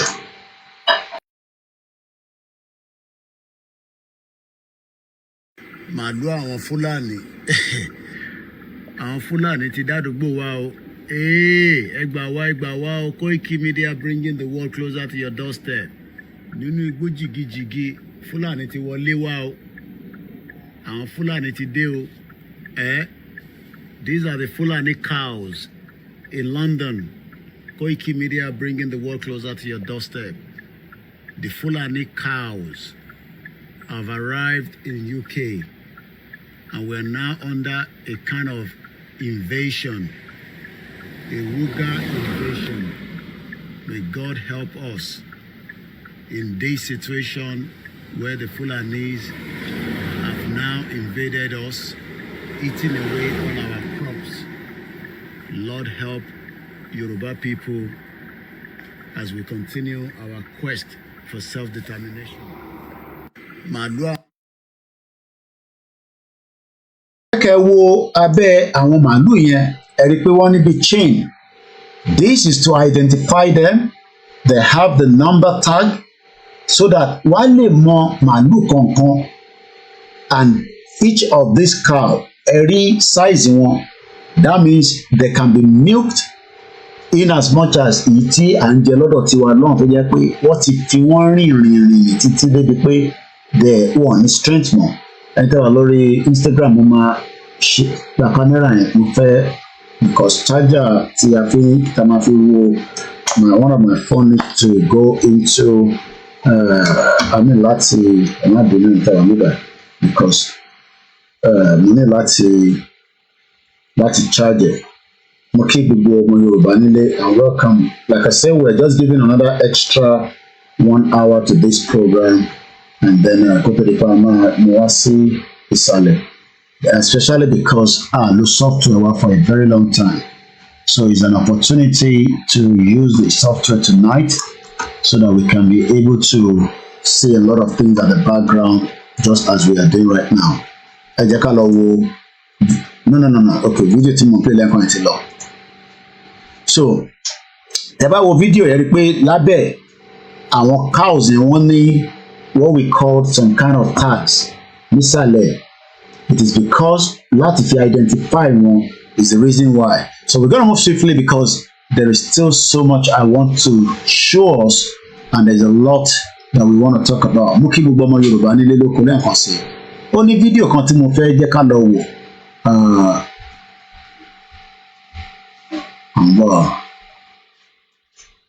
Okay, this is the Bangladesh as more problems continue in that region as well. Àwọn Bangladesh lélẹ̀, àwọn èèyàn máa ń jáde fẹ́tàn wọn ni.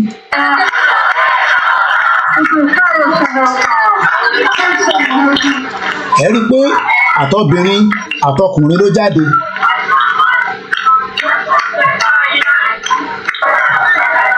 Wọ́n ti pa 15 of them already, but they are still out there demanding for their rights. Kò sí country kankan tí ẹ fẹ́ gba nǹkan lọ́wọ́ ẹ̀ tí kò ní mú pain wá. Tẹ́ ẹ bá ti fẹ́ pain, á jẹ́ pé irọ́ là ń pa. Àti fi gba country nìyẹn. For us to get a Yoruba country, there will be a lot of pains. Ẹ rí gbogbo lẹ́lẹ̀. So ká wá máa sọ fáwọn Bangladesh ní sẹ́yìn pé ẹ má gbà nǹkan jẹ́ o, ẹ ṣe sùúrù o, gọ́ọ̀mẹ̀ntì máa dá yín lóhùn. Irọ́ ni, gọ́ọ̀mẹ̀ntì ò kí ń dá anybody lóhùn. It has always been like that. Government around the world are the most wicked people. Wọ́n kí ànípa aráàlú. Aráàlú ló máa béèrè fún ẹ̀tọ́ ẹ̀, which is exactly what we are doing. Yorùbá nation ò dẹ̀ pè fógún. A pè fógún, ogun tó ti wọlé wá bá wa. So what you're watching right now is the confrontation between the police and the Bangladesh government. And this is why we as the people that are saying that we want Yoruba country must not be deceived that it's going to come as easy as our expectation. But we will continue to say that these movements remain non-violent and there will be more engagement between us and likewise the government of President Bola Ahmed Tinubu. So let's not leave this one. There's still more videos I want us to watch. Now, ẹ jẹ́ ká gbọ́ fídíò bàbá ẹ̀. Once again, we're not here to sell you a religion. What we are here is to tell you that information that comes out, whether they listen to it or not, is entirely up to them. But I want to develop, allow them to go and develop. Nigeria also want to develop, no problem. So, ẹ jẹ́ ká gbọ́ bàbá ẹ̀. But again, mo kí ìyàwó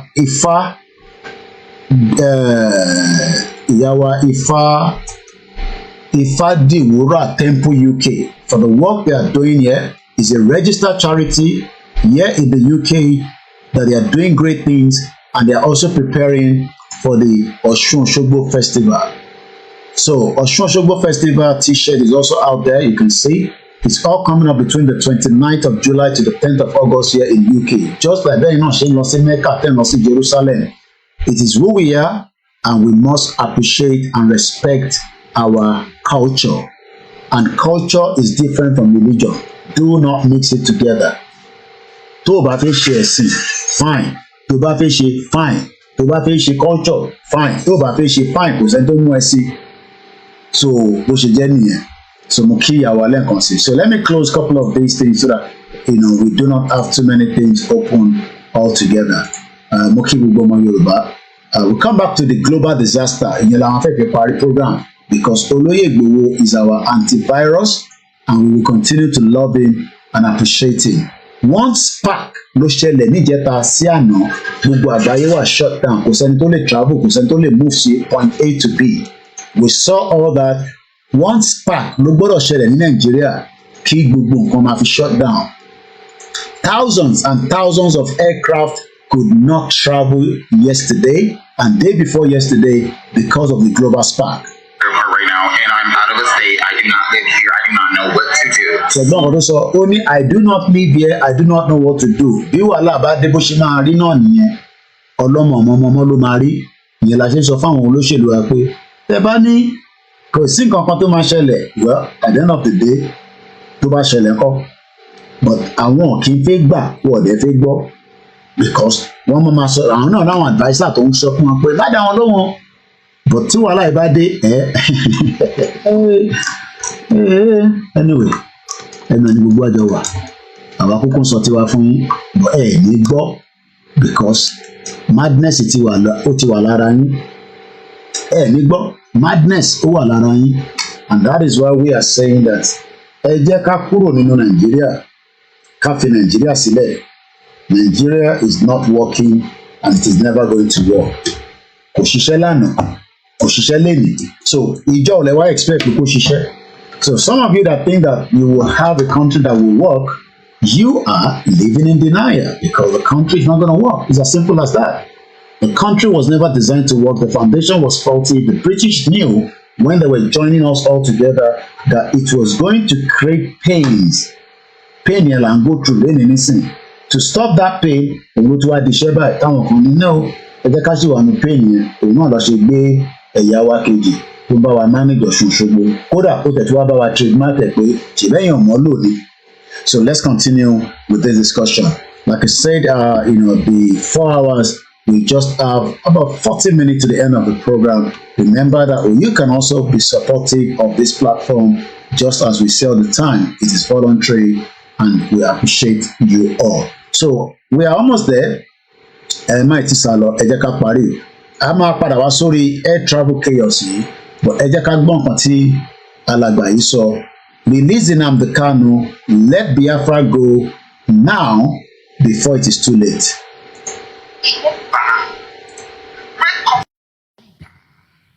If you are not ready to move forward, let Biafra go. Let them go and move forward. Let Biafra go and move forward. Release Nnamdi Kanu and his people to go and move forward. If Nigeria is not ready to move, if you are not ready to join the trend of things, because I am seeing the hope of Africa and the hope of the people who is going to now be the people that's going to compete with what I see. Remember, I have told you this often and often. Every time I come online here to minister the word of God, I make sure that I give you prophecy that can easily be reminded and easily be remembered, so that you as a child of God will be able to now go back and see the prophecies as it is clearly stated. And the one good thing about all these prophecies is that I am not a gainsayer. I am not here to please man. I am not here to talk what will please a man, to have 1 million followers or 2 million followers or 1 billion subscribers. I am here to go straight away to the things of the Spirit, to the glory of God, so that a man can trace it back.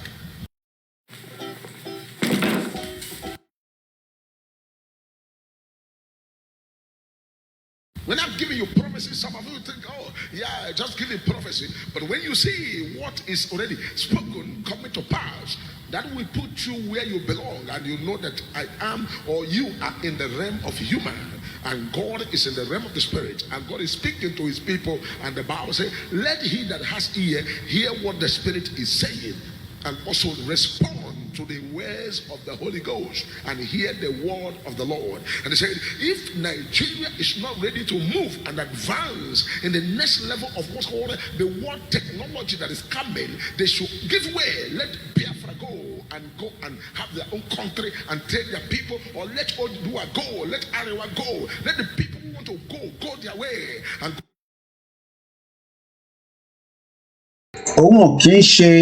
Yoruba is from the side of the southeast. In as much as he's talking about Nnamdi Kanu, he's also saying, let Oduduwa go, let Arewa go, so that we can all go and develop. Thank you so much, Omoluabi Apparel. Teba Mongo, Omoluabi Apparel is a platform where, America ni, Canada ni, I'm around Koda Filatimo Day, I believe, if I'm right, látọ̀dọ̀ tí wọn náà ni àwọn kankan wà eléyìí mo nílé kódà àwọn eléyìí níbí bá ẹ jẹ́ kí n change ẹ̀ mo kí wọn dáadáa àwọn náà ní èmi ní bàbá Yorùbá ń bọ̀ ẹ jẹ́ ká kọ́lọ̀ méjì ló bá wá nígbà ń bọ̀ ẹ ká padà sẹ́yìn this particular one òun lélẹ̀ eléyìí tí mo dé nísìn ṣe rí pé the same thing ni ọmọlúàbí ó wá ní black pẹ̀lú ìsọ́pọ̀ mi ò fẹ́ black wọ́n fún mi ní brown á lè wọ̀ lórí gbogbo aṣọ kò rẹ̀ ń ṣe tó wọ́n púpọ̀ £17 ni but quality ẹ̀ dá gan. So sẹ́yìn tẹ́ bá ń wò wá ẹ lọ sórí website wọn, ẹ̀yin tẹ́ wà lámẹ́ abroad, mo ní eléyìí náà, proud nationalist. We should be proud nationalists. Ẹ má jẹ́ kí èèyàn kan sọ fún yín pé ẹ̀yin proud nationalists wo. Ẹ rántí pé a sọ̀rọ̀ nípa àwọn Irish, ọ̀rọ̀ pọ̀ lálẹ́ ṣá má lè ní gbogbo ẹ̀ ṣe. Anyway, òun tí kù mí. Imú ọ̀dẹ̀ kì í sùn, sójà kì í sùn. Sójà kì í sùn. Tó ń bá kọ̀ kùn yàn kọ̀ ọ̀rọ̀ àfẹ̀gbẹ́ lílẹ̀ ni. So, tẹ́ bá lọ sórí website wọn, they have different just to support Yorùbá nation àti gbogbo iṣẹ́ tá a gbé dání náà ni. Mo lélẹ̀ náà Ifá. Fẹ́mi lélẹ̀ yìí ó kì í ṣe long sleeve ni, ó dà pé long sleeve ni. But èmi náà mo máa ń wọ ilé ìbọ̀ òyì tèmi ní wooded ni, wooded version. Ó náà ti náà collection mi wọn. Ẹ bá wa lọ síbẹ̀ kẹ́ support wọn. Then eléyìí tí a wọ̀ lénìí eléyìí tẹ́rí tí mo wọ̀ lénìí tẹ́ bá ti lọ sí Instagram báwọn náà níbẹ̀ pàdé tó ń ṣiṣẹ́ takuntakun, fashion designer of our time, Omitaf culture. Kò sí tẹ́ fẹ́ rà tẹ́ fẹ́ wọ̀ l'Amẹ́ríkà ní Europe ní gbogbo aṣọ tẹ́ ń rí àwọn ló ń design ẹ̀ ló ń gé ló ń ran Amẹ́ríkà ní gbogbo àwọn eléyìí lọ láìpẹ́ yìí. So they sent it to you wherever you are through DHL or FedEx. Tí kò sẹ́ni tó máa tamper pẹ̀lú ẹ̀. Tẹ́ bá dẹ̀ jẹ́ pé ẹ fi jẹ́ kọ́ measure yín náà ni tẹ́ bá ti wá sílé. Ọba dẹ̀ pẹ́ ní measurement ti yín. So go there, orí olókun lélẹ̀ tó máa ń gbé sórí gbogbo àwọn aṣọ fún wa. Ẹ rí pé tí mo wọ̀ lánàá blue kan tí mo wọ̀ tá fi ṣe program tí bá padà sórí YouTube mi. There was a program we did where I had the orí olókun outfit. Ó dà ń pè wọ́n lélẹ̀. If I'm right, ṣé ìta ṣe ẹnu kò ṣe lè? Because we are doing a lot of programs simultaneously. Ó dà pé tí mo ṣe lọ́sọ̀ọ́ àgbà sọ̀rọ̀ tí mo fi sọ̀rọ̀ díẹ̀. Ẹ rí pé kò ó dark díẹ̀ níbí báyìí. Torí background tí mo fi jókòó ni ẹ má bínú. Ẹ rí pé orí olókun nìyẹn. Orí olókun ni aṣọ tí mo wọ̀ yìí. So tẹ́ bá lọ sórí page one as well, you will find all sorts. Bó ṣe ń gé sí àwọn èèyàn lára nìyẹn tó ń look sexy, order and delivery. So kò sí àní-àní níbẹ̀. So lára àwọn tèmi náà wọ̀ ìyẹn tẹ́ mo wọ̀ lẹ́nu nísìn tó da lára dáadáa dúpẹ́ fún Elédùmarè. So tẹ́ bá ní any interest ẹ kàn sí Omitaf culture wàá gé sí yín lára tẹ́ máa dán yánnyán tẹ́yìn náà máa look sexy, especially tí summer ti dé gbọ́n tẹ́fẹ́ nìkan tẹ́fẹ́ ṣe l'Amẹ́ríkà ní Europe ni ṣe kàn sí wọn. So kódà ọmọ Adéyẹmọ Ìgbòho ṣàgán òun náà wọ́n ń gbé aṣọ sí lára bẹ́ẹ̀ ni sísè rere náà nísìn. So bó ṣe wà nìyẹn o. So má ní gbọ́ lẹ́nu mi o, tọmọdé ló fẹ́ ní tàgbàlagbà ní gbogbo ẹ̀ ló kún níbẹ̀. So ẹ kàn sí wọn. So bó ṣe jẹ́ nìyẹn à ń polówó ọjà níbí but àwọn méjèèjì yìí ọmọlúàbí apparel àti Omitaf culture yẹn àwọn yẹn yàtọ̀ ó dẹ̀ nídìí. So now let's leave that and come out again to our next discussion. Ẹ yẹ ká padà nígbà ká gbọ́n kan tí bàbá yìí sọ níbí bẹ́ẹ̀. Ó ní àwọn tó fẹ́ develop, why are we holding them back? Nigeria already láti develop kilichi kankan ló ń ṣe kilichi for the last 30 years 20 years. Ṣé yẹn la máa jókòó sí? When the world is moving in technology, in economics, in research and many other things, àwa ṣì wà níbi kò sí ná. Ẹ bá lọ sí gbogbo as far as we concern, even some part of Lagos right now is in complete total darkness. Ó ti fẹ́ di aago méjì òru, kò síbi tí yẹn bá fẹ́ lọ ní ilẹ̀ ṣúlẹ̀lì ní ilẹ̀ mọ́làárọ̀ yìí. You will go there because kò ń ṣe pé bíbáyìí náà kò sí problem. I keep telling you that there is a lot of problem going on in this country. Kọ́lọ̀ máa fi ṣọ́ ẹ̀ṣọ́ wa, kọ́lọ̀ máa jẹ́ ká rìn lọ́jọ́ ebi ń pọ̀nà, kọ́lọ̀ máa dáàbò ẹ̀bò wa. Mo sọ fún yín nípa ọmọ 9 years old tó lọ jẹun ice cream ọ̀nà lọ mú pẹ̀lú àwọn parent ẹ̀ tí olórí burúkú kan tó gbọ́ ọ̀kadà dé. Ọ̀tọ̀ làwọn tó fẹ́ pa, ọ̀tọ̀ lẹ́yìn tí ìbọn lọ bá. Ọmọ 9 years old yẹn sì kò lè sọ̀rọ̀ mọ́. A lot of shit is happening around the world, a lot of accident, a lot of disaster, but the disaster táwa wà náà ní sí òun ní Nigeria, and it is a man-made because Ọlọ́run ò create Nigeria. Ẹ jẹ́ àgbọ̀n kan tí prophet man of God is so. My believe but come out with the whole picture of where Nigeria is and ask yourself whether we should still be part of Nigeria. Mobile today. It is saying, and also respond to the words of the Holy Ghost and hear the word of the Lord. And they said, if Nigeria is not ready to move and advance in the next level of what's called the world technology that is coming, they should give way. Let Biafra go and have their own country and take their people, or let Odua go, let Arewa go, let the people who want to go their way and go and develop their place and develop their people and work on what's called human resources. Let Biafra go and work on their human resources. Let Odua go and work on their human resources. Let all the people of Africa go into their own way that they can know how they can be able to develop themselves, because the world is going to experience another phase of technology. And if care is not taken, many countries will be left out. If care is not taken, America will also be left out. If care is not taken, America will struggle and come behind. And that is what you see, all the wars here and there. Another level of technology is going to open. And this technology is going to go in form of what's called a superhuman technology. It's going to be the next technology that will unfold on the face of the earth. And when that time comes, and God gives major prophet of God the grace, and the major prophet is young and standing firm, major prophet of God is also going to enter into what's called super spiritual nuclear. The reason why we just bring one or two of these is not because we are here to sell religion. What I'm here to discuss is that Nigeria has held us back. Not just back, backwards. We are backwards. It doesn't matter whatever development that you're seeing in Nigeria as of today, it is taking us backwards. And we need to get the hell out of it before it is too late. The longer we stay in Nigeria, the more trouble and damage it will be for us. Now, I want to take us to the video of that man, Timon Solano, and one Irish here. Again, we're concerned about this. Babakitoye will be live on the Yoruba TV later on. Let's just listen to this.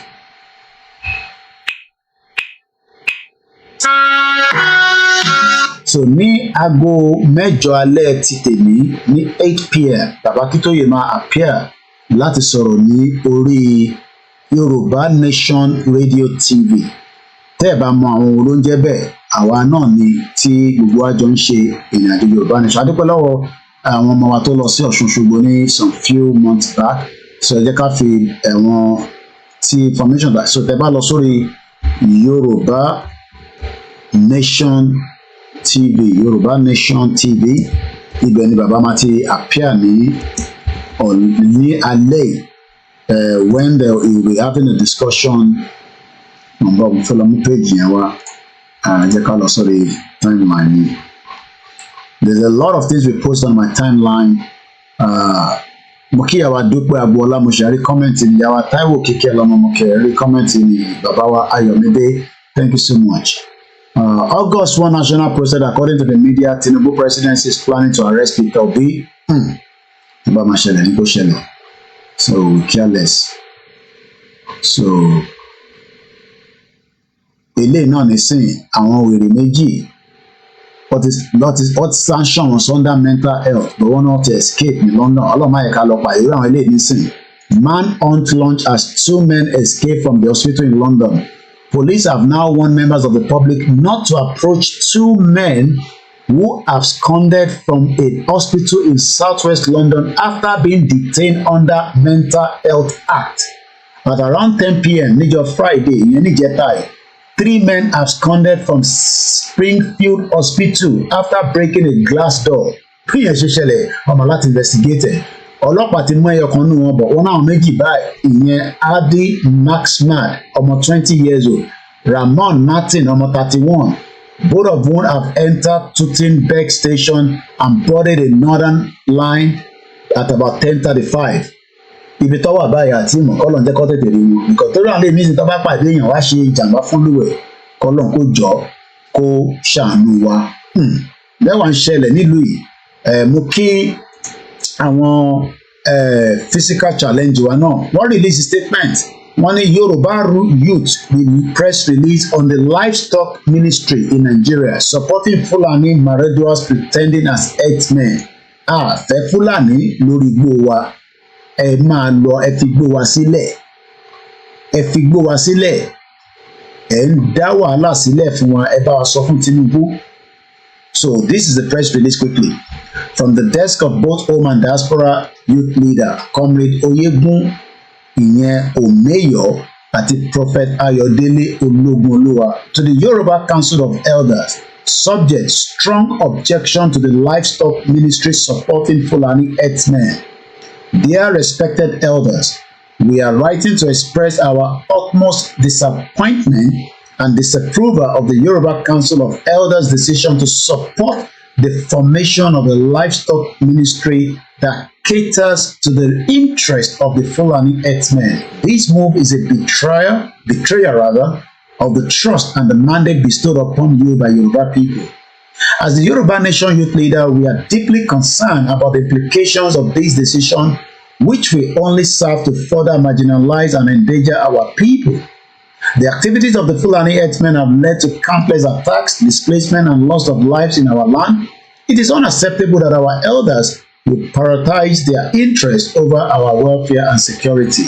We urge you to reconsider this decision and prioritize the well-being and safety of the Yoruba people. We demand a ministry that addresses our needs, not those of our oppressors. The decision to support the livestock ministry catering to Fulani herdsmen will bring costs and calamities upon our land.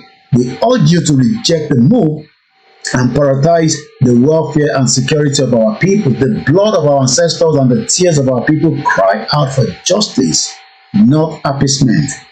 Heed this warning and let us work together for the prosperity and the peace of our nation. Yours sincerely, Comrade Oyegun Oluwamayowa Omotoye, as Omeyo, the Southwest Yoruba Nation youth leader. Ọgbọ́n ìtàbá wà Nàìjíríà tí ẹ bá fẹ́ communicate pẹ̀lú wọn, ẹ jẹ́ ká mọ̀ à connecting pẹ̀lú wọn. Mo bọ̀ ẹ jẹ́ ká lọ wá fídíò tí mo post ní. There's so much chaos around the world today. Chaos rẹpẹtẹ. This one we told you about.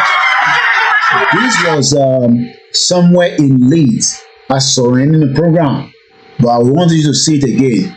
Àwọn ọmọ Romania tó ń pè ní Gypsy, wọ́n náà gba ọmọ mẹ́rin lọ́wọ́ kan nínú wọn, and they turned the whole of Leeds upside down. Chaos. Wọ́n jó bọ́ọ̀sì tó wọ́ ti £100,000. London bus tó jó the value of that. Ẹ̀rí báwọn ọlọ́pàá ṣe ń sá lọ. Àwọn ọlọ́pàá sá lọ fún wọn ní ní violent la fẹ́ nílẹ̀ Yorùbá o, but tó bá lọ di pé àwọn ọmọ tó fẹ́ protest ẹ bá attack wọn, they will come back and attack you. Bó ṣe máa rí nìyẹn. But to avoid crisis, government must listen to the citizen. UK lélẹ̀ ti ṣẹlẹ̀ o níbi tó wà civilized. So I can imagine how the protest táwọn ọmọ iná fi jáde wọ́n tó ẹ̀rọ àwọn ọlọ́pàá ṣe ń sá lọ. They were running away because ó ti di woro sí woro. Eléyìí ló ń pè ní woro sí woro. Mọ́tò ọlọ́pàá ṣẹ̀rípọ́ ọlọ́pàá yẹn sáré wọlé nígbà tó oríṣiríṣi bí nǹkan tó ń jù sí wọn ṣẹ̀rípọ́ sáré wọlé. Tẹ́ bá wo bíbá ẹ̀ jẹ́pọ̀ àwọn ọlọ́pàá yẹn rán fẹsẹ̀ fẹ́. Ó ti di woro sí woro. Ẹ jẹ́ ká gbọ́ sound ẹ̀ náà díẹ̀. Ẹ jẹ́ kí n reduce ẹ̀kọ́ sílẹ̀ ti ṣúná lọ́dọ̀ wa náà. So kákọ̀ọ́ra máa ṣe díẹ̀ díẹ̀ nìsín láti wà ní 2 o'clock. Mo kí gbogbo wa, mo kí family mi náà.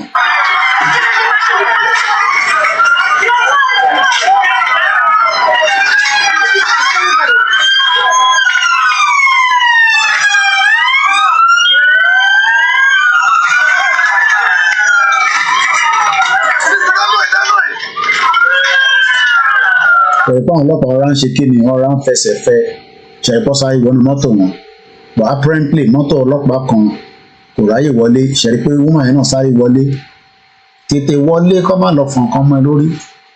Wọ́n reverse wọ́n sá lọ, but mọ́tò wọn kan tó ráyè gbé lọ, àwọn boys yẹn wọ́n destroy mọ́tò yẹn. London bus tó jó àbí Leeds bus wọn kan tó náà jó, wọ́n ní bus yẹn value to £100,000. ẹ wo mọ́tò ọlọ́pàá yẹn nísìnyí tó destroy. Ibi tí mo sì fẹ́ lọ kọ́ ni, there was a lot of things that took place in the last couple of days. Fídíò tó fa problem yẹn lélẹ̀, wọ́n náà wá sínú ilé láti wá yọ family pé ọmọ mẹ́rin tó wà lọ́wọ́ ẹ̀, tí mo gbọ́ ni pé ìkan náà ọmọ yẹn ṣubú, so social service wá fẹ́ withdraw wọn, èyí tó fa gbogbo ọjà yẹn nìyẹn. So àwọn community wọn tó jẹ́ àwọn gypsy, àwọn Romania bó ṣe bẹ̀rẹ̀ sí àtàkì gbogbo àdúgbò nìyẹn ní Leeds. So wọ́n ní tó spark ẹ̀gbọ́n kan tó kọ síbẹ̀, nǹkan kan ló máa spark tí Nàìjíríà náà máa fi wà ní ibi tó máa ti dórí M1, and there is no doubt about it because every evidence is pointing that Nigeria is just sitting on a keg of time bomb. Òun la tún gbọ́ nísìnyí pé wọ́n fẹ́ mú Peter Obi according to article táwọn ọmọ mi kọ sí níbàá nísìnyí, that Peter Obi might be arrested by the federal government of Nigeria. Ẹ jẹ́ ká lọ wo article yẹn, I think I saw it now. So according to the report from the Koikimedia, ẹ lọ join wa ní ibi tá ti máa follow wa ní koikimediainternationalnews.com. My team are working tirelessly. We are trying to bring back the news headline, paper review rather, látijọ́ Monday tó a fẹ́ mú yìí. Kọ́lọ́n kó fún wa ṣe ìnà. Ẹ rántí pé kò sí iná ní Nàìjíríà. That means if we're gonna be doing it from Nigeria, from here or from anywhere, it is all, especially Nigeria, a máa ní láti máa rẹ pósí generator. All this is a lot of money, so we need your support continuously. So August 1st, national protest. According to the media office, Tinubu presidency is planning to arrest Peter Obi. The statement was made by the presidential spokesman, Bayo Onanuga, which connected Obi to the impending demonstration, prompting a response from the Obi's media staff. So àwọn Obi ti respond. Because mo ti ka ti Bayo Onanuga yẹn, ó ní Obi ló instigate protest tó ń bọ̀. Wọ́n ní Peter Obi ló instigate the protest tó ń bọ̀. But wọ́n ti gbàgbé pé APC was there for 8 years tí olórí burúkú Buhari ṣe bàbá. Ṣé rántí tí Buhari sọ? Mo tẹ̀ mọ̀ bí a mo ní bílíọ̀nù tí ọmọ Yorùbá kan sọ pé Buhari ti gbé lọ́ọ̀bù lọ. Bí Buhari ṣe wá gbé lọ́ọ̀bù lọ ni kò yé wa. Buhari the evil monster. Wọ́n ló ti gbé lọ́ọ̀bù lọ. So what is about to play out in Nigeria, even the prophecy of Asofunyi, a lot is about to happen. Babawa Abbas Muiwani, the Ooni of Ife must have known about this. The so-called politicians are behaving like bastards, especially the Yoruba. The former president Olusegun is the first president to privatize government property. So what we are now saying is that, is this how we will continue to be in denial as Sopan governors were? This is not the time to play politics with our lives. This is the time to come together and let us start discussing the country known as Nigeria. And if you're still one of those thinking that Nigeria can work, just listen to this and I'll come back again. Impediment to Yoruba development is the impediment to Odua development. Without Nigeria, we won't be where we are. 1962, we were far ahead of South Korea and North Korea. We were far ahead of China even. We had television before France. We had radio before South Africa. Now look at where we are today. I think it's a shame that even any Yoruba man can be talking about restructuring at this point in time. What are we restructuring? This country that is already shot to pieces? I don't think that's what we want.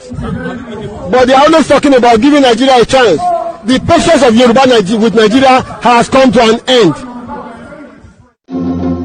We have problems in the land, and the problems, I want to say this, I might be off the cuff, is because of our constitution.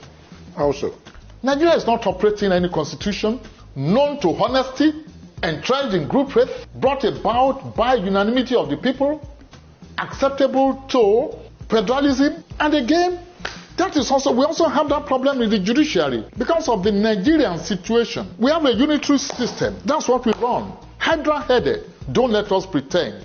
And I've said it over and over. And I'll continue to say it. And that's unitarism has also crept into the judiciary. Today, the entire Nigerian judiciary is unitarized. The Supreme Court is federal. Federal Court of Appeal, the Court of Appeal is federal. Federal High Court is federal. FCT is federal. National Industrial Court is federal. Customary Court of Appeal of the Federal High Court is federal. Sharia Court of Appeal of the Federal High Court is federal. All jurisdictions. that the Kayode of this world, that the Okutas of this world, that the Bellows of this world, when they were in their respective high courts, exercised, making the law to be profound, succulent, rich, exciting, they are now vested in the different federal high court or federal courts. We're talking of how to reform the system. There is no justification in a state, in a nation like Nigeria, purporting to practice federalism, where even the Supreme Court should be overburdened with unnecessary jurisdiction in respect of land matters from Yoruba land, respect of divorce, respect of family matters, chieftaincy matters. How do they know? I don't want us to be deceiving ourselves. Assuming I'm even appointed to the Supreme Court today, I'm above the age, but assuming, and I'm sitting there, and you bring a matter on appeal in respect of Kanuri native law and custom, or Igbo native law and custom, or Igbo land tenure system, and I sit there and I'm writing judgment. I'm a Yoruba man. What do I know about that? Those kind of cases to stop at the state, either Court of Appeal or Supreme Court. Go to the United States of America. Each state has its own Supreme Court. We are running into trouble. We are inching there, and time is not in our favor. And I'm not tickled by what the National Assembly is doing. They are not being fair to themselves. They are not being fair to us. They claim to be amending the Constitution. What are they amending? And I want to repeat it. Do you amend something that is not amendable? When you want to amend the Constitution, by the way, Lati, where do you start? You start from the preamble. We the people? Oh yes, they have to amend it. Why are they running away from it? If they cannot amend the preamble, if the preamble is not amendable, then it means the Constitution is not amendable. Come on. They have to start from it. Do you start reading your letter from the back page? Do you? No, they have to start from the preamble. That means the preamble is fake. We the people, who are the we? When did we meet? And why can't we do it? I'm studying the constitutions of the world. And I say this also with every sense of humility. There's no constitution that is near as fake, near as deceitful, near as make-believe in nature and in content as the Constitution, as what we call the Constitution of the Federal Republic of Nigeria 1999 as amended. If the Constitution maintains by Section 2 that Nigeria is one indissoluble nation and doesn't provide for means or procedure by which a people or a particular sector of the nation, a federating people, can choose to say at this particular point we want to have a nation of our own, and it doesn't provide for a peaceful means by which this can be guaranteed, there will always be frictions that will be leading to violence, killings, and bloodshed. And to avoid this, it is imperative that we look at that provision of Section 2 that says that Nigeria is one indissoluble, indestructible entity that doesn't make provision for the procedure by which a people can advance the right to self-determination. There have been many occasions where, on so many occasions we hear from the Arewa People's Congress or whatever agitating that yes, if Nigeria cannot work, they want to go on their own. The Biafra agitators are there. We have the Odua nation and what have you. If the Constitution provides for a procedure to determine peacefully whether a people can separate from Nigeria, you see that some of these agitations might be completely quenched. For instance, let me give you one.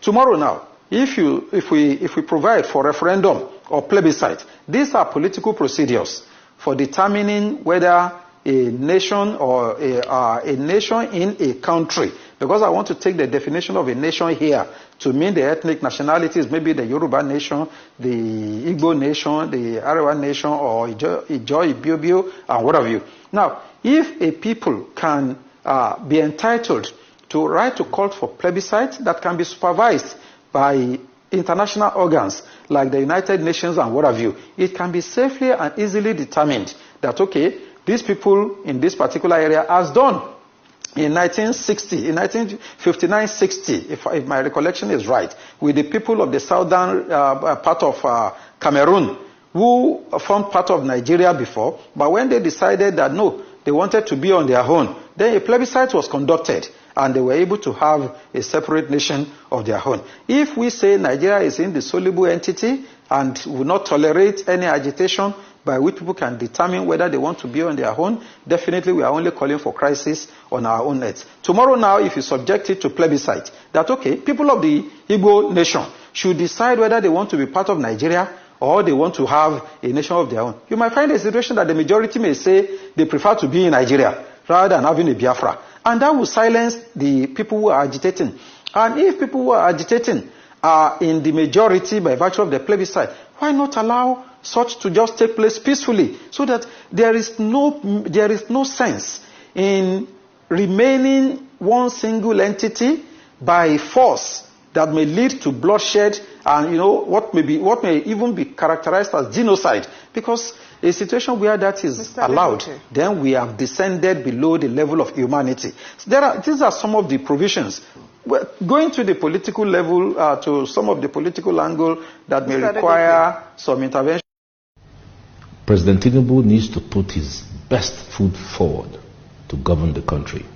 If he does that, in 4 years, he can turn things around. But there are certain critical things he would need to do. The first thing is to say, what's the constitution? If, for instance, me and my wife Lillian don't agree in our marriage of 45 years, then we can't do anything. So the first thing that President Tinubu would need to do is to ensure that Nigerians all agree to be one country. You recall that Bola Ige asked those two questions. Do we want to be one? It's not by force. If we want to be one, how? We haven't answered those questions, which is why I told President Babi of the Senate that it has taken 23 years to solve the problem of the Constitution. And I urged him, in conjunction with President Tinubu, to resolve the Nigerian constitutional question now by inviting the owners of Nigeria. The owners of Nigeria, mark you, were those who owned Nigeria before Lugard brought his amalgamation in 1914. Call them in. These are the people who own the country, and ask them questions. What do you want to see of the Constitution? Because without a Constitution, we're going nowhere. And no one will doubt the fact that the Constitution bequeathed by the military in 1999 is unsatisfactory. You can't build anything out of a weak foundation. The economic development policy of President Tinubu, the political development policy of President Tinubu, and everything else he wants to do rests on a very solid foundation. So let him immediately resolve that. How can we spend 23 years looking for a foundation for building a house? Does that make sense to anybody? So that's my number one issue. We need to resolve this issue of, do we want to be one? And mark you, the flip side of the question is that we mustn't be one, because Yugoslavia, which was 6 countries under Marshal Tito, when he died, decided to break apart. And today, a lot of them are very strong countries: Macedonia, Croatia, Slovenia, Slovakia. They're all doing well. So there is no sacrosanctity about Nigeria being one country. There's none. I personally would wish for Nigeria to be one country, but we must agree. Now that is the problem. Because we have not agreed, and because the National Assembly has appropriated to itself the all-knowing... I pray God will give Asiwaju the courage to do it, because it will affect even himself. It will affect all the APC powers.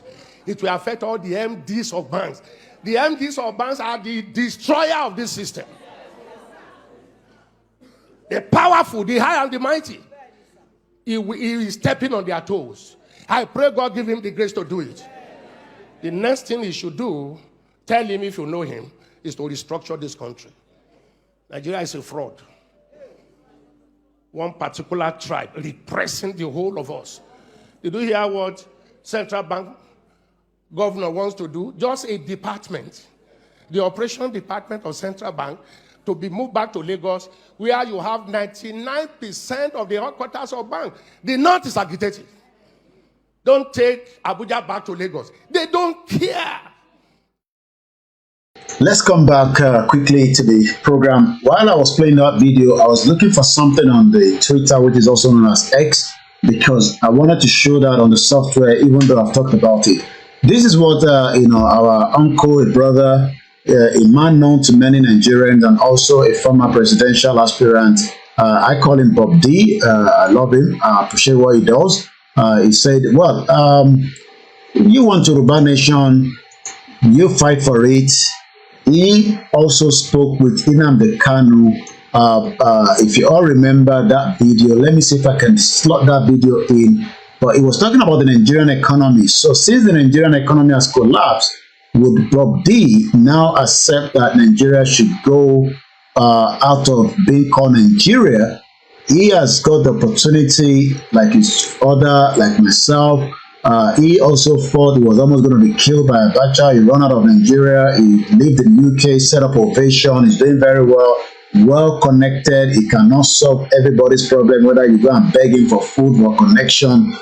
He's someone that spoke against Buhari, even though he supported and endorsed Buhari.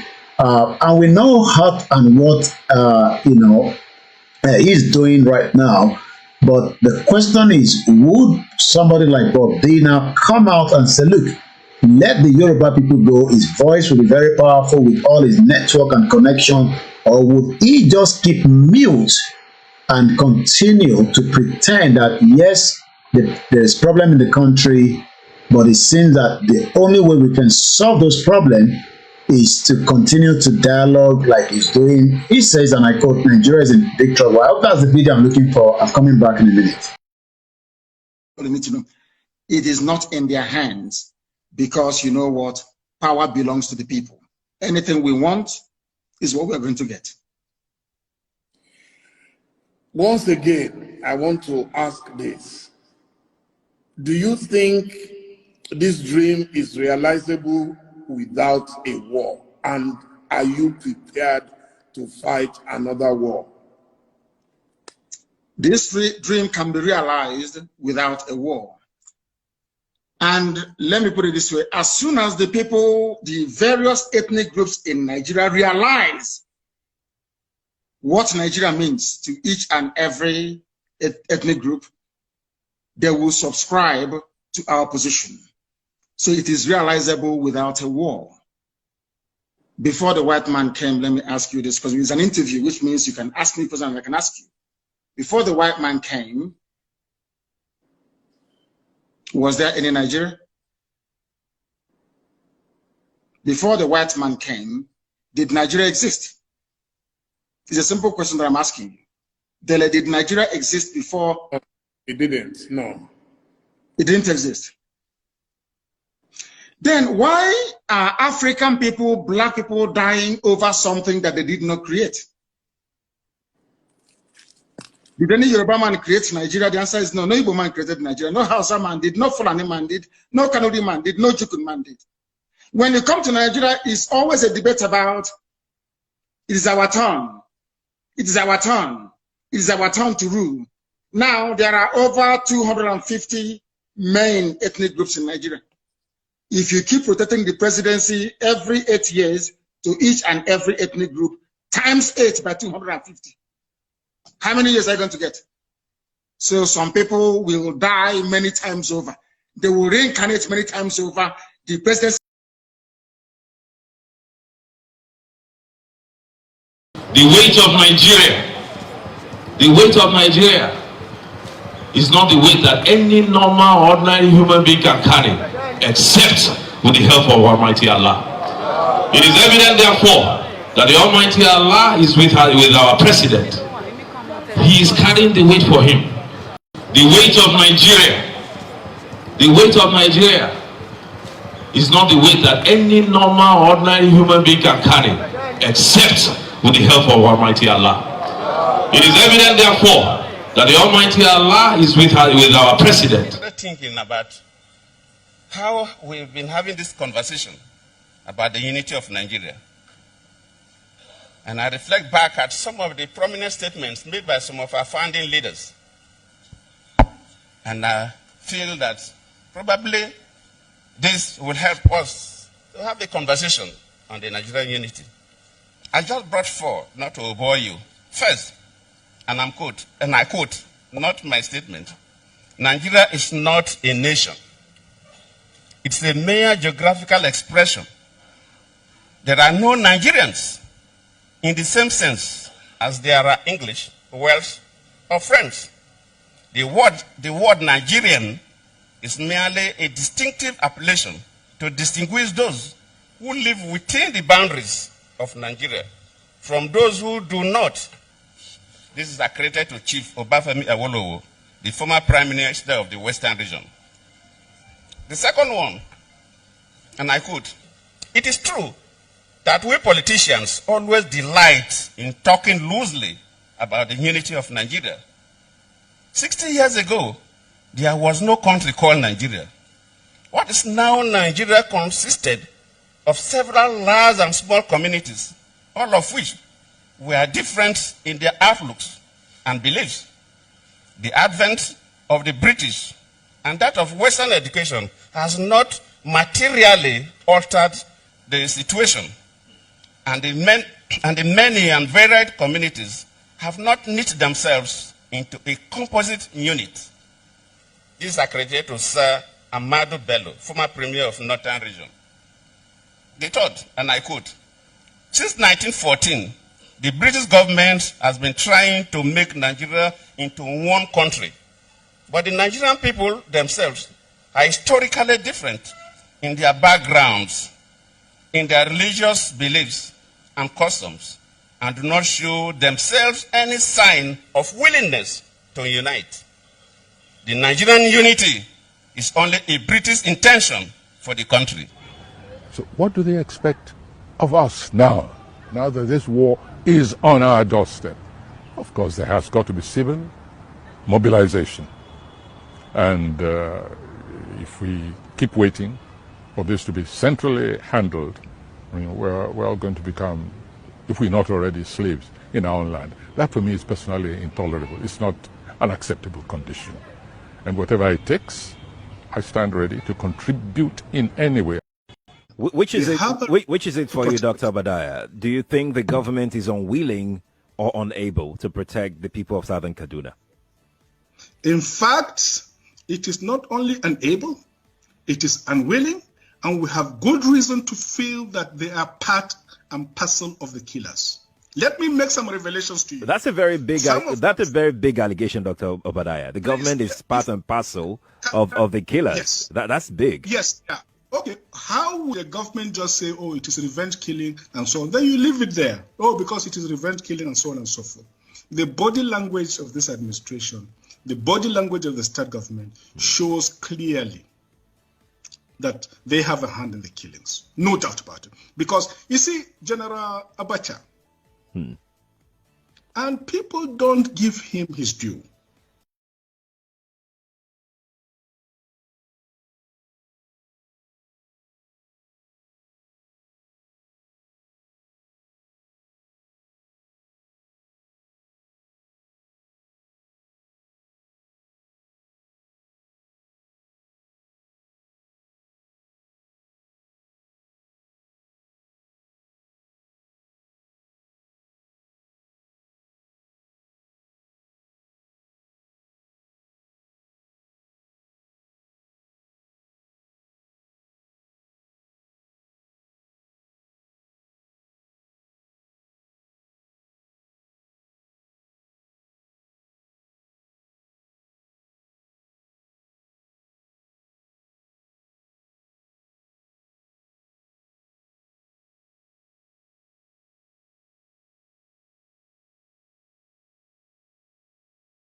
ẹ má bínú, mike mi ò jáde látẹ̀ nǹkan sọ mo sorry gan. I thought I released it ti àlàáfíà ni mo lọ mute, mo mọ̀ pé tèmi ò jáde, mo sọ pé mo ń kí lẹ́yìn ni pé lóòótọ́ ni ìgbà tó bá kúrò lọ́fíìsì ní tí mo sọ nìyẹn tẹ́ fi gbọ́ mi lẹ́ǹkan gbogbo èèyàn pé ìgbà yẹn lọ́ máa rántí pé Nàìjíríà ti expire Jonathan was there kò sọ pé Nigeria expire kó bá wa ṣe tó yẹ kó ṣe. What he did was ó gbádùn ayé patient Jonathan gbádùn ayé tó ó wá ní òun fi padà sí Abuja mọ́ but tó bá yẹ pé wọ́n win election yẹn ni ó sì máa wà níbẹ̀. And this is why we are saying to our people, politicians are all the same. Bob D, no, politician ni wọ́n. He's trying to protect his own, branding because what he want network pẹ̀lú gbogbo àwọn tó jẹ́ big people Nigeria, and he will not be able to feed everybody. Ìyẹn lọ ṣe sí message síta láìpẹ́ bí some few months back pé gbogbo ẹ̀yin tẹ́ ń tọrọ owó lọ́wọ́ àwọn ò lè fún yín lówó kò possible. Àwọn ń ṣe Father Christmas àwọn náà ní wọ́n ní bùkátà tí wọn ti lọ sókè ju ti tẹ́lẹ̀ lọ. Ọ̀rọ̀ Nàìjíríà tí Bob D sọ pé ó ti economy ti collapse. Bob D ọ̀rọ̀ economy kan ló collapse. Nàìjíríà ti collapse. Ẹ lo platform yìí kẹ́ fi sọ fún gbogbo èèyàn. But because ẹ fẹ́ jẹ́ kí àwọn nǹkan tẹ́yìn náà ṣe ń gbádùn nínú Nàìjíríà ó kúrò lọ́wọ́ yín, it's a fact. Àti tá a bá fi parọ́ fúnra wa because inú Nàìjíríà lẹ́yìn náà ṣe ń gbádùn whether you like it or not. Lóòótọ́ ẹ̀yin náà ti sacrifice because àbátà fi pa yín lè ṣe sá kúrò Nàìjíríà ẹ wá gbé ní UK ẹ dẹ̀ láǹfààní wọ́n gbà yín wọlé bọ́n ṣe gbèmí náà wọlé after tèmi náà dé láìpẹ́ yìí. But the question is ṣé bí gbogbo wa ṣe máa parọ́ fáwọn èèyàn wa títí náà ni ta máa sọ fáwọn èèyàn wa pé Nàìjíríà ṣe máa da but economy ló collapse. Ṣégbà tí PDP wà bẹ́ẹ̀ collapse economy Nàìjíríà ẹ̀bẹ́ yìí náà collapse economy Nàìjíríà. You were part of the PDP member. So ẹ bá sọ fún Bob D. And this is what Nnamdi mo ti wá fídíò mo ti rí nísìn ẹja àgbọn tí Nnamdi Kanu sọ ẹja fi màláfíà sílẹ̀ kọ́nà bá wa fọ̀rún kẹ́. He spoke the truth but he died eventually. Ẹ lè stop the truth whether you like it or not. The truth will remain the only thing that will kill and shut down Nigeria. Ọ̀rọ̀ economy collapse kọ́lá wà lẹ́nu ìmọ̀ nísìn. Tinubu kọ́ ló collapse economy but it's part of the APC and the 16 years. Ibo ní Ọbásanjọ́ kó $16 billion sí owó electricity káàkiri náà ní Nàìjíríà. So ẹ máa sọ yẹn fáwọn níbí báyìí. But ẹ ń protect the branding yìí ni and we understand that. Àwọn ọ̀dẹ̀ ready láti protect the branding wa. Ìyẹn làwọn èèyàn ṣe gbéṣẹ́ fún wa mọ́ pé n tí Koiki ń sọ ó ń tako Nàìjíríà. But ẹ̀yin nísìnyí ẹ fi tako Nàìjíríà nítorí pé wọ́n máa ṣe ìyàwó ẹ̀yin ló máa pè. Wọ́n máa ṣe kómọ ẹ̀yin ló máa pè. Torí mídíà yín ò kì í ṣe free. Ẹ̀yin náà rẹ̀ ti sọ nínú Instagram yìí pé mídíà bí ẹ máa ń gbàgbé nígbà tẹ́ bá ń ṣe gbogbo planning wedding yìí ẹ rántí mídíà. So nobody should fool us about Yorùbá nation kankan. The sound is back now. Ó yẹ kí sound ti padà náà lórí Instagram lórí YouTube. Ó ti padà mo mute ẹ ni because nígbà tá à ń play video lẹ́ẹ̀kan a gbọ́dọ̀ mute mic wa if not the sound is back now. So lẹ́ẹ̀kan sí nobody should deceive us again. But this is what Nnamdi Kanu told us. In tí Bob D ṣe ń sọ nísìn spirit Nnamdi Kanu ó ti sọ fún wa tẹ́lẹ̀ ẹ̀jẹ̀ àgbọ̀n tó sọ. Màá tún mute mic mi but I will remember to unmute it later. If you don't allow we Biafrans to go, that zoological republic called Nigeria will be a worse place than Somalia, and today it is happening. Nígbà tí Nnamdi Kanu tẹ̀ ń sọ kò tẹ̀ tí happen. When Nnamdi Kanu was saying that Nigeria will be worse than Somalia, do you know that as of today, ẹ jẹ́ ká lọ sí the good thing that we are using the software so I can show so many things before the end of the program. Mo kí gbogbo alẹ́ nǹkan sí. Don't be deceived, Nigeria will collapse. How soon it collapses is what nobody knows. Now, poverty. Ẹ jẹ́ ká wo statistics. The poverty level in Nigeria. We showed you that yesterday. I believe it was yesterday. And I hope this was what I showed you. So let's come to the news. Yeah, that's the statistics. So the numbers do not lie. They can lie in Nigeria, but numbers do not lie. And I'm going to wind down this program because I've already done 4 hours and I need to also go to bed so that we can come back again strong tomorrow. African countries with the highest share of global population living below the extreme poverty line. Nigeria ló gbégbá olókè. Even Sudan ó wà lọ́wọ́ sàlẹ̀. Nigeria is 11.3%. Shit hole country. Koiki, stop calling Nigeria the zoo. You two were born in zoo. Yes, we were all born inside that zoo. Idiots.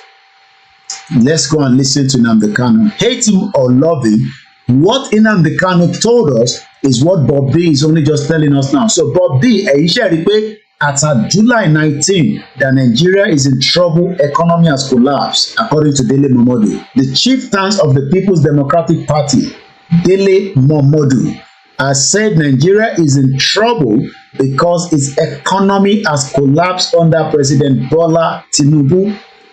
Dele Momodu said Tinubu was engaging in a reckless waste by purchasing a private jet, building momentum, distributing palliative rather than fixing their collapsed economy. The veteran journalist lamented the waste by Tinubu's government is a sign of a failed administration. But Nnamdi Kanu told us and warned everybody, and this is what he said. And after this video, I'll be winding this program down finally. Thank you so much to everyone that have joined us, and I hope you'll join us again soon. But remember, the only way you can know when I'm live is just click and follow. Motirini C Tokyo 778, and I also know you on YouTube now. Thank you so much. And if you have not applied for your Somalian visa, please try and do so. That's a Somali visa. Try and do so as quickly as possible, because the zoo is on the path of disruption, and there is nothing man can do to reverse it. Mark today's date and what I'm telling you. Nigeria will be destroyed beyond human comprehension. If you don't allow we Biafrans to go, that zoological republic called Nigeria will be a worse place than Somalia, and today it is happening. And if you have not applied for your Somalian visa, please try and do so. That's a Somali visa. Try and do so as quickly as possible, because the zoo is on the path of disruption, and there is nothing man can do to reverse it. Mark today's date and what I'm telling you. Nigeria will be destroyed beyond human comprehension.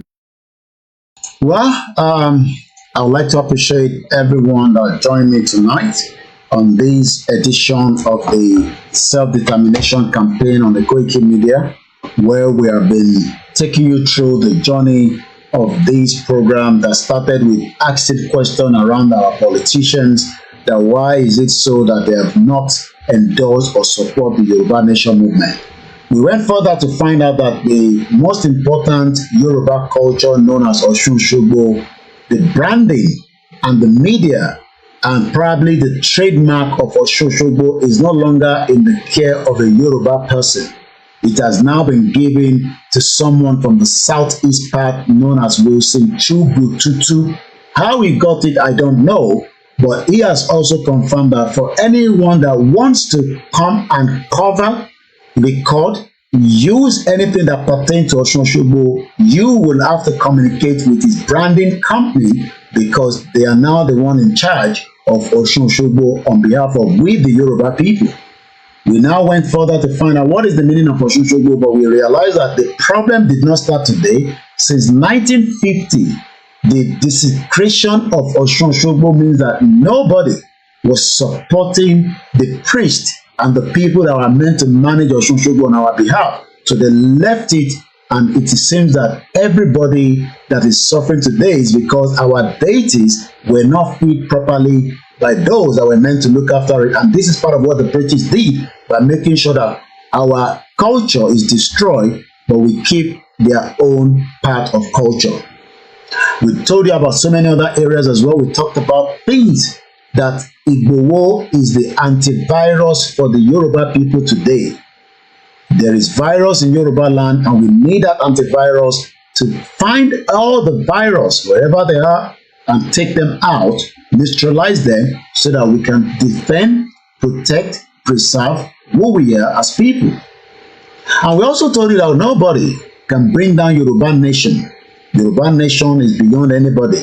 So all the ulala, all the talks that is going on around the social media, it does not mean anything, because Yoruba will come out of Yoruba, not on social media, but on the ground of the soil of Yoruba land. And if you're one of those that think that you can pull down Yoruba, including myself, you will not be able to do so. We talked about the Yoruba World Media. that will never and will not be under the YSDM. The YSDM is not a government. They are just part of the movement to support, guide, dialogue, negotiate with what we call the government outside and the government within. There was a man known as Ayiloge, a bastard, a Yoruba man that thought that he could drag us down for 2 years while he was the deputy chairman of the YSDM. We have called him out and we will continue to do so, even though we know that with his or his own supporter, they might come out for you. Don't allow that to take you anywhere. They cannot bring Yoruba nation down. So the Yoruba world media that I represent remain firm and they remain strong, and we will never be under the YSDM. And that's a fact. YSDM is not a government.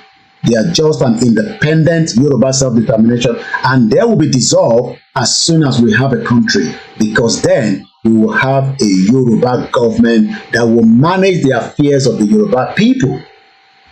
My name is OLAYOMI KOIKI, and this is where we leave it tonight. Remember to join me again for the Sunday broadcast, where we will continue the campaign for Yoruba Nation. First, a special thank you to my mom that I've just returned back from Benin Republic, where I sent in a special message to be delivered, specially because I do not want to have that discussion over the phone. And she took that message directly to Dr. Chief Sunday Igboho on my behalf. And on that note, I say good evening, good night, good morning to every one of you that have joined us again this morning. But like I always say, Yoruba Nation is not just a movement, it's a spirit that is waking up the minds of millions of Yoruba people around the world. The only way you can protect your identity is to get the hell out of Nigeria, because Nigeria is just a country that will not give you the privilege to be who you want to be. Rather, it will take many of your lives. And that is why you have to support, endorse, pay money towards the Yoruba Nation movement. Odaro.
Koikimedia bringing the work closer to your doorstep. And Tim Badaroko, Mr. Matthew Dewu, thank you so much. And all the silent listeners, I wish you a very good morning, good night. Koikimedia bringing the work closer to your doorstep. Bye for now.